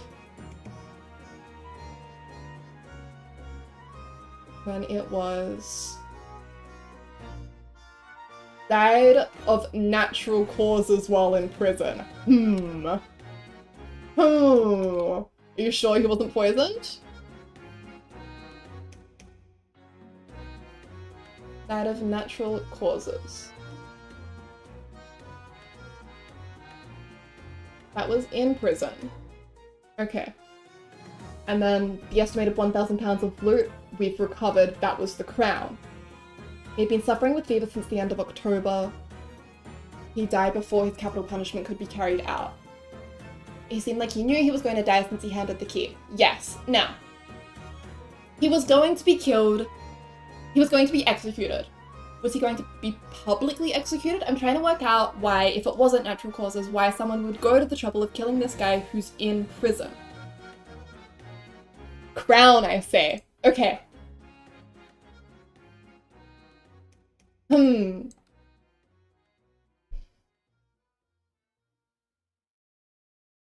Bolshevik collar. It doesn't...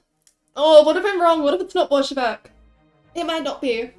I just think it's so convenient that this mysterious Russian revolutionary, his name starts with B. And we know that there's been this whole thing with Russian jewels recently. We know that Sholmes was investigating a different... Oh! Is that what you think the loot was? No, I know the loot was a necklace or collar, sorry. Or a belt. It was something. We've got it. Okay, I am just saying crown because I have words in my brain. What if Sholmes was investigating... Okay, so this is what I was thinking, right? I was talking to Tony. Hold on, let me shout out Tony because she is so poggers. I think she will be doing this case on Wednesday. I hope I can catch it. I hope everyone else can catch it as well. Anyway, so I was talking to Tony about this and we were like, why would Sholmes go to visit Japan at that? Like, who was going to look after Iris? Necklace was worth £1,000 and the dude stole £1,000. Yeah, so it was, yes, this is what he stole. We know that Sholmes was probably boarding the barrier from Japan because where on earth else was he boarding it from? Japan is where Wilson was. Why would he leave Iris alone and why wouldn't he take her so that she'd have a chance to meet her father? I wonder if the reason that Sholmes went to Japan and the reason he probably thought it was too dangerous for Iris to come was that he was investigating a missing crown. He was he's looking into valuables that have been disappearing because he wants to make sure it's not this, because he needs this to stay real quiet. He doesn't want anyone talking about this. He won't let Iris write about it. He tells Susato and Naruhodo not to talk about it. When Mikatobi gets wind of this, he immediately fakes an illness and summons Susato back. Protect daughter, right? I think it's all wrapped up. Oh, I think he's been looking for that. He went pale when he saw it. Hold on, let me add that to this as well. Let me bump this down a little bit. Ah, why am I always on the wrong color? Jones went pale when he saw this. I think that makes sense. Let me run through it again. Sorry I keep repeating myself. My thoughts, they are so messy. So, some kind of incident occurs involving theft of various jewels and riches from Russia. This is in England, or perhaps Japan, perhaps it's both. Perhaps this is wrapped up in this little group of people here, and includes, I don't know, it could include Asogi. It could. Anyway, meanwhile, right? So, Sholmes knows about this, Gregson knows about this, Mikatoba knows about this. I'm going to go out on a limb and assume that Danzeeks knows about this as well. It just seems bizarre that he wouldn't. So then, Sholmes gets word that there's some kind of missing crown in Asia. So he goes after that, thinking that that might be part of this larger plot. That's important enough to force him to leave behind Iris and not take her to see her father, Wilson. Something that had to have happened 10 years ago to make Wilson leave in the first place, because Iris literally thought that Sholmes was her dad. When Sholmes meets us, he hints that Rio is a Russian revolutionary with 16 assassinations who wants to blow up the Crystal Tower. We know that the Great Exhibition is about to happen. We're about to see the World Fair. Somehow this convict, Selden, is involved. One of his 18 burglaries, not 16 assassinations. One of his 18 burglaries has led to him getting his hands on this. Sholmes freaks out, makes us promise not to tell anyone. When Soseki Natsumi goes back to Japan and Mikatobi gets wind of this, he calls Susato back to Japan. Where does Hound of the Baskervilles tie in, and how did Susato know about that? How does this fix Asogi? Like, how does Asogi tie in? And then Wilson gets murdered for a reason I no longer remember. The reason you don't remember, Keys, is that we still don't know. We still have no clue why Wilson was killed. We know that Jazai killed him, but we don't know why. And then we know that Memo killed Jazai. And yes, maybe it was that he was just outraged.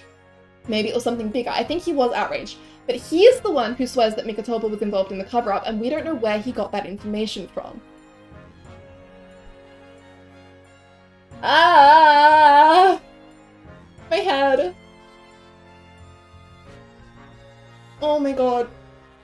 Okay, I still don't get it, but we're getting it. We're getting there, we're getting there, we're getting there.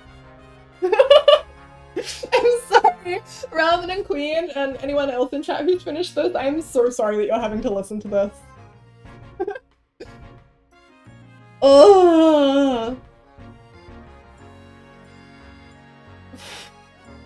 It's probably not Bolshevik. Queen, if you want to post a link to that, go ahead. I won't watch it because spoilers, but it would be cool if other people want to. Okay, I need to do one of the bonus cases to cool down.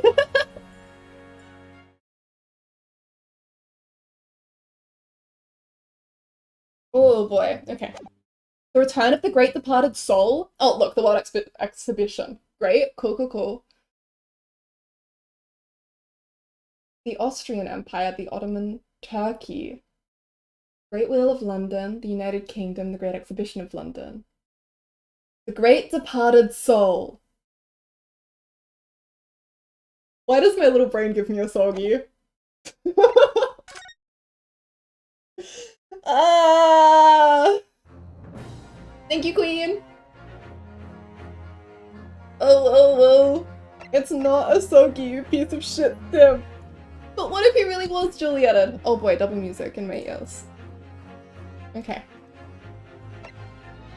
Thank you for the bonk ramen. I just want it to be a soggy so bad. You have an archive of this Let's Play through somewhere? I have an archive? I do not have them public. I need to make a VODs YouTube channel and I will put them on there. They are all saved. I just need to actually put them up. Okay, let's go to escapades. Let's do another escapades. What have we done here? Okay, I will make sure I upload them. Did we do this one? No, we haven't done number 5. I can do that tonight, that's not hard. I didn't realize that was interest, I'm sorry. I'm a bit flattered. Thank you guys. Okay, I will make those available tonight. The upload time might take a while, but otherwise those will go up. Hydrate? Yes, thank you, Strawberry.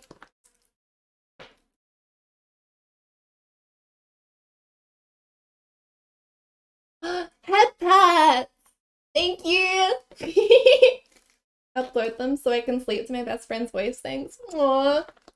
One of the reasons I haven't uploading them is that when we did the first couple, I didn't want to voice act, it sounded really hard, so I wasn't. Because I've been finding my footing with these streams. They're not entirely consistent, which is the reason there's no uploads, but I will, like, whatever, you know?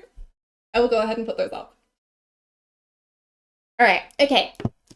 5th of March, 2:40 p.m. Naruhodo's legal consultancy. Your theories are always so fun and I'm sad I missed a good chunk. I'm sad that I stopped streaming at this time that I was streaming before when we could hang out all the time.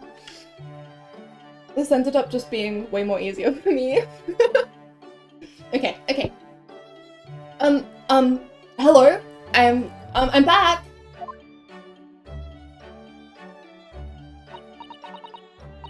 Oh, hello, Mr. Naruhodo. Did you have a good outing? Oh, let me change the, title. Escapades. There we go.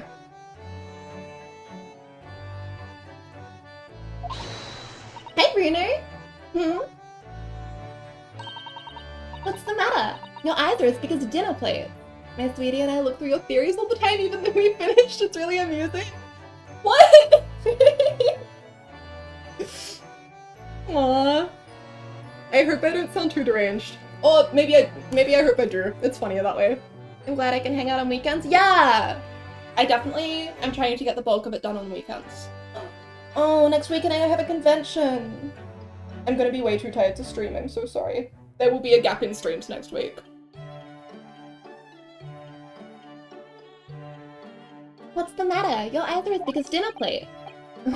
Iris, I wasn't expecting to see you here.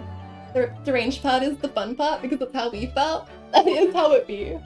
Convention, good luck at it. Thank you!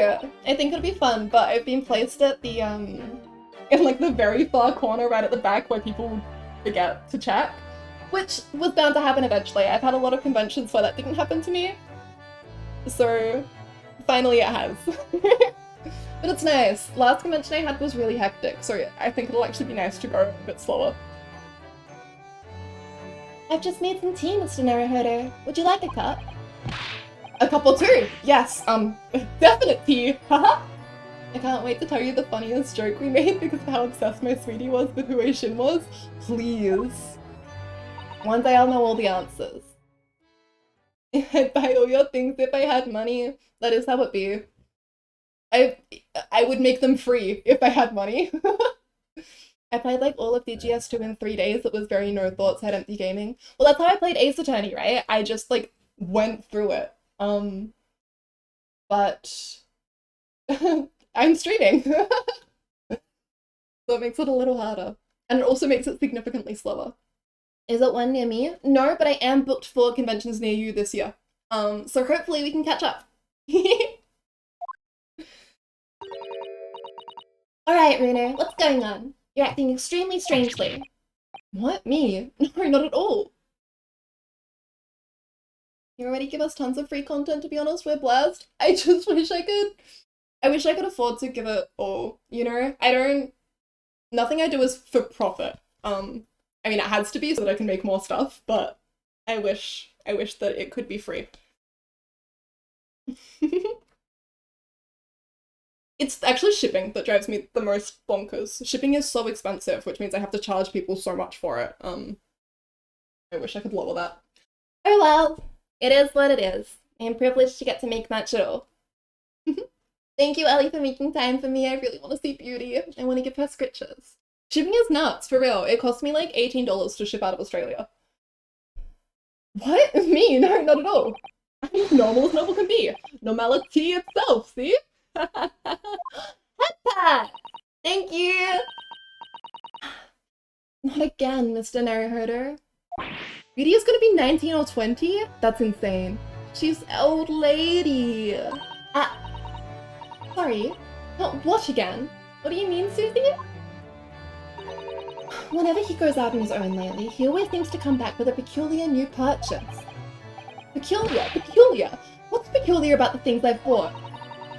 You seem to think anything British is a curio you simply must have. You keep buying items of bric-a-brac even though you don't know what they are. Wow, there are rather a lot of bric-a-brac shops and pawnbrokeries and the like around here. It's when I've been to Lord Strongheart's to give my weekly report. I'm always so nervous beforehand. On the way home, I just find myself in those shops and... Yes, alright, I can't deny it, I've bought something. You're right, you can't deny it, because your eyes are wider than ever. You really ought to put up a warning sign about them. They're bigger than some potholes around here. Retail therapy. I love him. It's hard to resist things in the bric-a-brac shop. It's also cheap. Mr. Shams has given me lots of useful advice about how to pick out the real bargains. You must remember, Bruno, that Hurley likes to have fun with you. Take his advice with a big pinch of salt. Well, that's true. That thing he told me was a pot stand wasn't a pot stand at all. But I'd never have guessed it was the collapsible top hat. Wait, I really want to go shopping with Shams. No, and I'd never have guessed that you could fill up this one empty room so quickly. Honestly, it's overflowing with things we don't need now. I mean, look at those scales. Not once have you weighed something on them.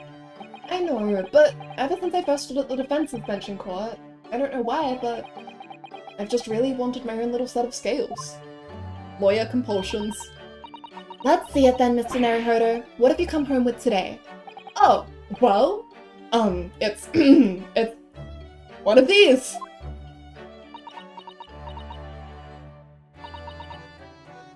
What is it? It looks all dry and shriveled up in a ball. Really, Mr. Naruhodo, what is it? It's a sea anemone. An anemone? Yes. I mean, I know it doesn't look like it at the moment, it's all shriveled up, like you said. Interior decorator! I love him. Aren't sea anemones living creatures? The ones that dance about on the seabed? Yes, exactly, the ones that dance about on the seabed. Oh. They sell sea anemones in bric-a-brac shops here in Britain. Well, I don't know whether they normally do or not, but I do know that I bought one today. Anemone, anatomy, and anemone, and... God damn it, am I Asogi or Ryu? Come on. Ryu.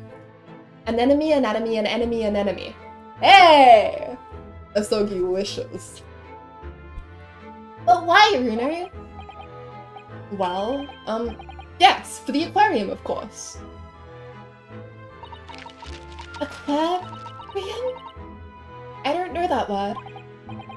Well, according to the shopkeeper, keeping sea creatures in tanks was hugely popular here in London before. Oh yes, some people have some beautiful fish in seawater tanks, it's true. Escapade 1 memories. I love Kazuma so much. Why Kazuma Asogi? Why did it have to be him? No, we're not theorizing. We are taking a break. We are not using our brains. We are watching a delightful escapade.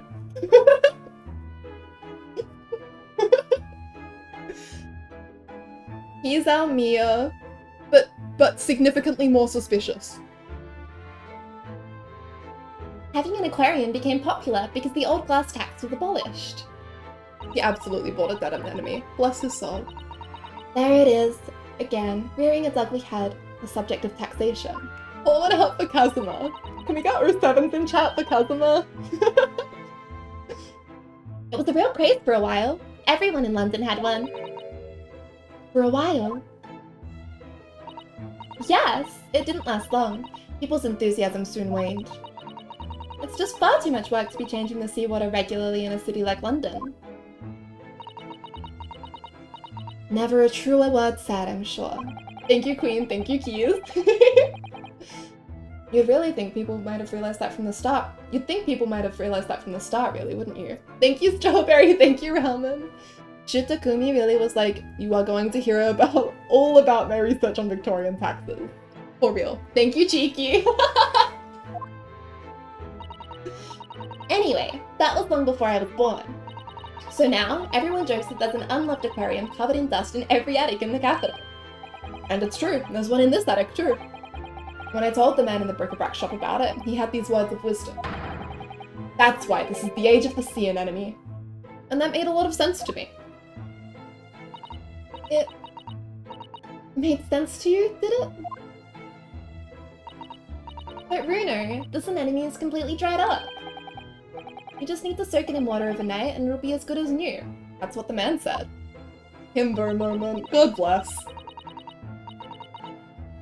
I'm not sure that it works in the same way as dried wakame seaweed, Mr. Naruhodo. Once I've saved some money, I'm going to buy some prawns to keep this little fellow company. How exciting! Your office will be teeming with life. Oh, Ryu. I do love him. Will it really? Britain is a funny country though. I mean, a sea anemone craze? Well, they say people in glass houses about comments like that here, Mr. Naruhodo. So smart yet so stupid. Don't forget that there was a very curious rabbit craze in our own country not so very long ago. A mortifying chapter that people will try to erase from the history books 100 years from now, I'm sure. You know, there was another craze as well before the aquarium one. Have you heard of Wardian cases? What? No, I've definitely never heard of them.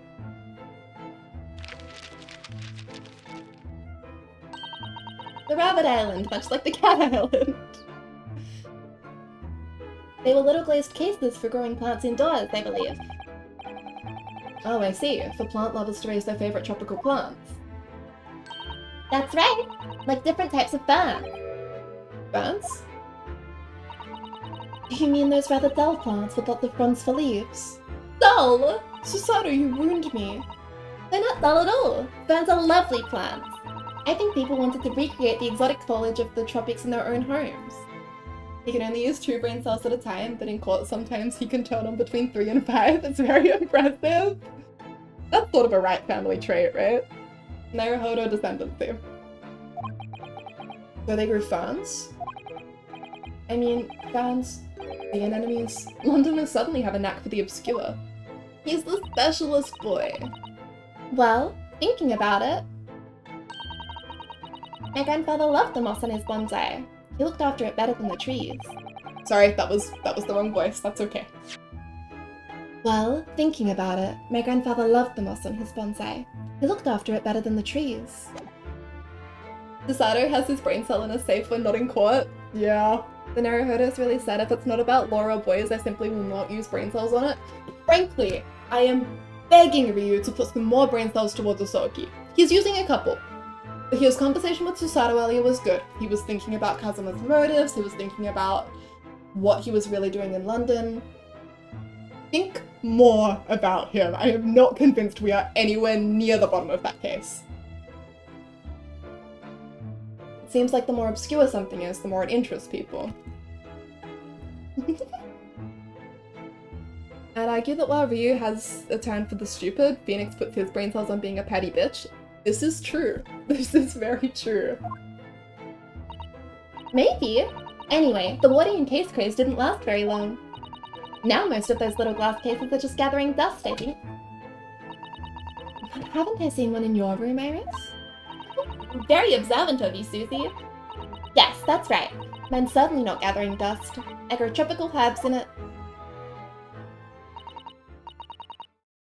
Well, Mr. Naruhodo, I really must ask you to stop all this frivolous buying of strange things. Yes, alright. Sorry. It's just that, well, think about Mr. Sean's room. He has all sorts of peculiar trinkets lying around. Oh, well, yes, that's true. And they seem to be growing in number. Recently I've noticed a blowpipe, a few barrel crystals set in a twisted piece of gold, a gold-rimmed pince-nez. Phoenix does put the buy in, bitch. Wasn't there a Tumblr post a while back that was like, Phoenix only looks like a himbo because he's next to Miles the queen bitch? He's truly a petty bitch himself. Yeah! What I really like about Phoenix is that he's so mild-mannered and polite when he needs to be, but then the rest of the time he's so petty. Beloved. Well, I spotted a small gramophone record in there the other day, so I slipped it onto the gramophone. But it was just a whispering voice saying Norbury, and nothing more. Allie, of course! Kisses your forehead. Good night. I love you. Sleep well. Thank you for hanging out.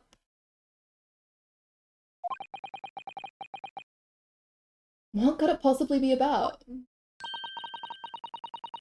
Those are all mementos of cases that Hurley solved over the years. Exactly. That's what I want to create in here. Just that sort of atmosphere. Thank you for the head pets, Queen! Ah, a room full of meaningful trinkets, each with their own unique history, you mean? Yes, that! I knew you'd understand, Mrs. Sato. Mudkip! Yes, sir. Wow, you've amassed so many points. And hydrate! Okay. Oh my god, and posture check. I do need to straighten my back. You've been collecting. Alright. Good night, Allie. Get plenty of rest. I hope you have the sweetest dreams. Bye! But, Mr. Naruhodo, none of the things you've bought for the room have any connection with any of our cases. Oh. Weren't they? Well, for example, take that splendid but rather weather-beaten top hat. That wasn't used as evidence in any of the cases we've worked on, was it? Oh, so you have two top hats if you count the collapsible one as well? No, the collapsible one is a pot stand. As far as I'm concerned, anyway. Live that sweet denial, Ryu. The other day when we were in court, they were everywhere, weren't they? Top hats, I mean. Well, here in Britain, of course, they're the mark of a true gentleman, so that's hardly surprising. If a man isn't wearing a top hat when he ventures out of doors, he'll be looked down upon.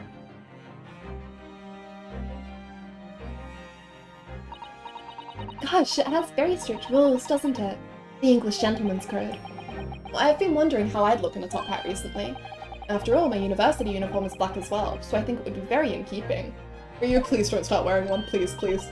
What a good idea! Go on then, Reno, try it on. At least show us. They're not gonna show us. I think he would be cute in it. I think he would be cute in it as a novelty. I think he would look absurd in it if he wore it all the time.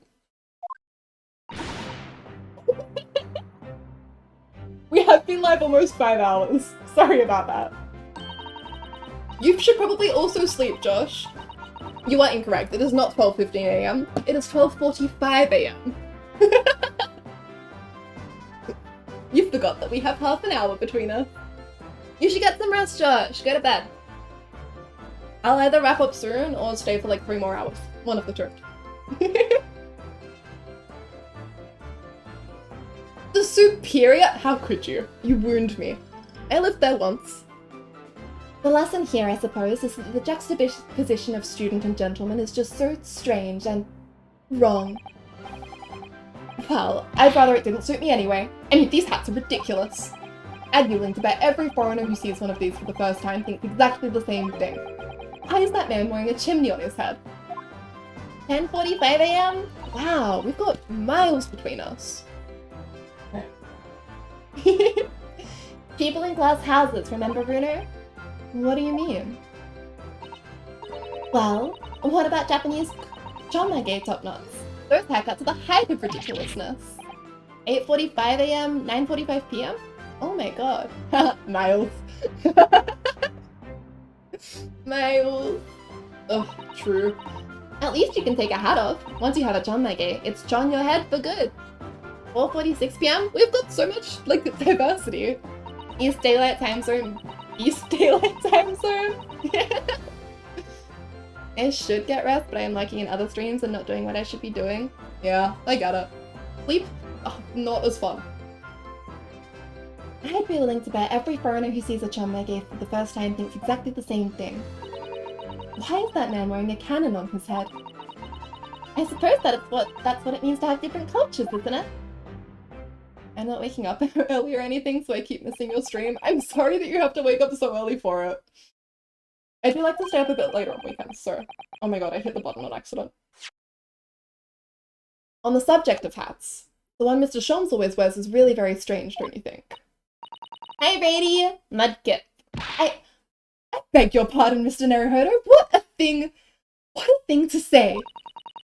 That hat is the very essence of Mr. Sholmes. Yes, without his deerstalker, the great detective would be unrecognizable. It's called a deerstalker? That's a surprisingly swanky name. It's the hat of a hunter, just like the flat cap. I made up my mind long ago to visit Regent Street and buy one for myself. I'm such a fan. Girl, why are you me? Look, why are you me? Huh? I'm not sure it's going to fit over your hair. She's us. She's just like us, for real. Well, I think it's perfect for a great detective who stalks his criminal quarry. I'm trying to start streaming around 3 AM for me, and I'm just never awake then because I go to bed at old lady times. 3 AM is absurd. I can't believe you've made it to as many of you have. Thank you so much for coming by when you do, Queen. Once I bought a green deerstalker in a dream. Love that. I have the stream audio on in the background and realized this would make a good audiobook podcast. I hope that the voices are distinguishable enough then. But would Susato marry Sholmes? I feel like maybe the age gap gets a little weird there. But I am 21. What do you think is strange about it anyway? Well, you've seen it. It has 2 brims, one at the front and one at the back. Why do you need 2 brims on a hat? Surely one at the front is enough, no? One moment, please. She would be a super hoolic though, she would. Susato would be a Tumblr girl, and I love that for her. How old is Sholmes? Asking for me? He's 30-something. I want to say 31, but I'm not positive on that. 34. Thank you, Strawberry! If you ask me, it's just Mr. Sholmes' madcap personality coming through. I bet it's so that he doesn't have to think about which way around to put it on or something like that. I'm turning 30 this year, let's go! Let's go! I disagree, I think she regards Sherlock too highly to stomach the BBC. I think she would watch it and enjoy it, but also complain about it a lot. I think she would be one of those people who have read every single of the original Arthur Conan Doyle stories and be like, well, I think this was, you know, she's like, well, the phone charger scene, I mean, yes, it's kind of weird and doesn't make a lot of sense, but it's a reference to the initial with the watch, right? When he notices the scratches around the watch. Exactly, she'd hate watch it, but secretly she loves it, but she's picking it apart at every turn. She would make that 3-hour video essay about how BBC Sherlock is bad. Exactly! Thank you so much, Susato, the H-bomber guy of this alternate universe. I'm 6 months past 30. Congratulations on your half-year birthday. Mr. Sholmes does not have a madcap personality. He always has a clear head. She is a bit blinded in her love for him, let's be real. Deerstalkers were made for hunters who had to hide in the thickets when they were stalking their prey. The brim at the back was designed to stop the stalks of plants scratching the backs of their necks. So that's the reason. Thank you, Iris, for educating us. Mr. Sholmes doesn't spend a lot of time in thickets though, does he? H-bomber guy is Susato's reincarnation confirmed? Confirmed. Well, no, that's true. I'm telling you, it's just his impetuous personality. That's my theory, and I'm sticking to it. Firmly. Me about Julietta Soggy. Ah! Beloved, beloved, beloved, beloved. Ah, here you all are! Oh, good afternoon, Mr. Sholmes.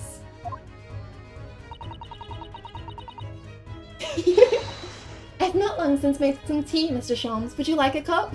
I want to brew him tea. I see I've come at a good time, Mr. Sato. Thank you. Now, I have something I should like you all to see. Best. I've designed myself a brand new Great Detective hat. But, what the? There's a brim at the front and at the back. And at both sides. 4 brims in total. Your observation is quite correct, my dear madam. I'm a busy man, you see. But with this hat, whichever way I put it on, I shall always have it pointing the correct way. Oh. With my previous hat, I could, in an impetuous moment, wear it erroneously with the brims on either side. That's impressively clumsy, I would say. And I must regretfully say, I think your madcap theory was correct after all. But really, Mr. Shams, with brims on all four sides like that, wouldn't it just be better to wear a top hat instead? Oh yes, and however you put it on, you'd have a brim all around. What? So true, so true! Ah, wait. Go back, go back, go back, go back. How could I have been so blinkered to this fact until now? Well, fortunately, I happen to have two top hats here. If you just lift the pot off it, you're welcome to try that one there.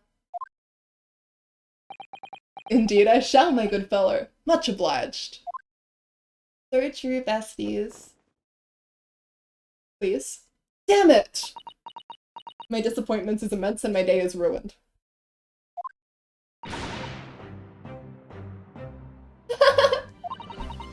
Oh dear, Harley, it looks terrible. More terrible than I could possibly have imagined. Oh, that's not good. Maybe it's because of your long face. Paired with the tall hat, it just doesn't work. Well, I think it's very nice, Mr. Shams. Even if it will have the whole world in fits of laughter.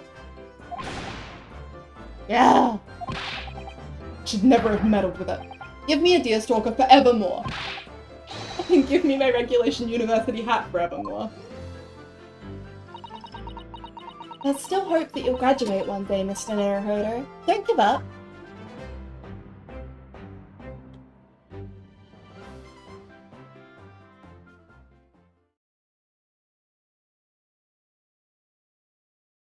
Press top hat concept art, Shams? That sounds very fun. Okay. Let's write some wrongs here.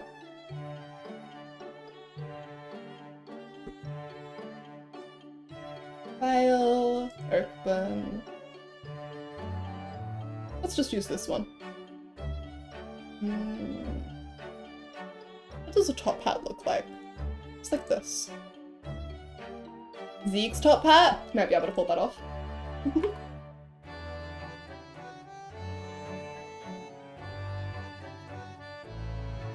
Okay, I don't want to draw a hat in perspective. This is hell. I'm doing this on stream? What's wrong with me? Shams or Zeke's is in the art book. What on earth does a top hat look like? The way the brims curve? Bastard, bastard, bastard. Alright, let's do something like this. Zeke's, I see. I'm sorry guys, the hats are not my passion, and this kind of hat even less so. This will not be particularly good, but I think it will be kind of fun. The brim like curves, which is sort of weird. Comes back around.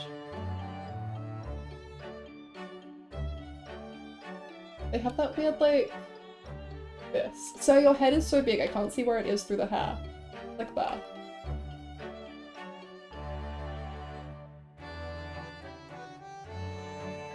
Something like that. I can't link the pink because it's in the DGS 2 art book and contains spoilers, but he loves them.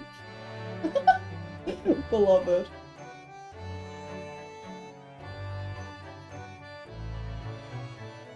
So your head is so big, may I hold it, please? Please, please, please.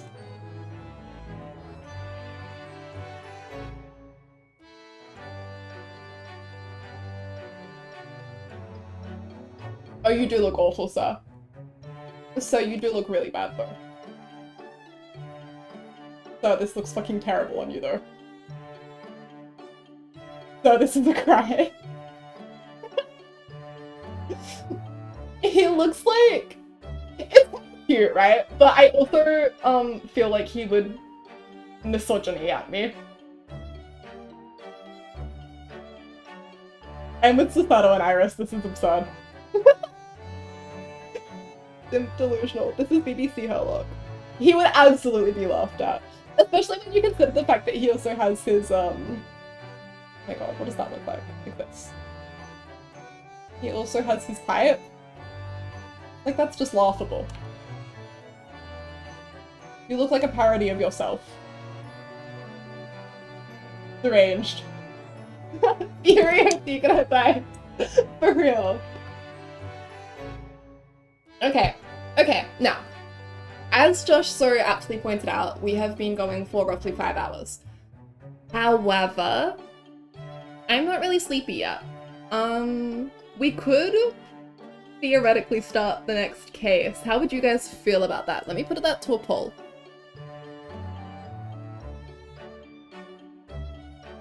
I am still too scared to look at the gallery just in case.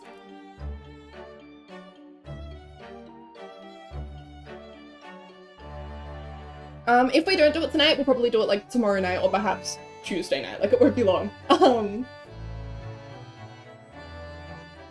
But I think that could be fun. We'll set that to 1 minute. And should be able to just start poll like that. I should, if I stop streaming, it's not like I'm gonna go to bed. I'm not feeling like lack of energy. I don't need to go recharge my social juices or anything. We'll take a quick be right back if we do decide to keep going. Oh, and thank you, Cheeky, for stretch. I will stretch. I don't actually remember how the next case starts, so I can't really say. Actually, I do remember, but not entirely sure what happens after. Yeah, I don't know how far in we'd get to it. But I'll be up for a couple more hours anyway, so since I'm really enjoying streaming, we could definitely start it. I don't know how far we'll get in.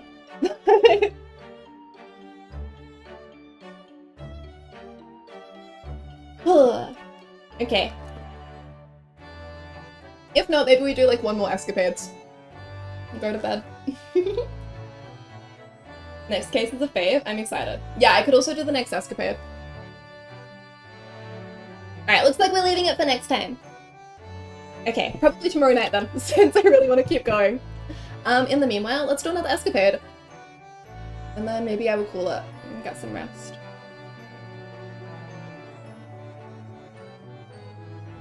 Where are all my correct tabs? Alright, number 6 is in Mr. Natsume's room. How many are left? I would have voted with Vince if I wasn't on mobile. There's no need for that. Okay, so we've done 1, 2, 3, 4, 5. Next one should be Mr. number 6.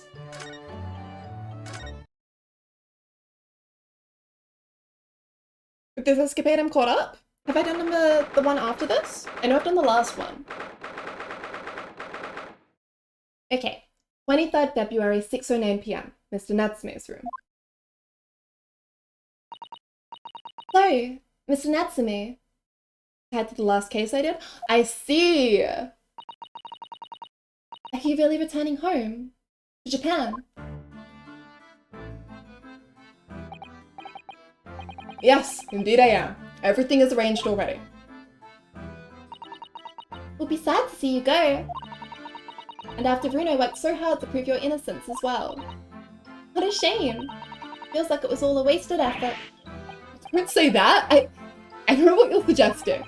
Now calm down, Mr. Natsume. It's all fine, really.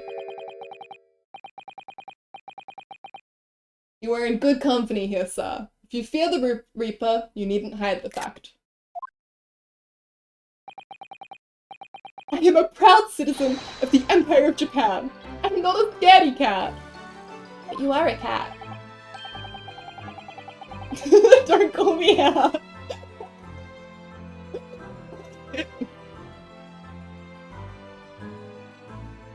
Talking of cats, Mr. Shams just casually threw one among the pigeons there.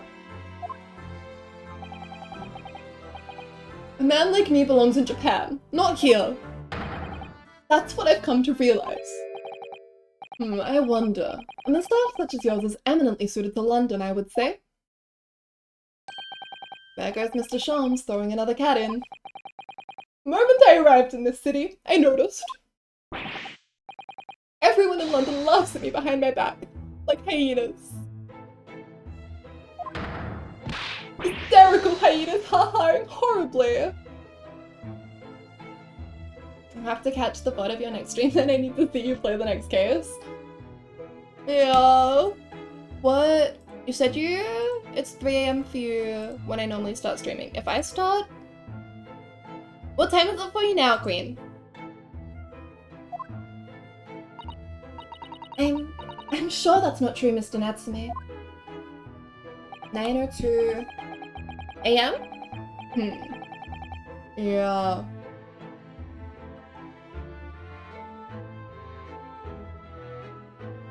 Yeah, that really matches up badly, doesn't it? Ah! Okay. Yeah, I suppose I'll miss you.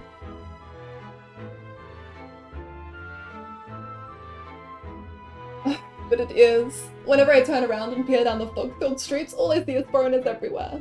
I rarely wake up before 8, so don't worry about catering to Milo. Yeah, I just think it would be nice if we could be at the same time, you know? I like when you're in chat.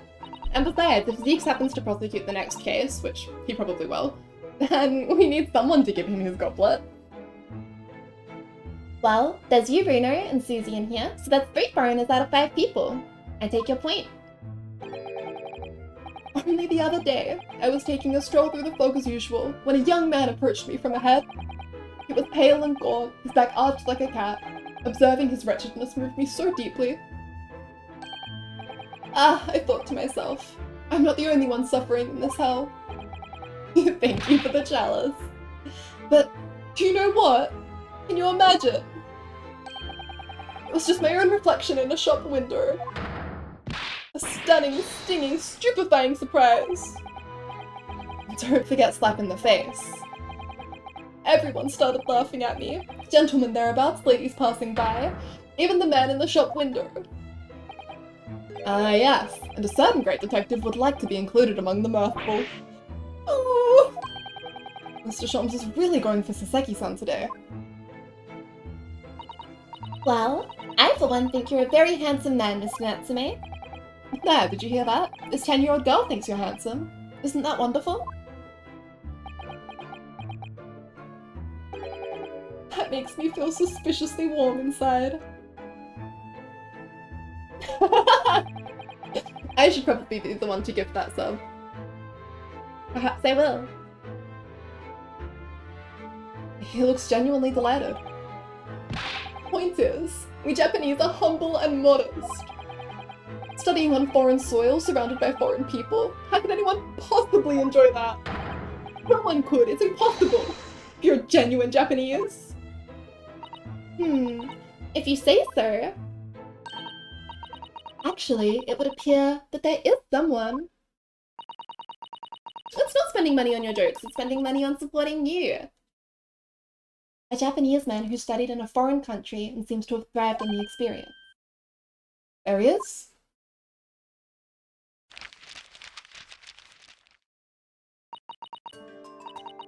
Mr. Ogai Mori. I believe he studied in Germany. Mr. Mori, pray tell us more of the fellow. Well, today he's a very successful author in Japan. Oh, I've heard of him. He's the professor who wrote My Hime, isn't he? My Hime? I suppose in English the title would be Dancing Queen, maybe. Ah, I see! A tale of a woman who waltzed her way through the world, perhaps? You really needn't make up a silly translation, you know. It's already officially called The Dancing Girl in English.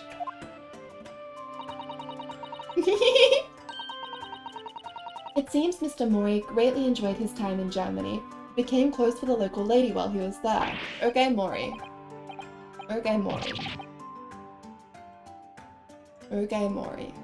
Ishin? Close, you say? With a local lady? Enjoy the rest of the escapade. Good night, Josh! Thank you for hanging out. Get some rest, it's much needed. Username is Dancing on Blades, so our ship name is Dancing Queen? That's so cute! Aww! A compatriot's criminally contradictory conduct. Well, I suppose your experience of studying abroad depends to a large extent on your character. Oh, as they say, many men, many minds. Mr. Mori has an open mind, Mr. Natsume, a closed one. Possibly a slightly black and white view, do you think, Mr. Shams? Well, anyway, if that's how you feel about being abroad, why did you choose to study here? Wasn't it to further our nation's understanding of the English language or something? Yes, that's right. So what were you doing in Japan before you came to Great Britain then? I was a school teacher. Of English, of course.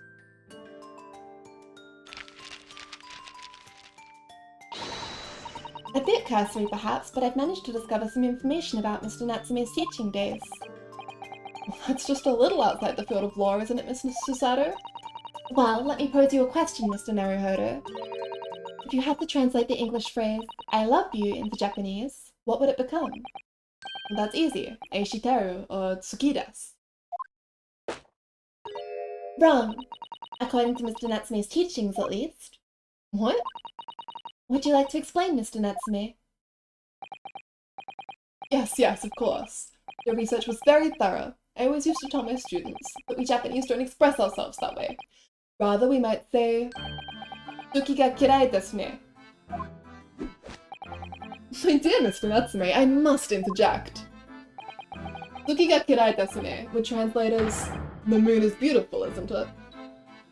There he is, the reason for Japan's declining birth rate. I know that! Okay. No, hang on. Everybody stop. Everybody stop. Everybody stop.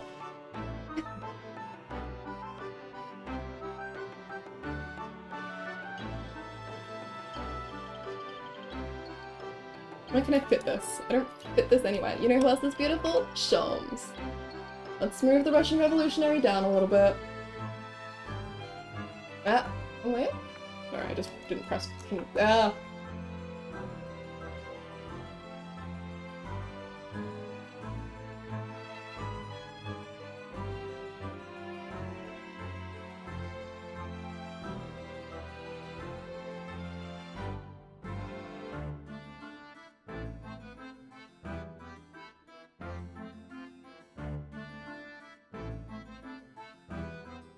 Okay, isn't that interesting?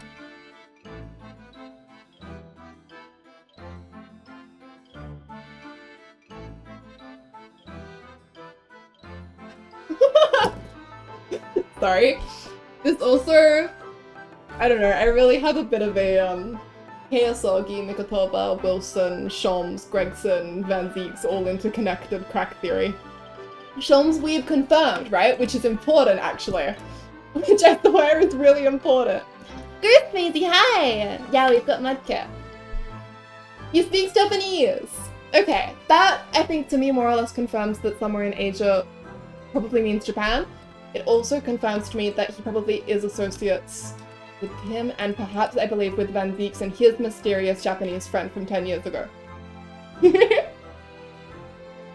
I swear, that's a really important clue. Okay, where are we? The point is that we Japanese are reticent when it comes to expressing our emotions. Are escapades even canon though? Yes, they're extremely important. No, I have no idea. You would know better than I do, that's for sure. But I'm basing a lot of information on them, so they better be.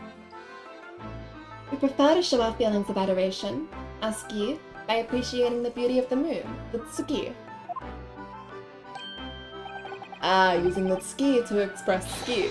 It's an amusing play on words, I see. No! Or in language you might understand better. Bad Shams! Good Shams. It's not a play on words. It's subtle, it's humble, it's fleeting and beautiful, it's art. Were we ever told Barak Van Zeek's friend was a man? We were not. Isn't that particularly interesting? We don't know any older Japanese women yet. But that doesn't mean it couldn't be. Isn't it just being shy? Ah. My dear fellow, the foreign dancing girl will forever be out of your reach with such an attitude. Imagine how the great Mr. Mori would act.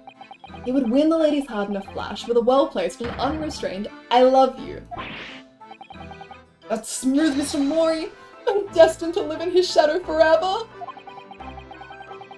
What sort of man is he in that imagination of yours? Sasaki no bitch is confirmed. F. The fact is, I just can't settle in this foggy London town with all its foreign inhabitants. I've lost count of the number of different lodgings I tried before I found myself here. The hazing with my little theory doodles in it. I don't know if there's much value in that. As it happens, I even lived on Baker Street at one time. No, really? A Sao scholar lives near there, a man by the name of William James Craig. Knowledge of Sao is unsurpassed. He's been a great inspiration to me over the... Forgive the interruption, but am I supposed to be familiar with the Sao of which you speak? Sao is what they call Yeah, okay. It's Shakespeare, of course, Shakespeare. And in Japanese, we write it as Sa and O. A phonetic representation using kanji characters. So England is Igresu, and America is America. Come to think of it, we use the same characters as Ri in one word and Risu in another. And talk about confusing. So Shakespeare is Sao in Japanese. Presumably the Sa is a brutal attempt at the first Sha, in which case, where's the spear? I'd never thought of that. We only have the O left. Which could, even in the most charitable interpretation, only be a brutal attempt at Old Man. It seems to me that whoever had the job of deciding on the characters for his name got bored very early on. Complete kanji character catastrophe! So then, on to the burning question. What about me? How do you write my name? Sorry? Hello, Shams, my dear fellow. There must be Japanese characters for my name. Oh dear. I am sorry, Mr. Shams, but none exist that I'm aware of. Nothing to Japanese. Au contraire, Mr. Shams, you are everything to me in any language. In that case, this is a matter of paramount importance. You must construct my name in kanji at once. Oh, well, we could use a kanji that's pronounced so to start with, and then use one more to give so, oh, perhaps. I think that would be about right, Mr. Shams. Is there a kanji for Himber? I love when he's upset. He's so cute when he sulks. But that's almost the same as Sao, isn't it? Yes! You employed the dreaded O. I don't want people to confuse me with an old man who died centuries ago. I'm sure the world's greatest literary figure would rather not be confused with you either. Well, the world's greatest detective is still youthful and full of vigor. So how about so handsome? Oh yes, that sounds wonderful. I'm sure everyone will be calling you that 100 years from now. How can she say that with a straight face? Vigor, you say? Interesting. What about me then? Iris, perhaps Ahime, since the second character doesn't seem to matter? So handsome. Yes, we do. We call you so handsome all the time, Mr. Shams. Ahime? Oh yes, Princess of Love. That's an adorable name for you, Iris. Stop, please. A name like that, Demori is likely to turn up at any moment and rashly declare, I love you. This Mori-san has become quite a character in Sasaki-san's mind. And you, Mr. Naruhodo, might I venture, Kurobozu is a fitting name for you. As in, the Dark Monk.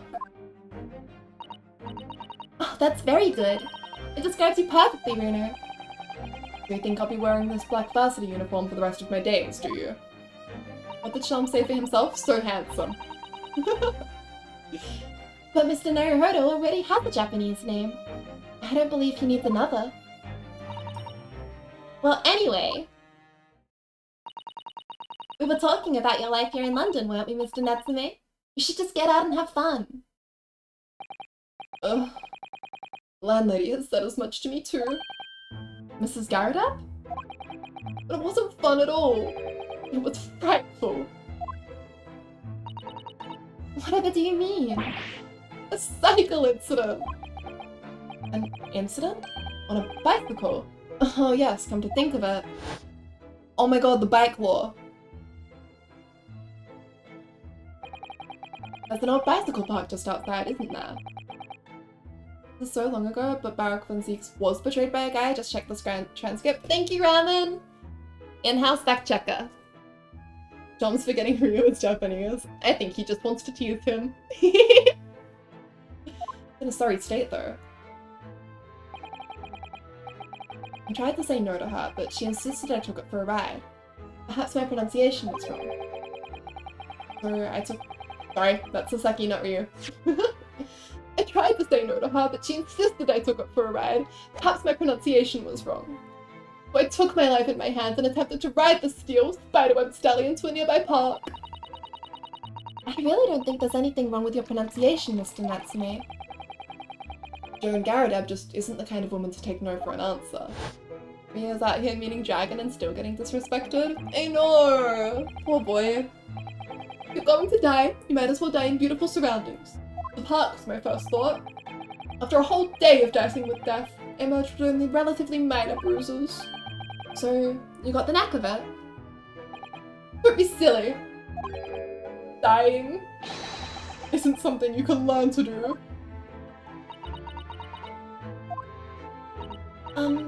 Mr. Natsume, you keep talking about dicing with death and dying and so forth, but riding a bicycle is supposed to be fun. Oh no, that's just what people tell you, but it's an old wives' tale. Is it? I mean, just consider the real name of the vehicle. It's not called a dicycle for nothing. Aww. How anyone expects to use such an aptly named vehicle to move forward is beyond me. Pedal power promises pain. I didn't think it was possible to get worse with practice. I'm lucky to be alive. Although, I must say, after looking death in the eye for a whole week, I did at least manage to mount the steed reliably. And notwithstanding a few wobbles, I found I could make progress in the forward direction. What a triumph. Deduction is much the same. When first presented with a problem, the mental exertion of trying to solve it leads only to bitter disappointment. But after a week of picking one's way carefully along the path of reasoning and thought, one begins to see the results. So, Is that why all of your off-the-cuff deductions always seem half-baked? what a wonderful insight into your extraordinary mind, Mr. Sholmes. Unfortunately, after wobbling down the street, I noticed there were little stones everywhere. Death traps! Not that way, I said to myself. But the wild vehicle wouldn't listen. It wobbled me on and on down the street. So of course, I hit one of those deadly stones and the crazy colt threw me. Just my luck. Dicycles are the epitome of my pitiful life. I wish I could disagree. On the same subject, I'm sure there's a famous American author who's written about having a similar experience. Oh yes, I've read that essay too, Iris. Some of us are better read than others. Zaki never learns to turn. Baby. Well, no more dicycles for me. Mr. Natsume, at least you have an interesting anecdote to take with you back to Japan, if nothing else. You always manage to put a positive spin on things, don't you, Miss Sasato? Personally, I haven't mounted a bicycle for some time. No, me neither. That's good. So how about a jaunt? We shall all ride out together. Huh? Hey, Sweaty! How you doing? That sounds great. I'll perch behind Miss Sasato. But, nothing's going down. It will be pitch black before long. London street lamps are very bright, you know, and the fog isn't too thick today. John's talking about mounting, please. I wasn't gonna say it. Am I right they just announced Pokemon Gen 9? Pog? We'll have to look at that after stream. My beloved ride is all bent out of shape. Pelican Bun's 5-person bike. If anyone could do it, it's him. My dear fellow, if you're bound to topple the vehicle anyway, it's fitting that it's already bent out of shape. It's settled then. Come along, Mr. Natsume. Should we go? Scarlet and Violet. Interesting. Tsuki ga kirei desu ne. Don't tell me that's his translation of no thank you as well. Indeed, Mr. Natsume. The moon is at its most beautiful at precisely this time in the evening. Oh. Alright, no more spoilers.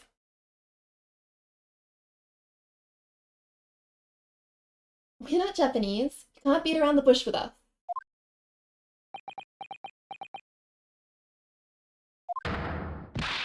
What a weird and wonderful world. Ah, we get to go bike riding with Miss Natsume.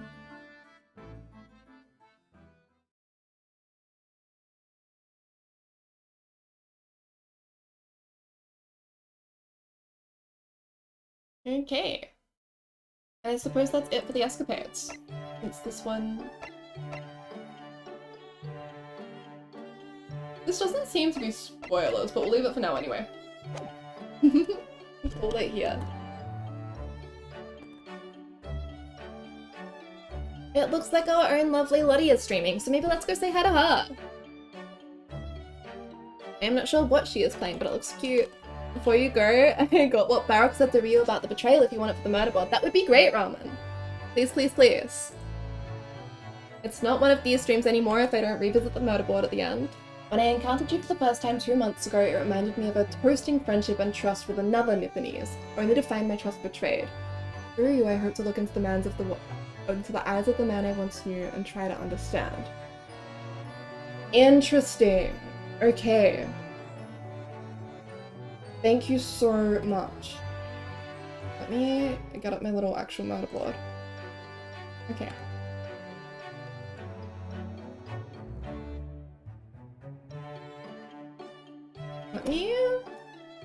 Let me just copy all of that in as text, and I will paste it in properly later. Clip Studio's text to continue to be the bane of my existence. That's fine. We'll deal with that later. Thank you so much, Ramen, for all of your fact-finding you've done tonight. It has been so incredibly helpful. Okay, I will leave us on Phoenix Ass. Okay. Thank you guys so much for hanging out. I will try to get to the next case tomorrow. If not, we will do it Tuesday or Wednesday. And I will also put my VODs up tonight. And I will have that available as a link. I'll just like post it on Twitter tonight, and then it will be on like my Twitch about and stuff. Phoenix Alright, let's raid. Is it spot like that? Let me make sure I've got her. Yeah, okay, cool. Like that. Lady's really sweet. You've all seen her here in chat before. Let's go support her stream. Alright, okay. Thank you guys so much for hanging out. We have a lot to think about. I can't wait to get to the next portion. Good night. Love you. Good night. Bye.